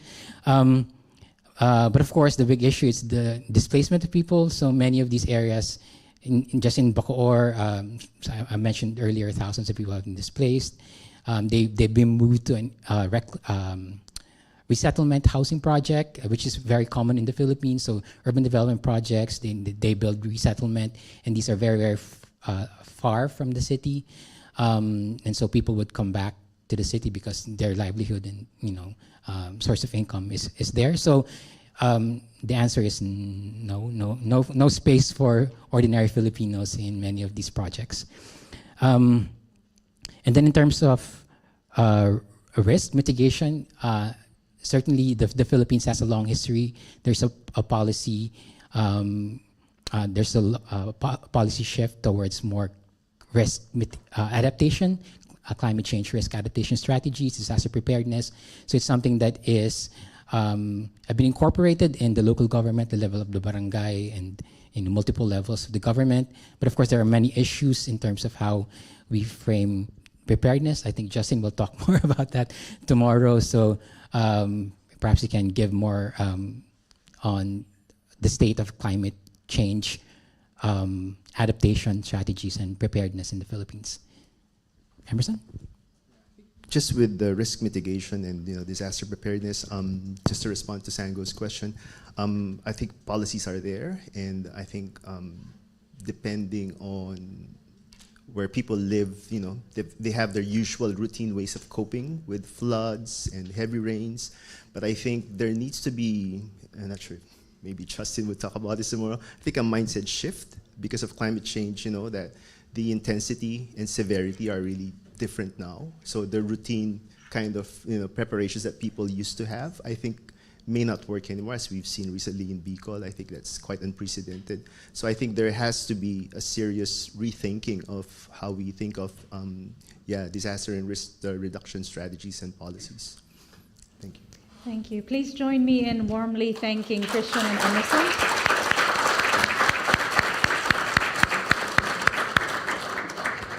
So we do have merienda after.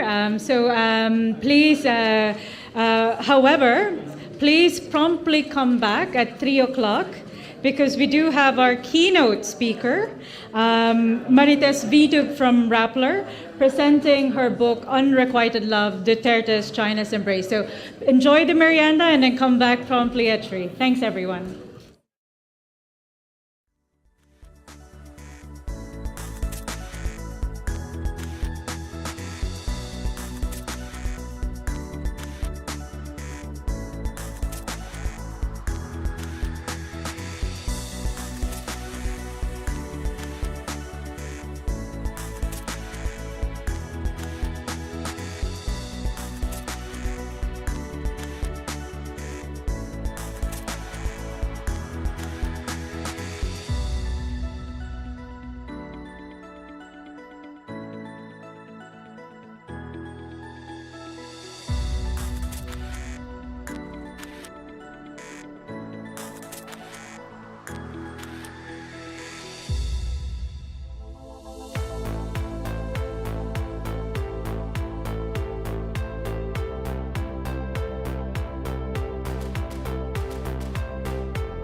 afternoon.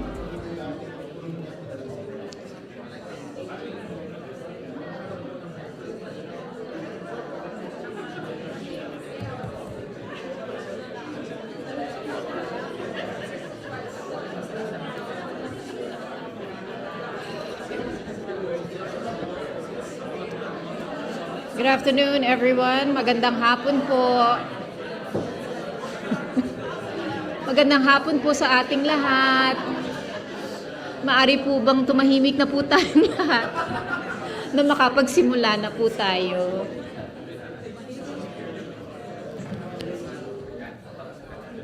Good afternoon. Thank you, everyone, again for being here. We've come to this part that we've all been waiting for, which is the keynote, and I've been asked, it's a privilege for me to introduce our keynote speaker for today. Marites Vitug is a leading Filipino investigative journalist and author. She is editor-at-large of Rappler. She was editor of Newsbreak magazine, and for many of us, Newsbreak was such an important source of information, and just always impressed at the kind of work that they did then, and the kind of journalists that they developed over the years. And now those same journalists are also developing younger journalists and community journalists as well. So it's truly an honor for me to be introducing Marites today. Marites has written 9 books. And today she will talk about her latest book, which is Unrequited Love, Duterte's China's Embrace. This was co-written with Camille Lemia. Her other books include Rock Solid, How the Philippines Won Its Maritime Case Against China, Shadow of Doubt, Probing the Supreme Court, and The Politics of Logging. Marites has a degree in AB Broadcast Communication from the University of the Philippines. She has a diploma in World Politics from the LSE. She's a Nieman Fellow at Harvard and a recipient of many other prestigious fellowships and awards. So please, let's give a warm welcome to Marites.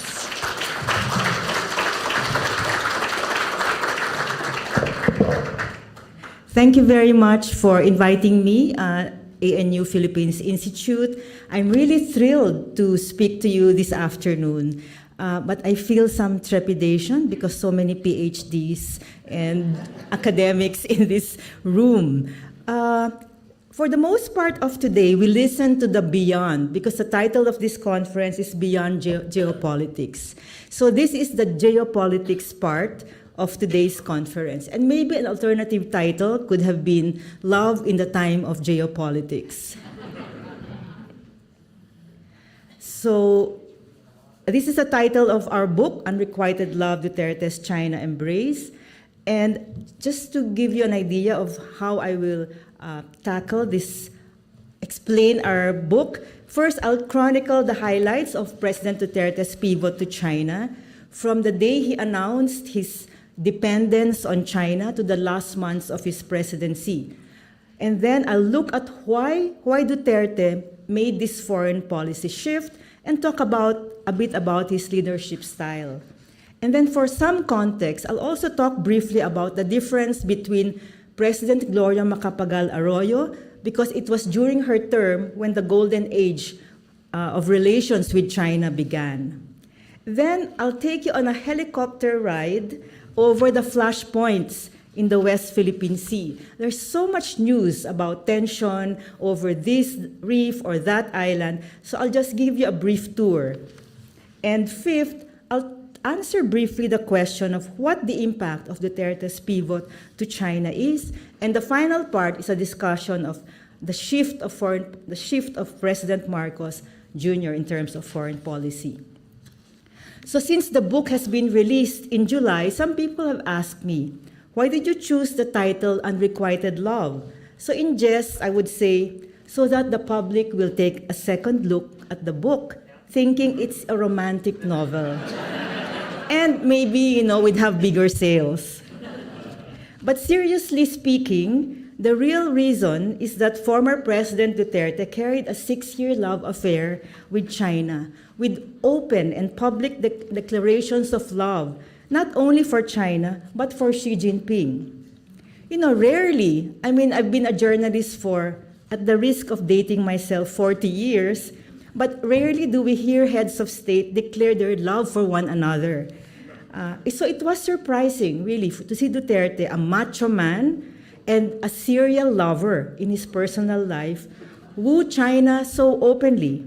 It was like wearing foreign policy on his sleeve. And he tended to be clingy. He talked about needing China. Yeah, he tended to be clingy and he talked about needing China. So let me begin with the third slide. So I'll take you back in time to October 20, 2016. This day stands out in many people's memory. It was a cool autumn day in Beijing when Duterte, on a state visit to China, made a major announcement to a crowd of Filipino and Chinese businessmen attending a trade and investment forum. So imagine at the Great Hall of the people in Beijing, he said in his usual incoherent way, you can read it here, part of this meandering speech about divorcing the Philippines from China. But that was really the essence of his speech. And Xi Jinping was there. And the last line was, I announce my separation from the United States, both, even if it's ungrammatical, both the military, but economics also. So I've separated from them and I will be dependent on you for all times. But do not worry, we will also help you as you help us. So the ground shifted beneath our feet. It was a most dramatic twist in foreign policy. And on that fourth month of Duterte's presidency, the China pivot began. And two of the cabinet members who traveled with Duterte to Beijing were stunned. NEDA Secretary Ernesto Pernia and Finance Secretary Carlos Domingo had a huddle, and they had to come up with a statement explaining Duterte's speech. So a few hours after the speech, Pernia and Dominguez issued a statement saying that, well, while Asian economic integration was long overdue, it did not mean that we are turning our back on the West. So anyway, in many occasions after the state visit to Beijing, Duterte continued to extol China on various occasions. These are samples of his declarations of love. So, 2018, I just simply love Xi Jinping. He understands my problem and he's willing to help. More than anybody else at this time of our national life, I need China.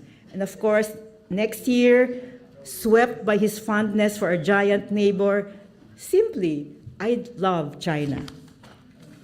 So after the state visit, in the afterglow of Xi Jinping's and Duterte's high-profile meeting, the cabinet men of Duterte came home and triumphantly announced China's pledge of $24 billion in investments and soft loans, and gave us a long list of major infrastructure projects for Duterte's Build, Build, Build program.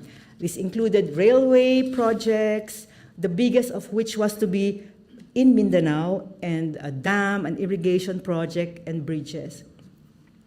There was a digital component, a crime surveillance system, and I want to talk a bit about this because it would have led to China's ubiquitous presence in our digital systems. It was called the Safe Philippines Project. Basically, this project will expand and strengthen the Davao model. We've heard about the Davao model in monitoring and fighting crime, and replicate this model in cities in Metro Manila. And this would use Huawei facial recognition technology, among others. So the plan was to install initially 12,000 CCTV cameras in Metro Manila and Davao. These cameras would be in roads, public squares, business districts, residential areas, and the overall goal was to reduce crime. But the Senate in the Philippines opposed it because of national security concerns, because Safe Philippines involved gathering of data from millions of Filipinos, which could land in Chinese hands, since China has a national intelligence law which requires that organizations such as Huawei and whoever the contractor of the Safe Philippines project would be should cooperate with Chinese intelligence agencies. So there was a lot of discussion about this project, and there was already a loan agreement and a high-profile launching of the project in Marikina, one of the cities that would be a beneficiary of Safe Philippines, but the project never took off. One reason was delayed funding, which could have partly been caused by the pandemic. So, mercifully, that project did not continue. So as for the railways, the biggest one was the Mindanao Railway Project, which during Duterte's first State of the Nation address boasted. He said, "This will come true. This is a promise that will happen in my term." It never did. Same with the PNR South Long Haul and Subic-Clark Railway. These were all supposed to be funded by China loans amounting to $4.9 billion US, but the loans never came.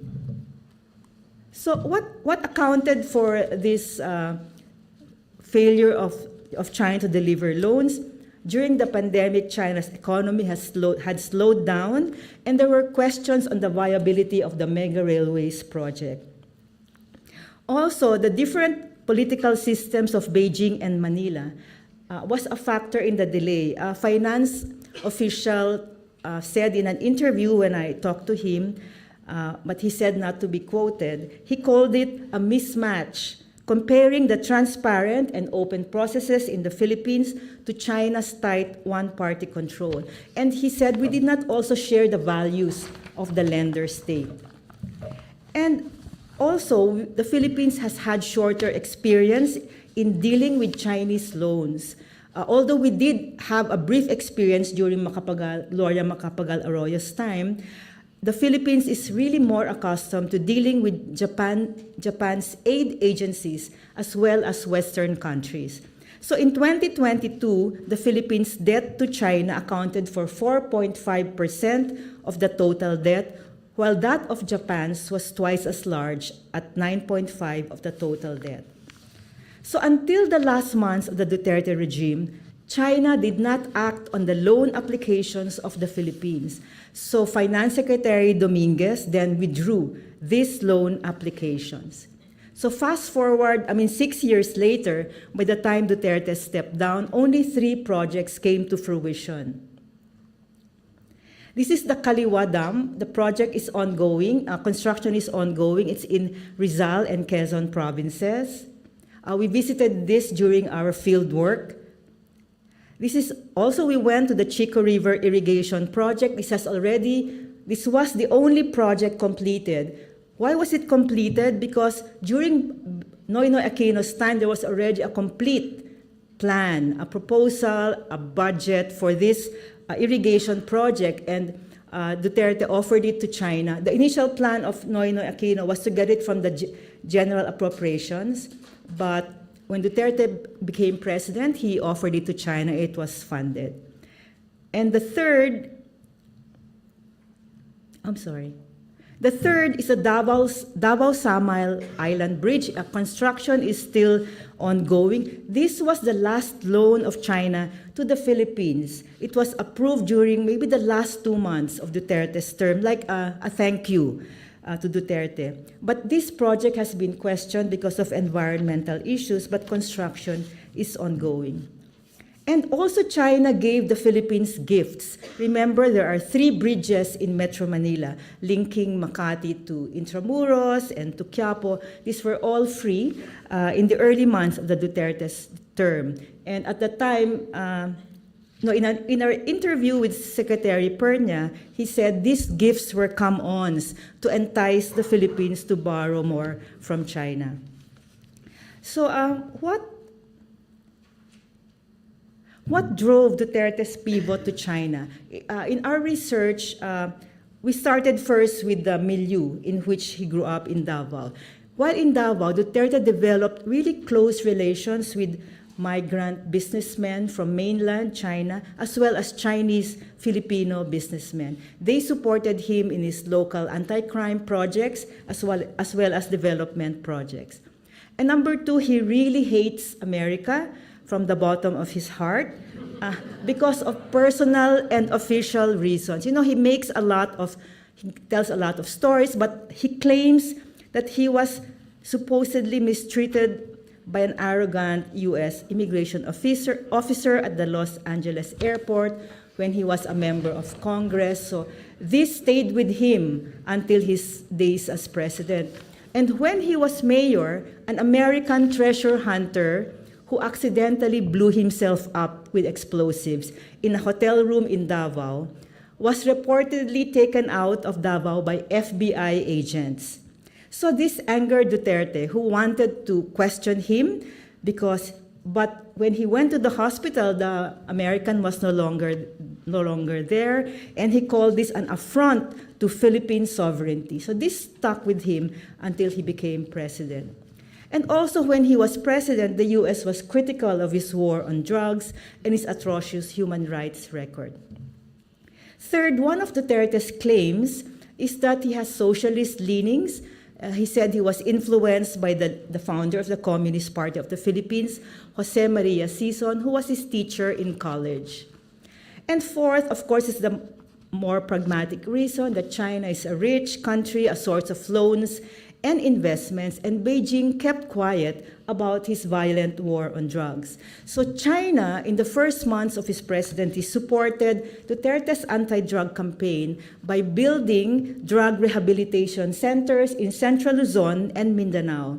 These were funded, a mix of funding from the tycoons, as well as a state enterprise, and the Chinese government. So Mindanao was favored. 3 of the 4 drug rehab centers were in Mindanao. You know, we visited most of these drug centers, and they were fraught with problems: lack of planning, lack of coordination with the Department of Health, lack of staff and funds.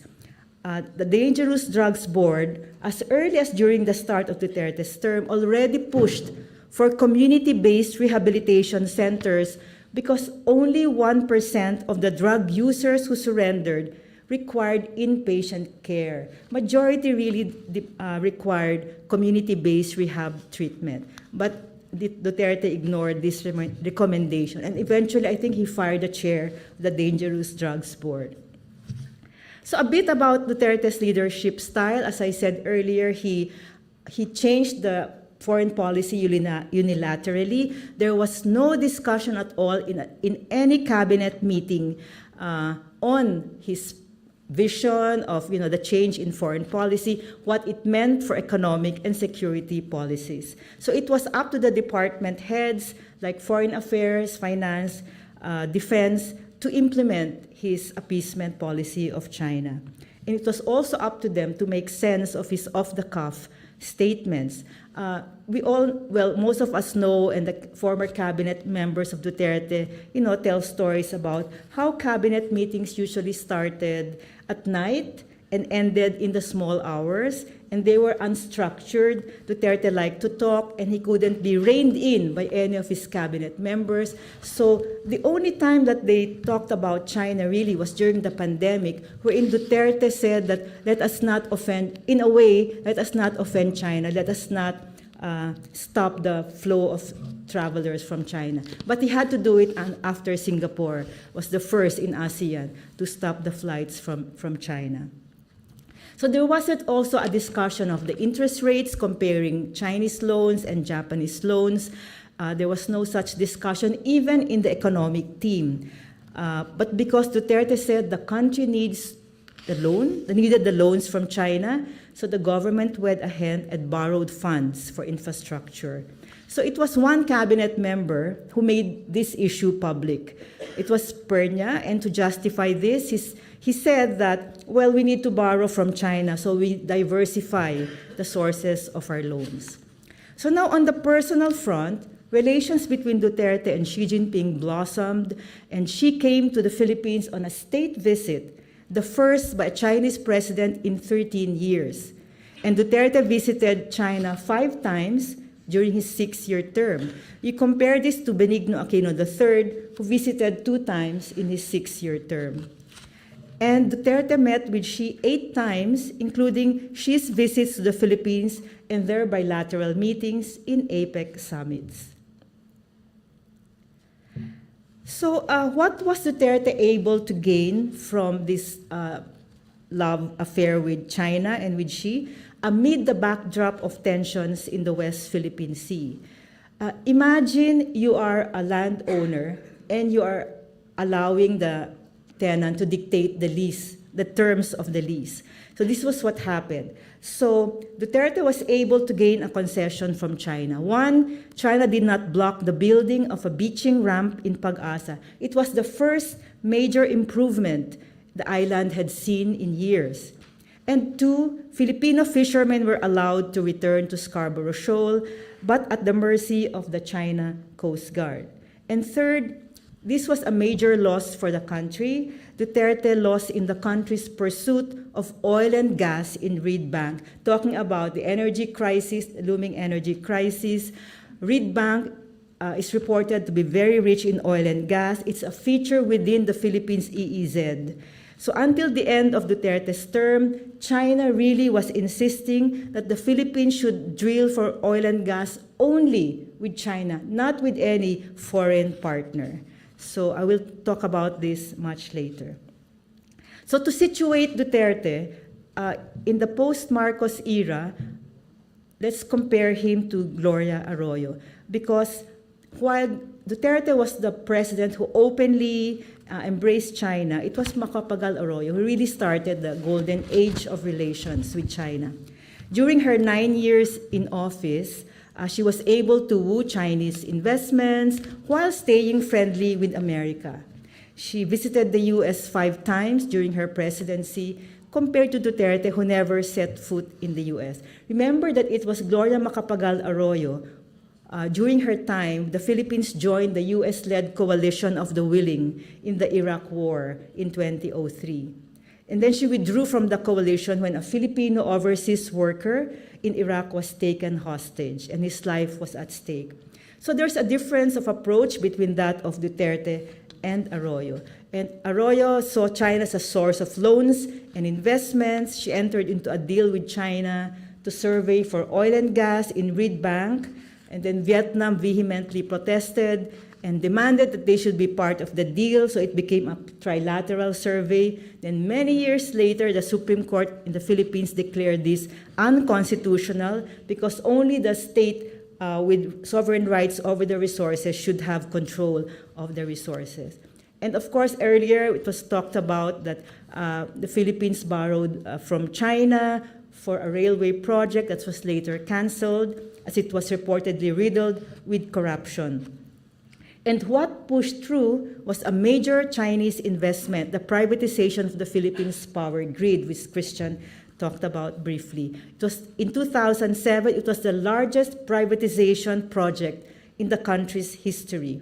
And years later, the Senate would raise questions about China's 40% stake in the country's loan transmission line and its implications on national security. Another difference is that during Arroyo's time, there was little friction with China in the West Philippine Sea. It had to do with illegal fishing. Under Duterte, the context was different because by the time he became president, maritime tension between Manila and Beijing had built up, and the Philippines had won its maritime case against China in 2016. So instead of using our legal victory as leverage, Duterte eventually called it a piece of paper fit for the rubbish bin. So Xi Jinping described bilateral relations with Duterte as, quite romantic terms, the rainbow after the rain, coming after the stormy relations during President Aquino's term.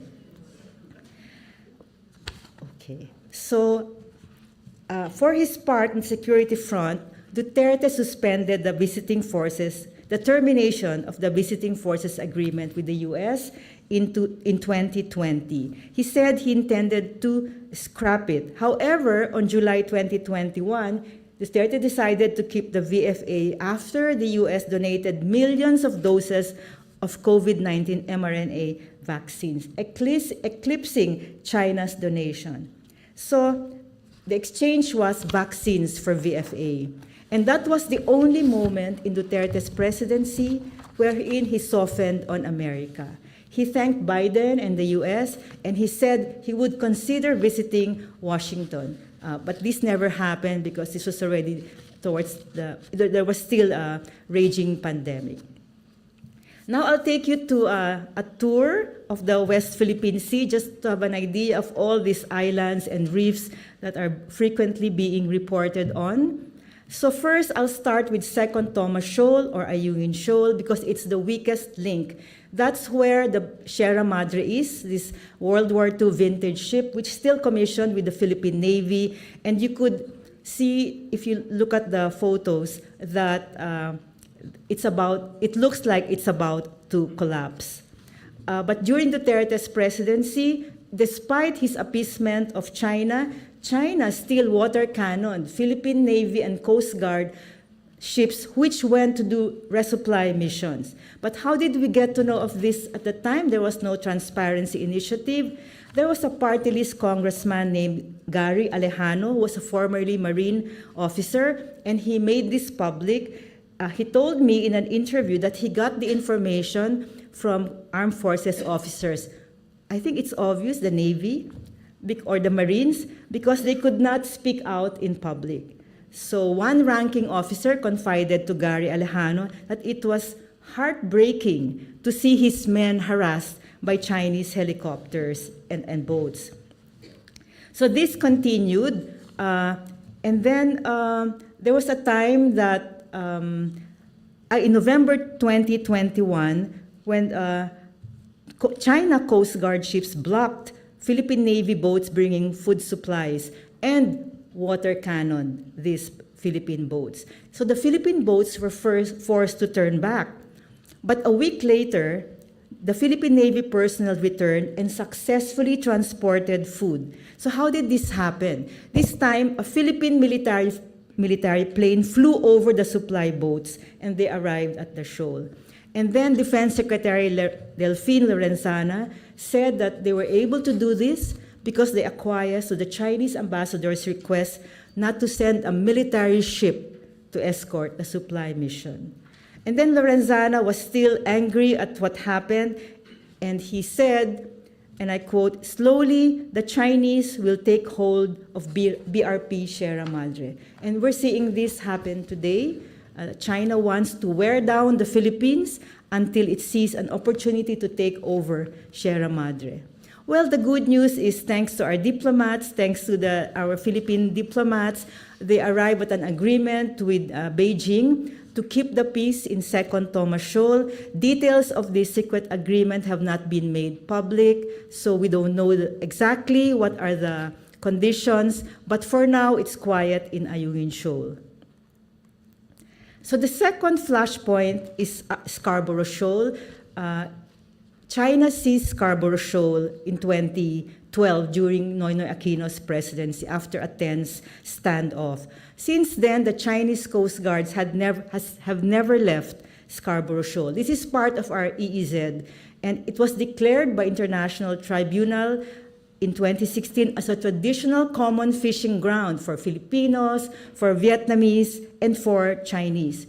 So far, the Chinese have not reclaimed Scarborough or started to create an artificial island, just like what they did to Mischief Reef, which they grabbed from the Philippines in 1995.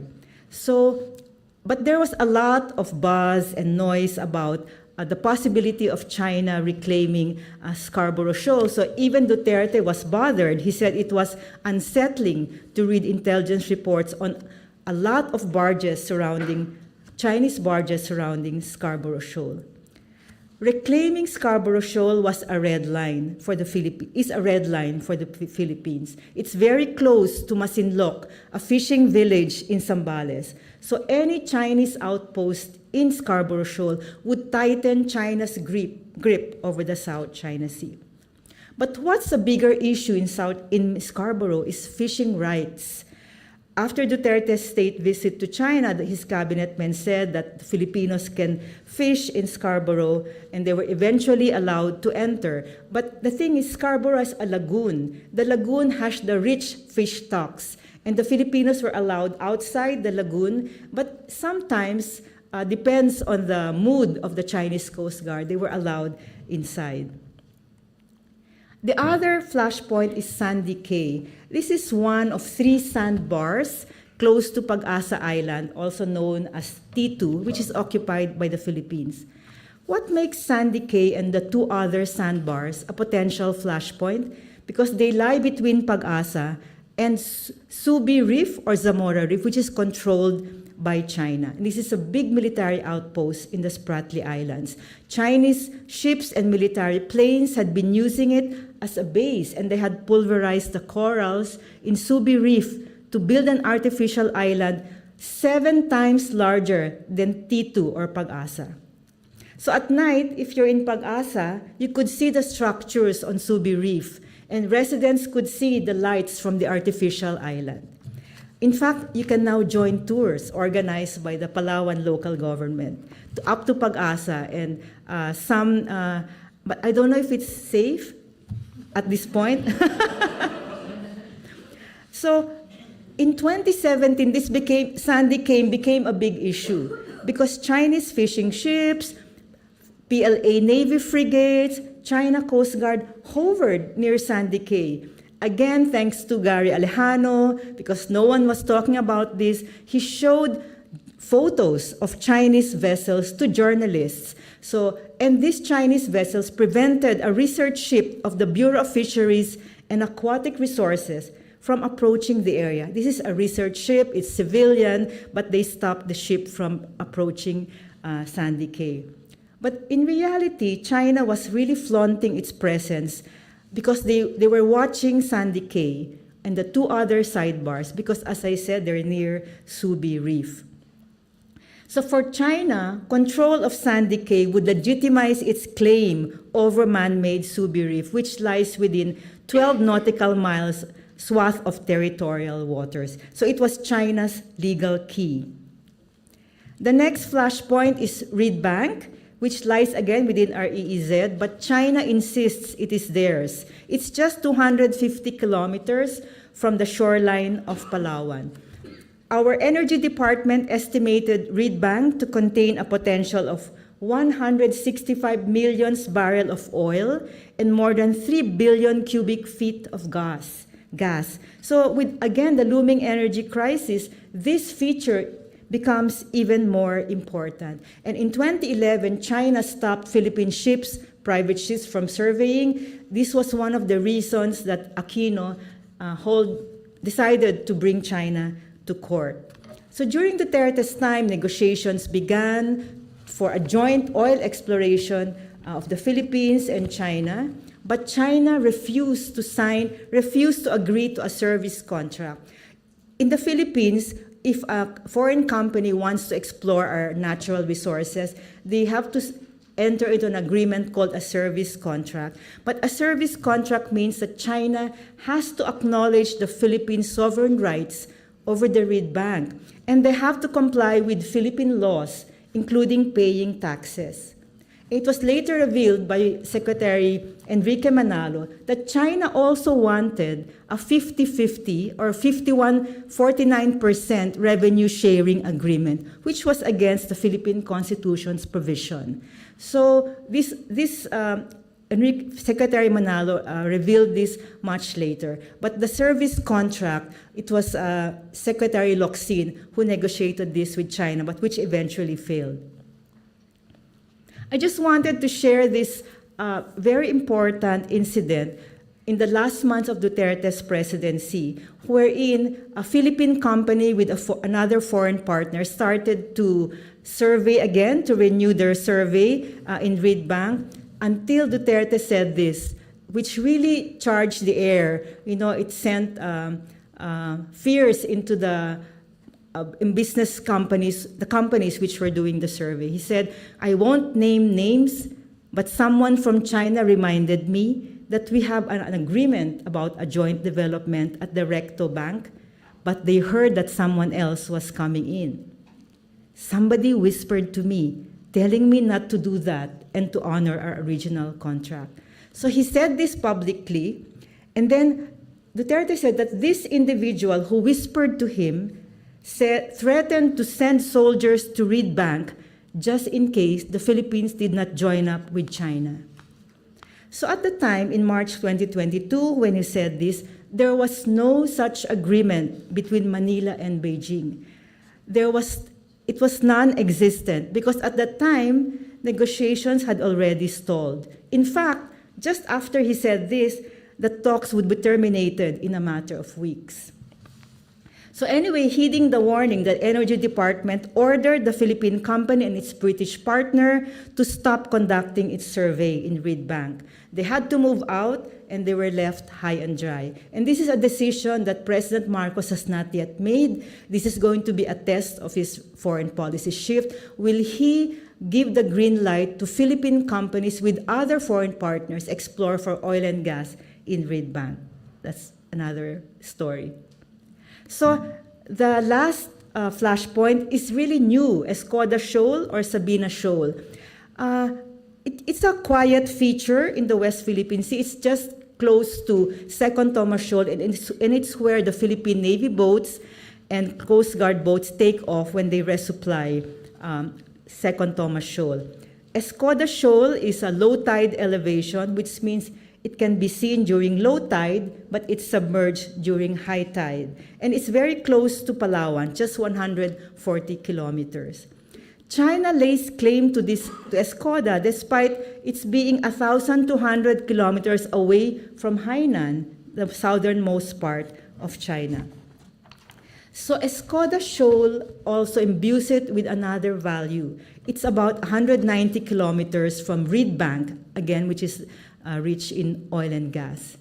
So in April of this year, the Philippine Coast Guard quietly docked its largest and most modern ship, Teresa Magbanua, near Escoda because the Philippines wanted to beef up its presence in the West Philippine Sea. You know, we could never be a match to China's hundreds of ships. So the Philippines said, let's send our biggest and most modern Coast Guard ship near Escoda. And this really raised the tension in the West Philippine Sea because China started to surveil the area, and they stopped the Coast Guard troops from resupplying the Philippine Marine troops in Second Thomas Shoal.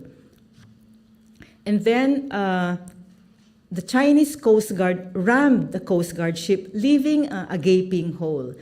So this is the first time under the Marcos administration and in recent years that a Philippine vessel was stationed in the West Philippine Sea for months. The practice was to conduct short-term patrols, usually about 2 weeks, and then the vessels refuel and start their next leg of the patrol. So after taking you on a helicopter ride over these flashpoints, the question is, what did Duterte do to appease China in these contentious waters? Because we later found out that in 2016, Duterte and China agreed to a special temporary arrangement in Scarborough Shoal, wherein Filipino fishermen can fish in designated waters except the lagoon. But Duterte also disallowed our armed forces and other Philippine government vessels and aircraft from entering the 12 nautical mile territorial sea and corresponding airspace. When it came to Second Thomas Shoal, Duterte had a verbal understanding with China that the Philippines would not transport construction materials to Sierra Madre. However, Defense Secretary Lorenzana seemed not to be aware of this because he allowed construction materials to be sent to Second Thomas Shoal. In Sandy Cay, which I mentioned to you earlier, Duterte aborted a Philippine Navy mission to build a shelter there for the fishermen. So what did this secret agreement of China mean when it came to Scarborough Shoal? So according to Justice Carpio, Duterte waived Philippine sovereignty, although temporarily, over Scarborough Shoal. And second, he waived the right of poor Filipino fishermen, again, although temporarily, to fish within the Scarborough Shoal. But anyway, when Marcos learned about this, he said that he was rescinding any such arrangement immediately. And when it comes to the second Thomas Shoal, Duterte entered into a gentleman's agreement not to bring construction materials.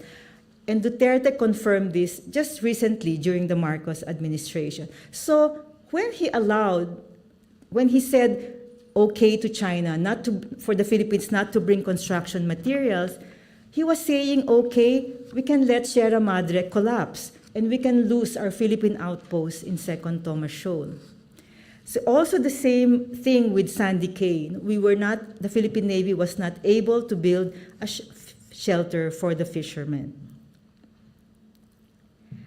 So what's the impact of Duterte's pivot to China? So maybe I'll focus on our national conversation, the rule of law and politics.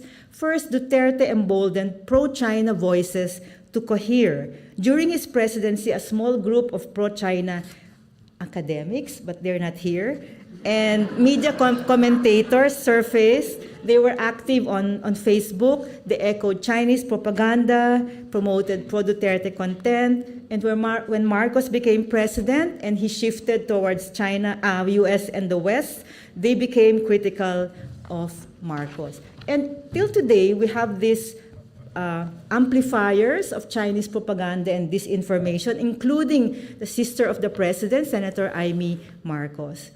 And the targets of Chinese disinformation in the Philippines are Marcos and government officials who are outspoken. And the most narrative pervasive is that to stand up to China means we're going to war with China. This is very pervasive, and this is a false choice which Duterte has been peddling since he was president. A new target of China in this disinformation campaign is a coalition of civil society groups called Atin Ito, or This Is Ours. This activist group organized unprecedented humanitarian missions to second Thomas Shoal and Scarborough Shoal. The Chinese line is, Rappler did watched 500 plus videos on TikTok, and China said that Atin Ito is funded by the US and Philippine governments. Of course, this is completely false. But this information line has gained little traction. Again, Rappler's investigation showed that there was more support for Atin Ito than for China's disinformation. A second impact is that China reinforced Duterte's disregard for the rule of law.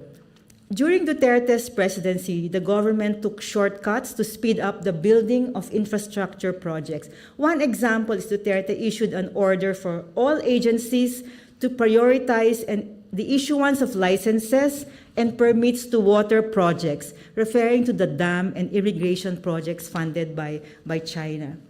And a more glaring example was during the pandemic when Duterte and his men flouted rules. Who were the first to be vaccinated with Chinese vaccine? Duterte's guards and some cabinet members, thanks to China's vaccine. This caused an uproar since they came ahead of the health frontliners who were supposed to be the priority. Eventually, Duterte himself was vaccinated with Sinopharm, also a Chinese vaccine, which at the time was not approved for use in the Philippines. But, no less than the health secretary injected the vaccine. So when it came, talking about flouting the rule of law, when it came to suppliers of personal protective equipment and masks, you were all scrambling for this. So Chinese firms were favored at the expense of Philippine companies. And little known, we were scrambling for masks, that the Philippines Health Department donated a lot of masks to Wuhan, Hubei, which was the epicenter of the virus. So third impact, China's influence has extended to our politics. China's Communist Party has forged relations with the ruling party at the time, the PDP Laban, but I think China got confused because PDP Laban split. So now they have to navigate relations between these two parties. Now, Vice President Sara Duterte, the daughter of the former president, is not a member of PDP Laban, but she has not publicly criticized China's violent behavior in the West Philippine Sea, and she has refused to comment whenever she's asked by the media about China's provocative acts. But, polls show her to be among the most popular national politicians, and she's most likely to run for president in 2028. And like her father, she will shift relations back to Beijing. Okay. I think we have to think about that really hard. Now, on Marcos's foreign policy, of course, we know since 2022, the son of the dictator brought back the Philippines to US and the West. But what's interesting is that in his inauguration speech, which he was sworn into office like months after the invasion of Ukraine. So in his inauguration speech, he never mentioned China or West Philippine Sea or South China Sea. It was Ukraine that stood out, for those looking for a security angle. And this was Marcos's quote: "If the great powers draw the wrong lessons from the ongoing tragedy in Ukraine, the same dark prospect of conflict will spread to our part of the world." So I think this was the main trigger for him to shift to America, although there were other factors. And then Marcos would eventually meet with Ukraine President Zelensky in Manila in June this year. So Marcos has shifted back to the US. He's the first Philippine president to set foot in the Indo-Pacific Command in Hawaii. He's visited the US 4 times in 2 years. He has overseen the largest ever joint military exercises between America and the Philippines, and these have included new drills and new maritime drills and the participation of the Philippine Coast Guard. And Marcos, to our relief and maybe to our surprise, has been on message. He has consistently underscored upholding international law, particularly the UN Convention of the Law of the Sea, to settle maritime disputes. And Marcos' key tactic is, when it comes to West Philippine Sea, is his transparency policy, which is in contrast to the silence or selective disclosure that prevailed during the Duterte administration. So now, Manila calls out Beijing frequently, Philippine Coast Guard releases video, statements, and it's all quite public. And recently, the Philippine Coast Guard has been embedding local and international media in its patrols of the West Philippine Sea.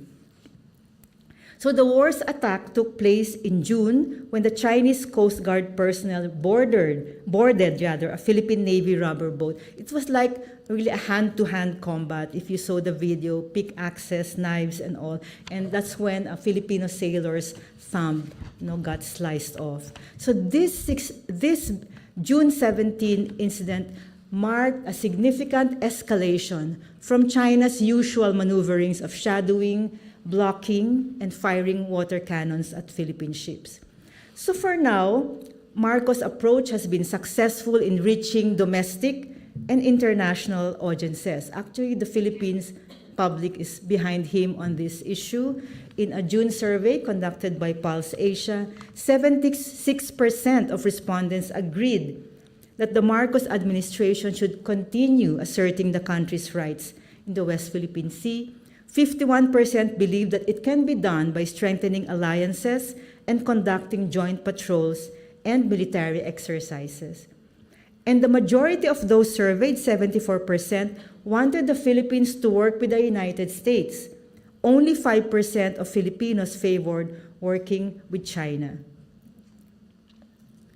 And when it comes to international support, Marcos has galvanized support. Countries including Canada, France, and New Zealand have expressed a desire to negotiate visiting forces agreements with the Philippines, similar to what we have with Australia, the Philippines, and Japan.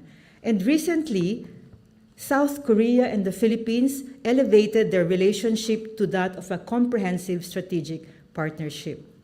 And in Asia, India and South Korea belatedly, through their support behind the Philippines' 2016 legal victory against China. So India is a latecomer when it comes to supporting the Philippines, but we'll see how India's support for the Philippines will go. On the multilateral front, two formations have emerged, a high-level trilateral cooperation among Japan, the Philippines, and the US, focused not only on security, but also economic cooperation. And we have the Quadrilateral Forum of Defense Ministers, including Australia, that's Philippines, US, Japan, Australia, also aimed at deepening security cooperation. And they call themselves, I don't know, the Squad. So, but the bad news is, despite all this international support, all these expressions of support, China has not changed its behavior. So, I think that's where the challenge lies now for the Philippines, is to be able to come up with a long-term strategy or a mid-term strategy, on how to deal with China in the South China Sea or West Philippine Sea.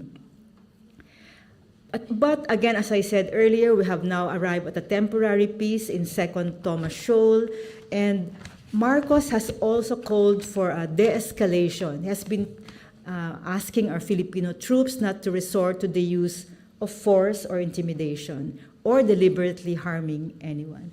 But for my last slide, I think there are looming questions which I will leave for discussion, but these are really for the government to decide.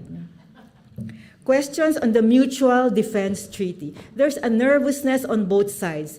Philippine media and American media, I think, reflect this when they keep asking government officials on both sides about when should the Mutual Defense Treaty be invoked. But first question is, what kind of help does the Philippines want from the U.S. in its, resupply missions and patrols in the West Philippine Sea?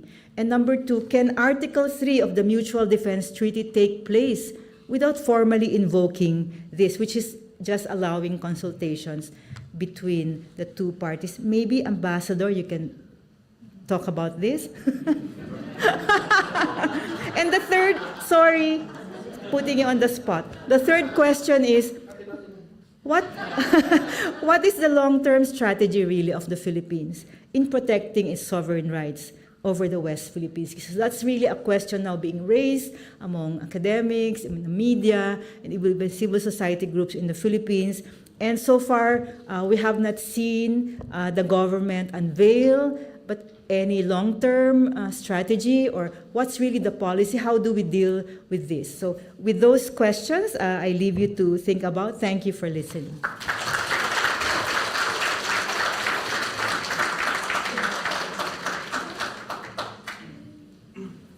Thank you. Hello. Yeah, okay. Thank you, Marites, for that very comprehensive discussion on our pivot to China, and also sharing with us the findings from your latest book. We now move to the question and answer part of this day.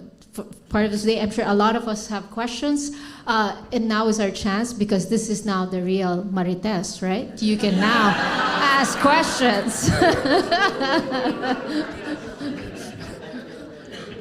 And we'll also take questions from those joining us online. Yes, Nina. Thank you, Marites, for that wonderful presentation. I also enjoyed your book thoroughly. My question is, we heard earlier that President Duterte was very unique in terms of his popularity, and how he has become the only Philippine president to even become more popular by the end of his term. I wonder why he was not able to shift public perception or opinion towards China despite his popularity, and what factors could have entered into that? Yeah, we can take a couple of more questions.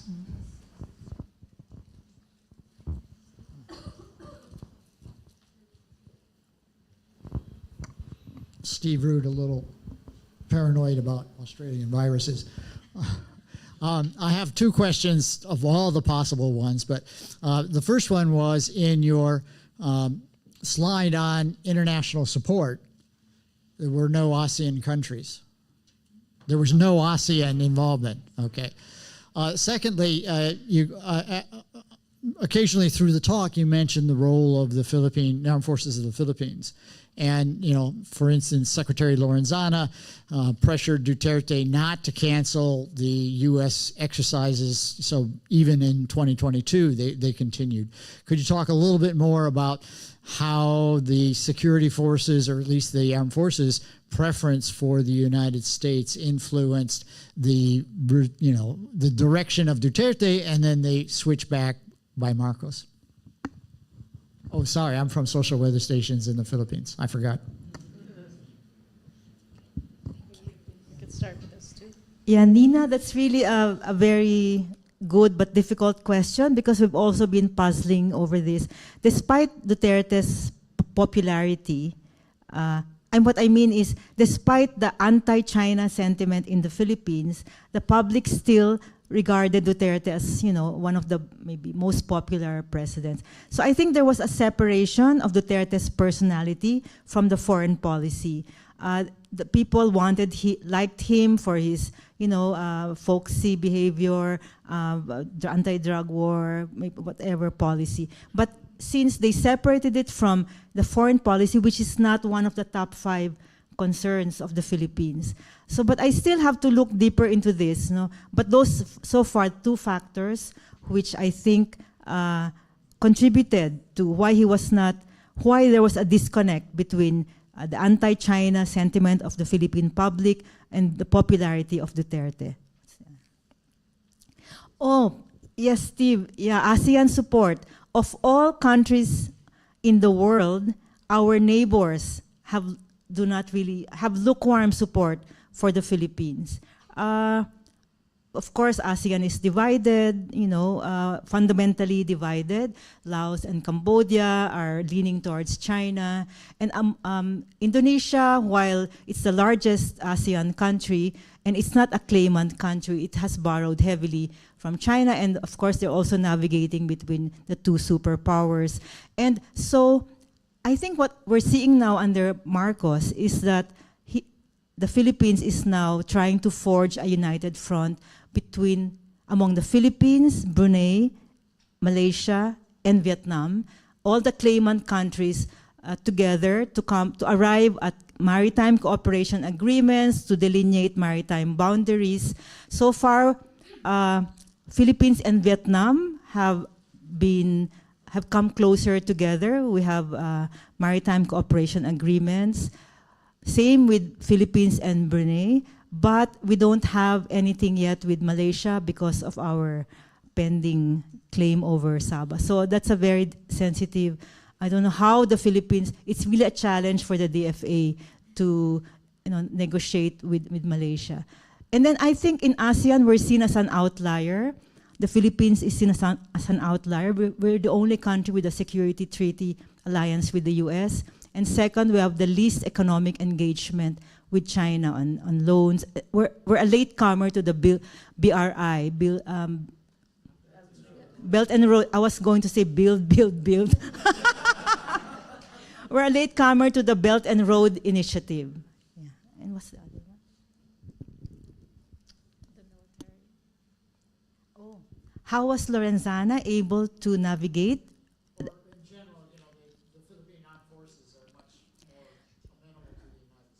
Yes. Yes, actually, Lorenzana, who's a retired general, knew exactly the sentiment of the men and women in uniform. So he said in an interview that he had to speak up publicly against China because otherwise, the message he would be giving to the armed forces would that we would acquiesce to China's demands in the West Philippine Sea. And I think his relations with Duterte, they were really good friends, that whenever Duterte made an announcement, Duterte would say, I would like let the US troops leave. And after that statement, Lorenzana would go to him in private and say, "Sir, do you want them to leave now or maybe a month from now?" So he had to massage, and Duterte would say, "Okay, later." So, Lorenzana had an understanding of Duterte, so he was able to delay, let's say. But but the thing is, under Duterte, the last year, there was the biggest balikatan during Duterte's presidency. Of course, it became bigger under Marcos, but during Duterte's time, he presided over the largest balikatan exercises. Okay, questions from the, yes, Malcolm. Hi, I'm an alumni of Ateneo de Manila University and of the ANU where I did my PhD. Earlier this morning, we saw that Amy Marcos is going to be on the BBM-supported Senate slate, but she's also, in some senses, being the most effective critic of many of his foreign policy moves, particularly the embrace of the United States. So why is Amy Marcos not letting blood be thicker than water, and why is her brother letting blood be thicker than water? Thanks. Yes, one more question before we... Oh, sorry. Yeah, I have a question. I'm always curious about, well, of course we know that the president is the chief architect of foreign policy. And I've often wondered why we sort of look at this question of alliances with China versus the US as sort of an all or nothing kind of thing. And, especially because, we do have a treaty, a defense treaty with the US, but we don't really know to what extent the US will help us out, and as you said, what kind of help we want from the U.S. Isn't there, in economics, I know that there's a new paper that's going to come out that argues, it has a model that comes out with the result that strategic ambiguity is actually an optimal policy. Instead of choosing to align yourself with one or the other country. And I'm wondering, in foreign policy, whether there are such studies being contemplated. Of course, the president's already said, we're pivoting back to the US, and that may also be because of certain personal interests,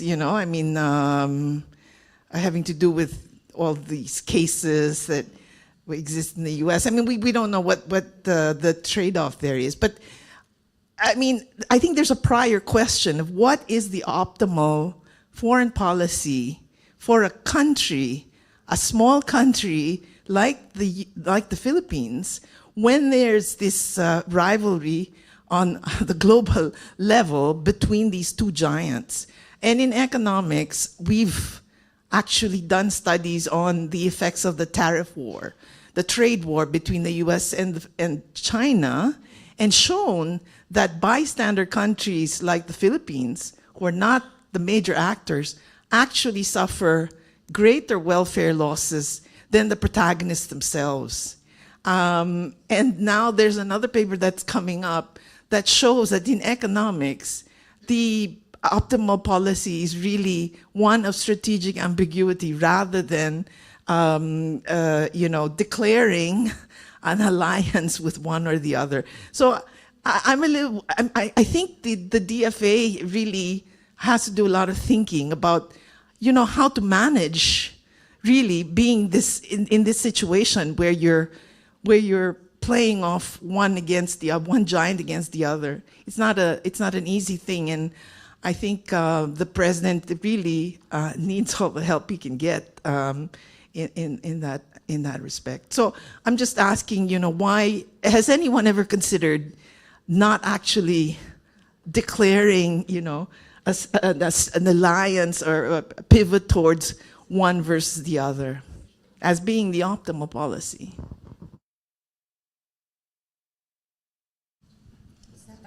But maybe after my guest, I'd like to make a reaction to all these related issues. Thank you, Ambassador, for. I'll try to answer the Amy question.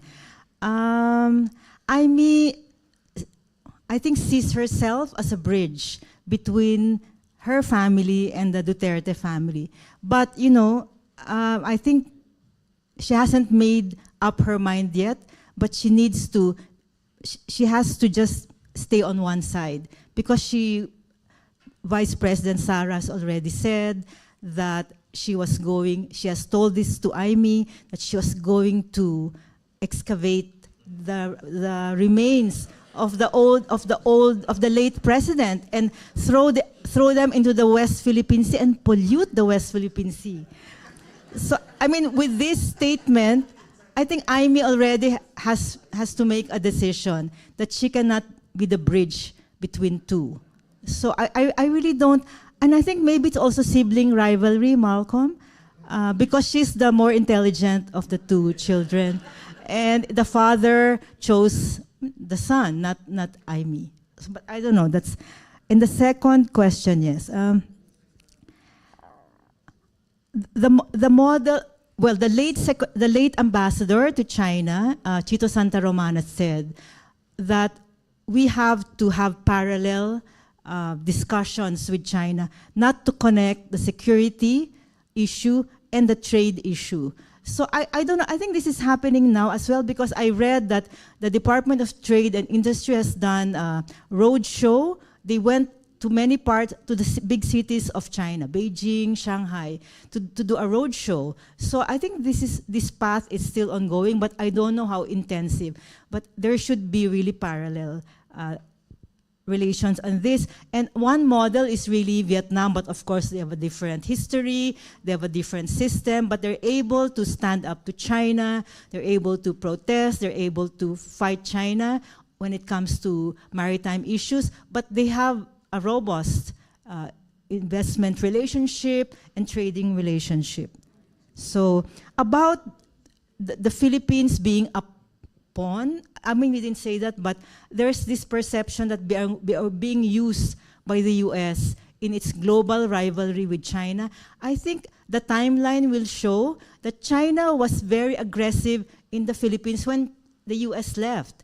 They grabbed Mischief Reef in 1995, the US bases. We kicked them out in 1992. So there was a vacuum. So China came in 1995, grabbed Mischief Reef, and it's now one of their biggest naval bases, military bases. In 2011, they stopped, 2012, they grabbed Scarborough Shoal. We had nothing with the US. We had no EDCA. EDCA came in 2014. In 2011, China stopped our survey ships from pursuing survey activities in Reed Bank. So all this, and then we responded, the government of Benigno Aquino responded by entering into EDCA in 2014. But remember, 2013, China started already the artificial islands. So the Philippines was responding. So I think we have to see the Philippines also having its own strategic agency in making this decision. I would love to hear Ambassador De Vega. Thank you, Marites. All right, thank you. I told Marites earlier, I'll never forget you because you mentioned me in your book. The one, and that was about Scarborough Shoal. But thank you so much. Okay, first things first. Yes, it's very difficult. I'll go straight to the issue of strategic ambiguity. Sino bang poster model of strategic ambiguity? Taiwan. And we all know that the Americans have always adopted the policy of strategic ambiguity on Taiwan. And now, fast forward, what is now the future strategic ambiguity? The Biden administration is now slowly dropping this policy on strategic ambiguity because it has been more proactive now on what it's likely to do with Taiwan. The sad part of the story here is that I think in the case of the Philippines, we've never really realized how unique we are, our geography, the strategic geography of the Philippines, being a gateway both to the Pacific and, of course, to our neighboring countries here in South China Sea. And we go straight to just what you've mentioned about the West Philippine Sea. My reckoning of the truth, because all of us have different truths, will always be 1995, when the Chinese they told us, and the Filipinos, full of goodwill, always, we've believed them when they said that it's going to be fishing shelters. Shelters for fishermen. What is Mischief Reef now? Who's controlling Mischief Reef now? China. Fast forward 2012, Scarborough Shoal. Who is in Scarborough Shoal now? Okay, the lagoon, but even outside of the lagoon, who is in control of Scarborough Shoal now? The Chinese. And then the Ayungin Shoal. Why is Sierra Madre there? It's because of the 1995 Mischief Reef. Thank God we had some generals or army officials who thought that the best way to just find a solution is put Sierra Madre there. And fast forward, when you mentioned about Sabina Shoal, ghost hunt, psyches. The Chinese were thinking, why is that vessel out there for 5 months not moving at all? The Chinese has a long sense of history. They knew what happened in Ayungin, the Sierra Madre. So they thought, oh my, they might again run a ship aground. Sometimes we overanalyze, that paralyzes us, but sometimes the Chinese really have very practical way of looking at things. They have always been predictable as far as I'm concerned, having been assigned in Beijing. So what I'm saying is, what do we need from the Americans? We've always told everybody that it remains to be a policy for the FA that diplomacy and dialogue will always be our primary pillars of our approaches, so to speak.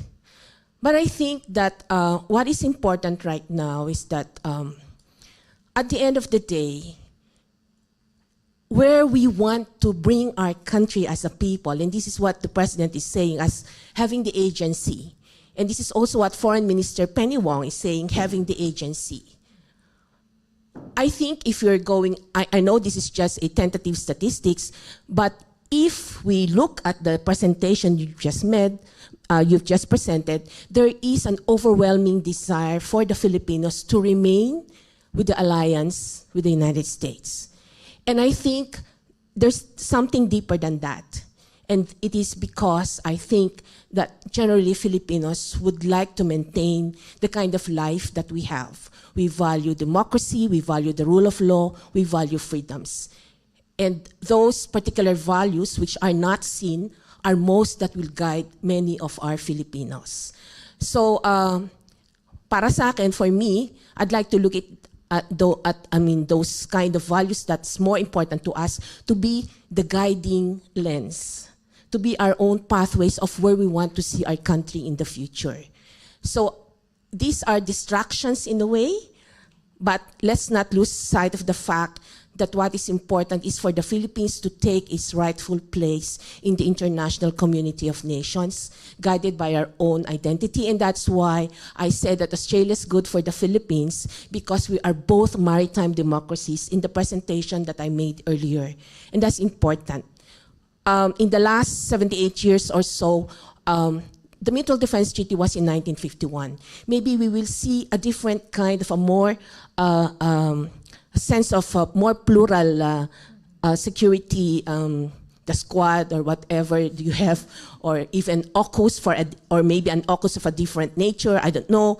But what I'm saying is that there has to be all these isms, whether it's bilateralism, regionalism, multilateral, it will have its purpose and significance throughout history, because that's what history has shown us. Yun lang, what would be more relevant at that particular juncture. So right now, we all have this a blossoming of strategic partnerships because it is what is needed at the moment, I think. And there was some comparison mentioning about ASEAN countries. How come Vietnam has this relationship with China? It can have more. One thing that people forget, they have a back channel. Kahit mag-away sila, there's still the Communist Party of of Vietnam relating to the Communist Party of China. We don't have that channel, at least from where I sit. So we will have to really, the people we have to keep on listening to the people, and I think for the moment, the comfort level of the people is to continue with the alliance with the United States and like-minded countries. And I agree completely, ASEAN right now is really a problem. And so what we're trying to do is that we've asked all our friends, our dialogue partners, and it's so strange that we're asking countries outside of the region to please help us speak to the ASEAN countries and tell them, why are you not supporting the Philippines? This is for the region. Thank you.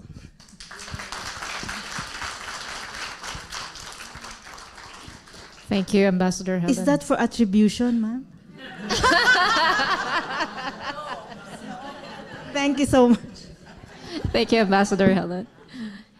Yes, Trevor?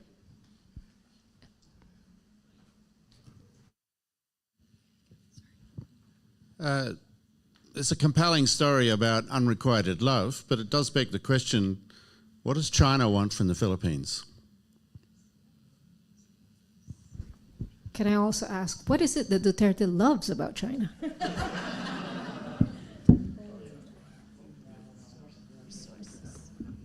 What does China want from the Philippines? I think they just want us to say, go ahead. You know, you can take over, take over resources, our fisheries, our oil and gas. This is not just about security, it's about food also and energy.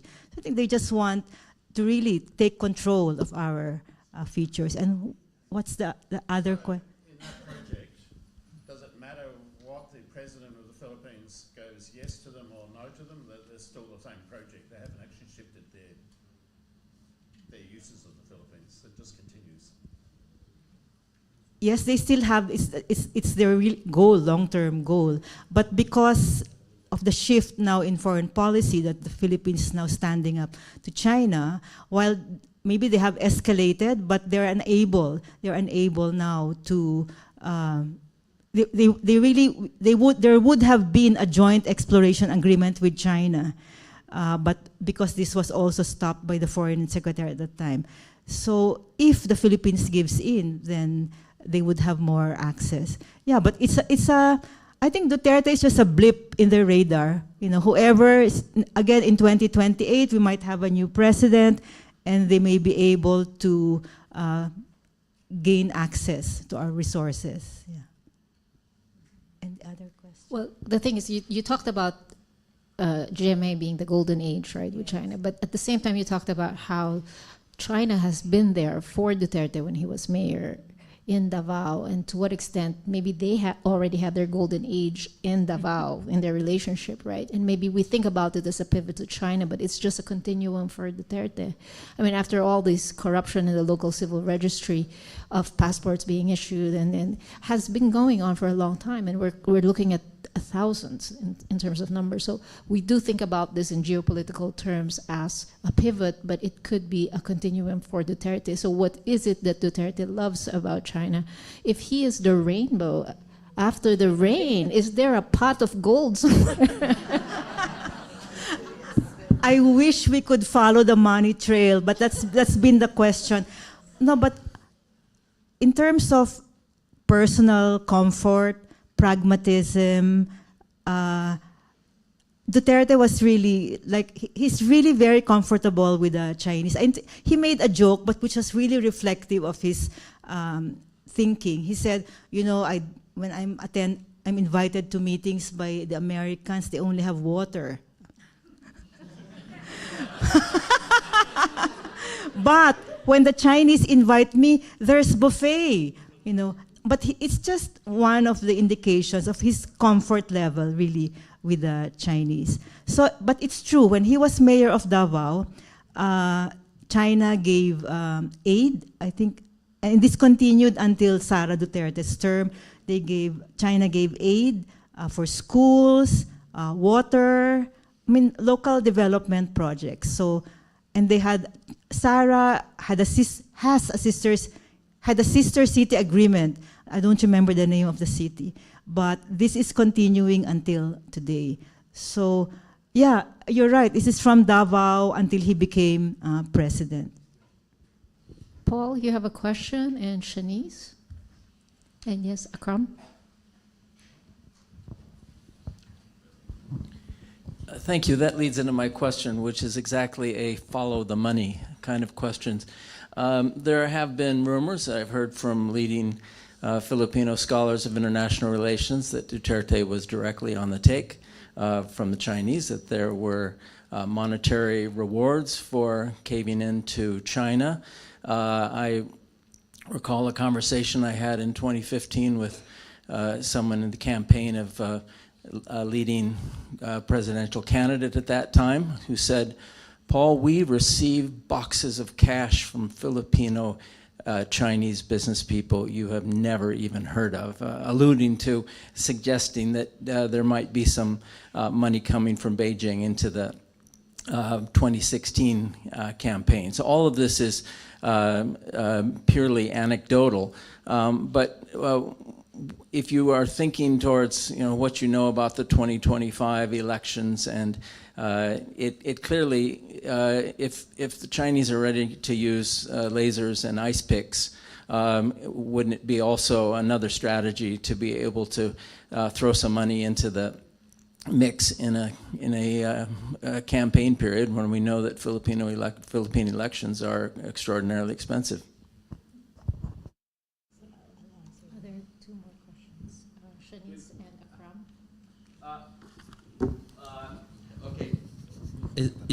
Thank you. My question is very brief. It seems that the problem with Spratly in South China Sea started with the withdrawal of the U.S. Subic naval base, and then China is encouraged. Thus, putting a strategic offensive capability in the Philippines, like the Typhoon class missile, which makes China really worried about and want to be withdrawn quickly, benefit the Philippines in terms of changing Chinese behavior in the South China Sea. Like, let's put all this offensive capability in Philippine Islands so that we could threaten somehow Chinese behavior not to harass Philippine Coastal Guard or navies.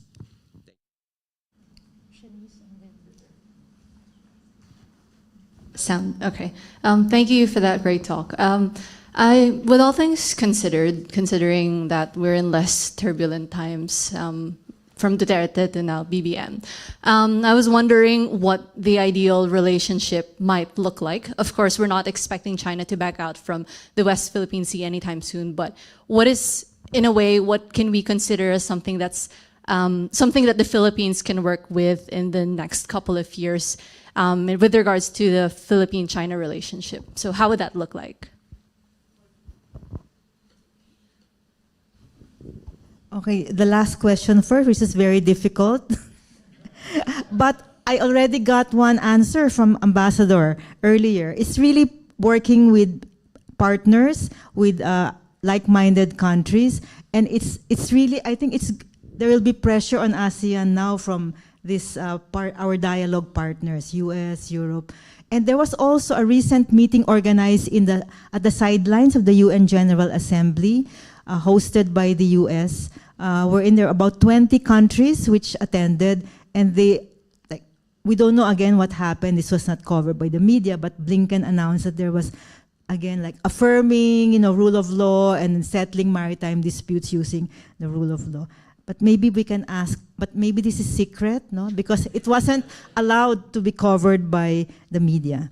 So, about the money trail, really it's the most challenging, but looking back, now after we've heard the Senate and congressional inquiry into POGOs, Duterte was insistent on having the POGOs in the Philippines, despite Xi Jinping saying that,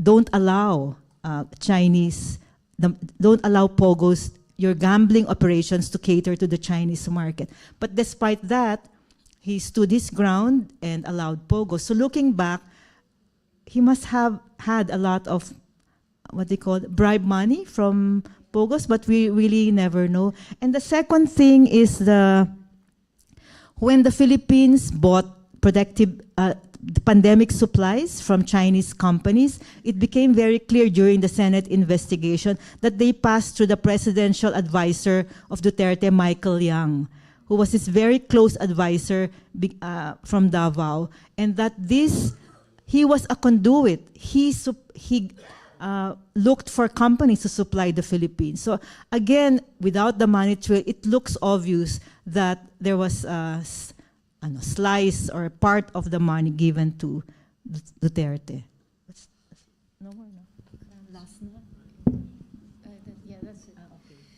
Okay, thank you very much. This is all the time we have for today. Please give a round of warm applause to Marites for that excellent keynote speech.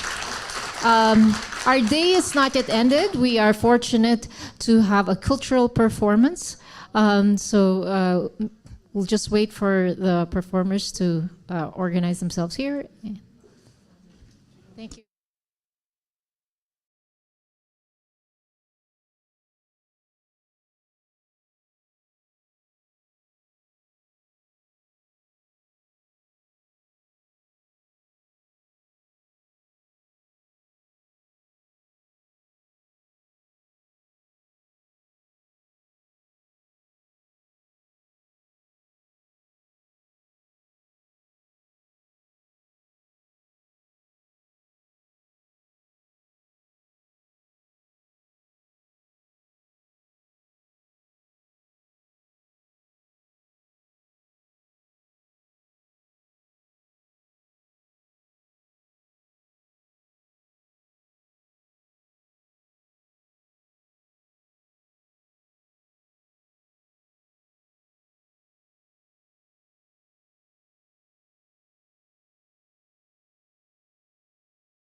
Okay, could we kindly ask the audience to stay until the end of the cultural performance?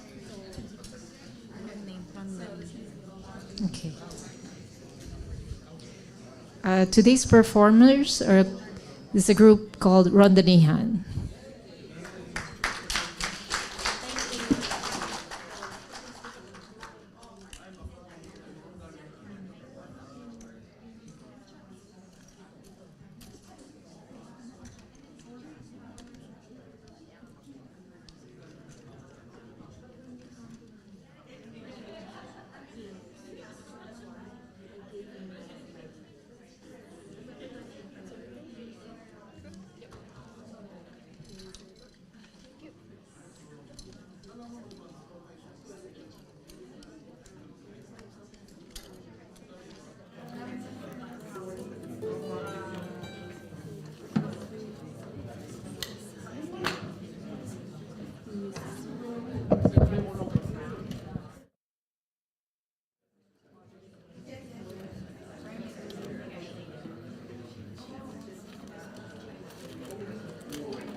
We are a Filipino string ensemble. We've been playing here in Canberra for about 30 years now, actually. Yeah. So we've been here for a long time. Past few years have been a bit difficult, but we're happy to be here now. So that song was called Gandang Pilipina, and we're going to play another song now, which I think probably most of you in the room will know. So yeah, enjoy. Okay.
So just a quick, for those that don't know, Rondalia is a pick string ensemble.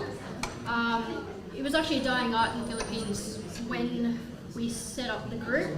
You'd be happy to know that there are plenty of Rondalia groups now, and it is thriving in the Philippines. So people around the world and in the Philippines have done a good job of preserving this art, which was dying.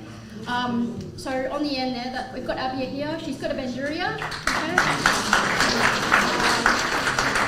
So each these instruments have 14 strings.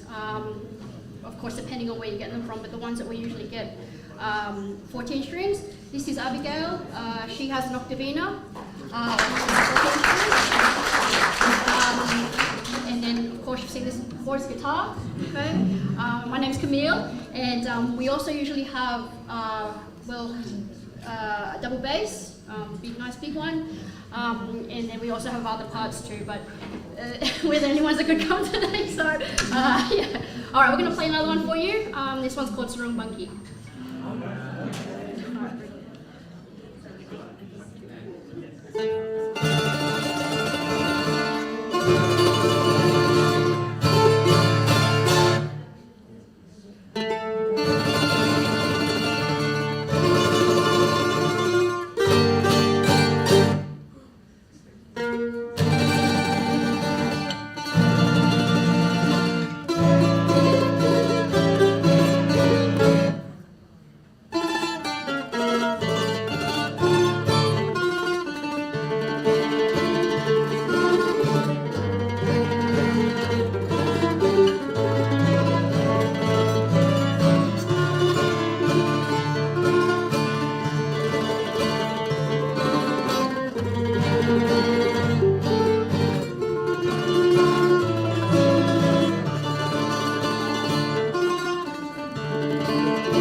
Just before we play our last song,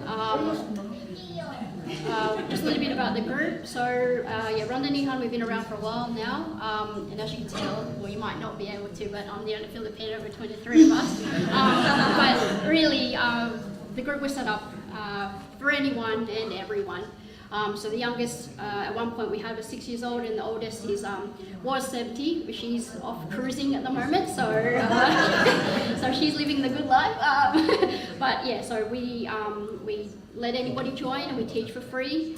And yeah, we're really just doing this for the community and making sure that the Filipino art of Rondalia, you know, stays alive, especially here in Australia. So again, thank you so much, and we'll play one more song, and if you want to have a chat, we'll hang around for a while, okay?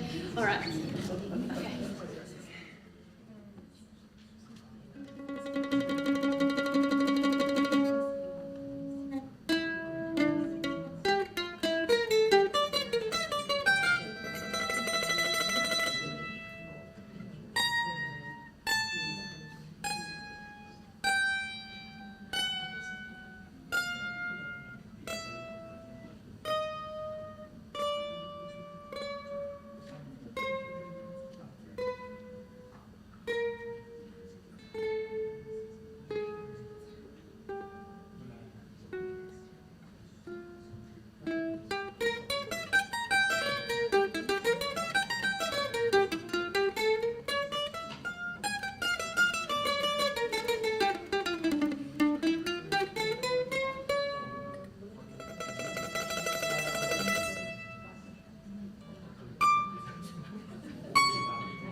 two things. We have a group photo outside at the atrium, and also a reminder that tomorrow we promptly start at 9 a.m. And with that, on behalf of the ANU Philippines Institute, we end day one of our conference.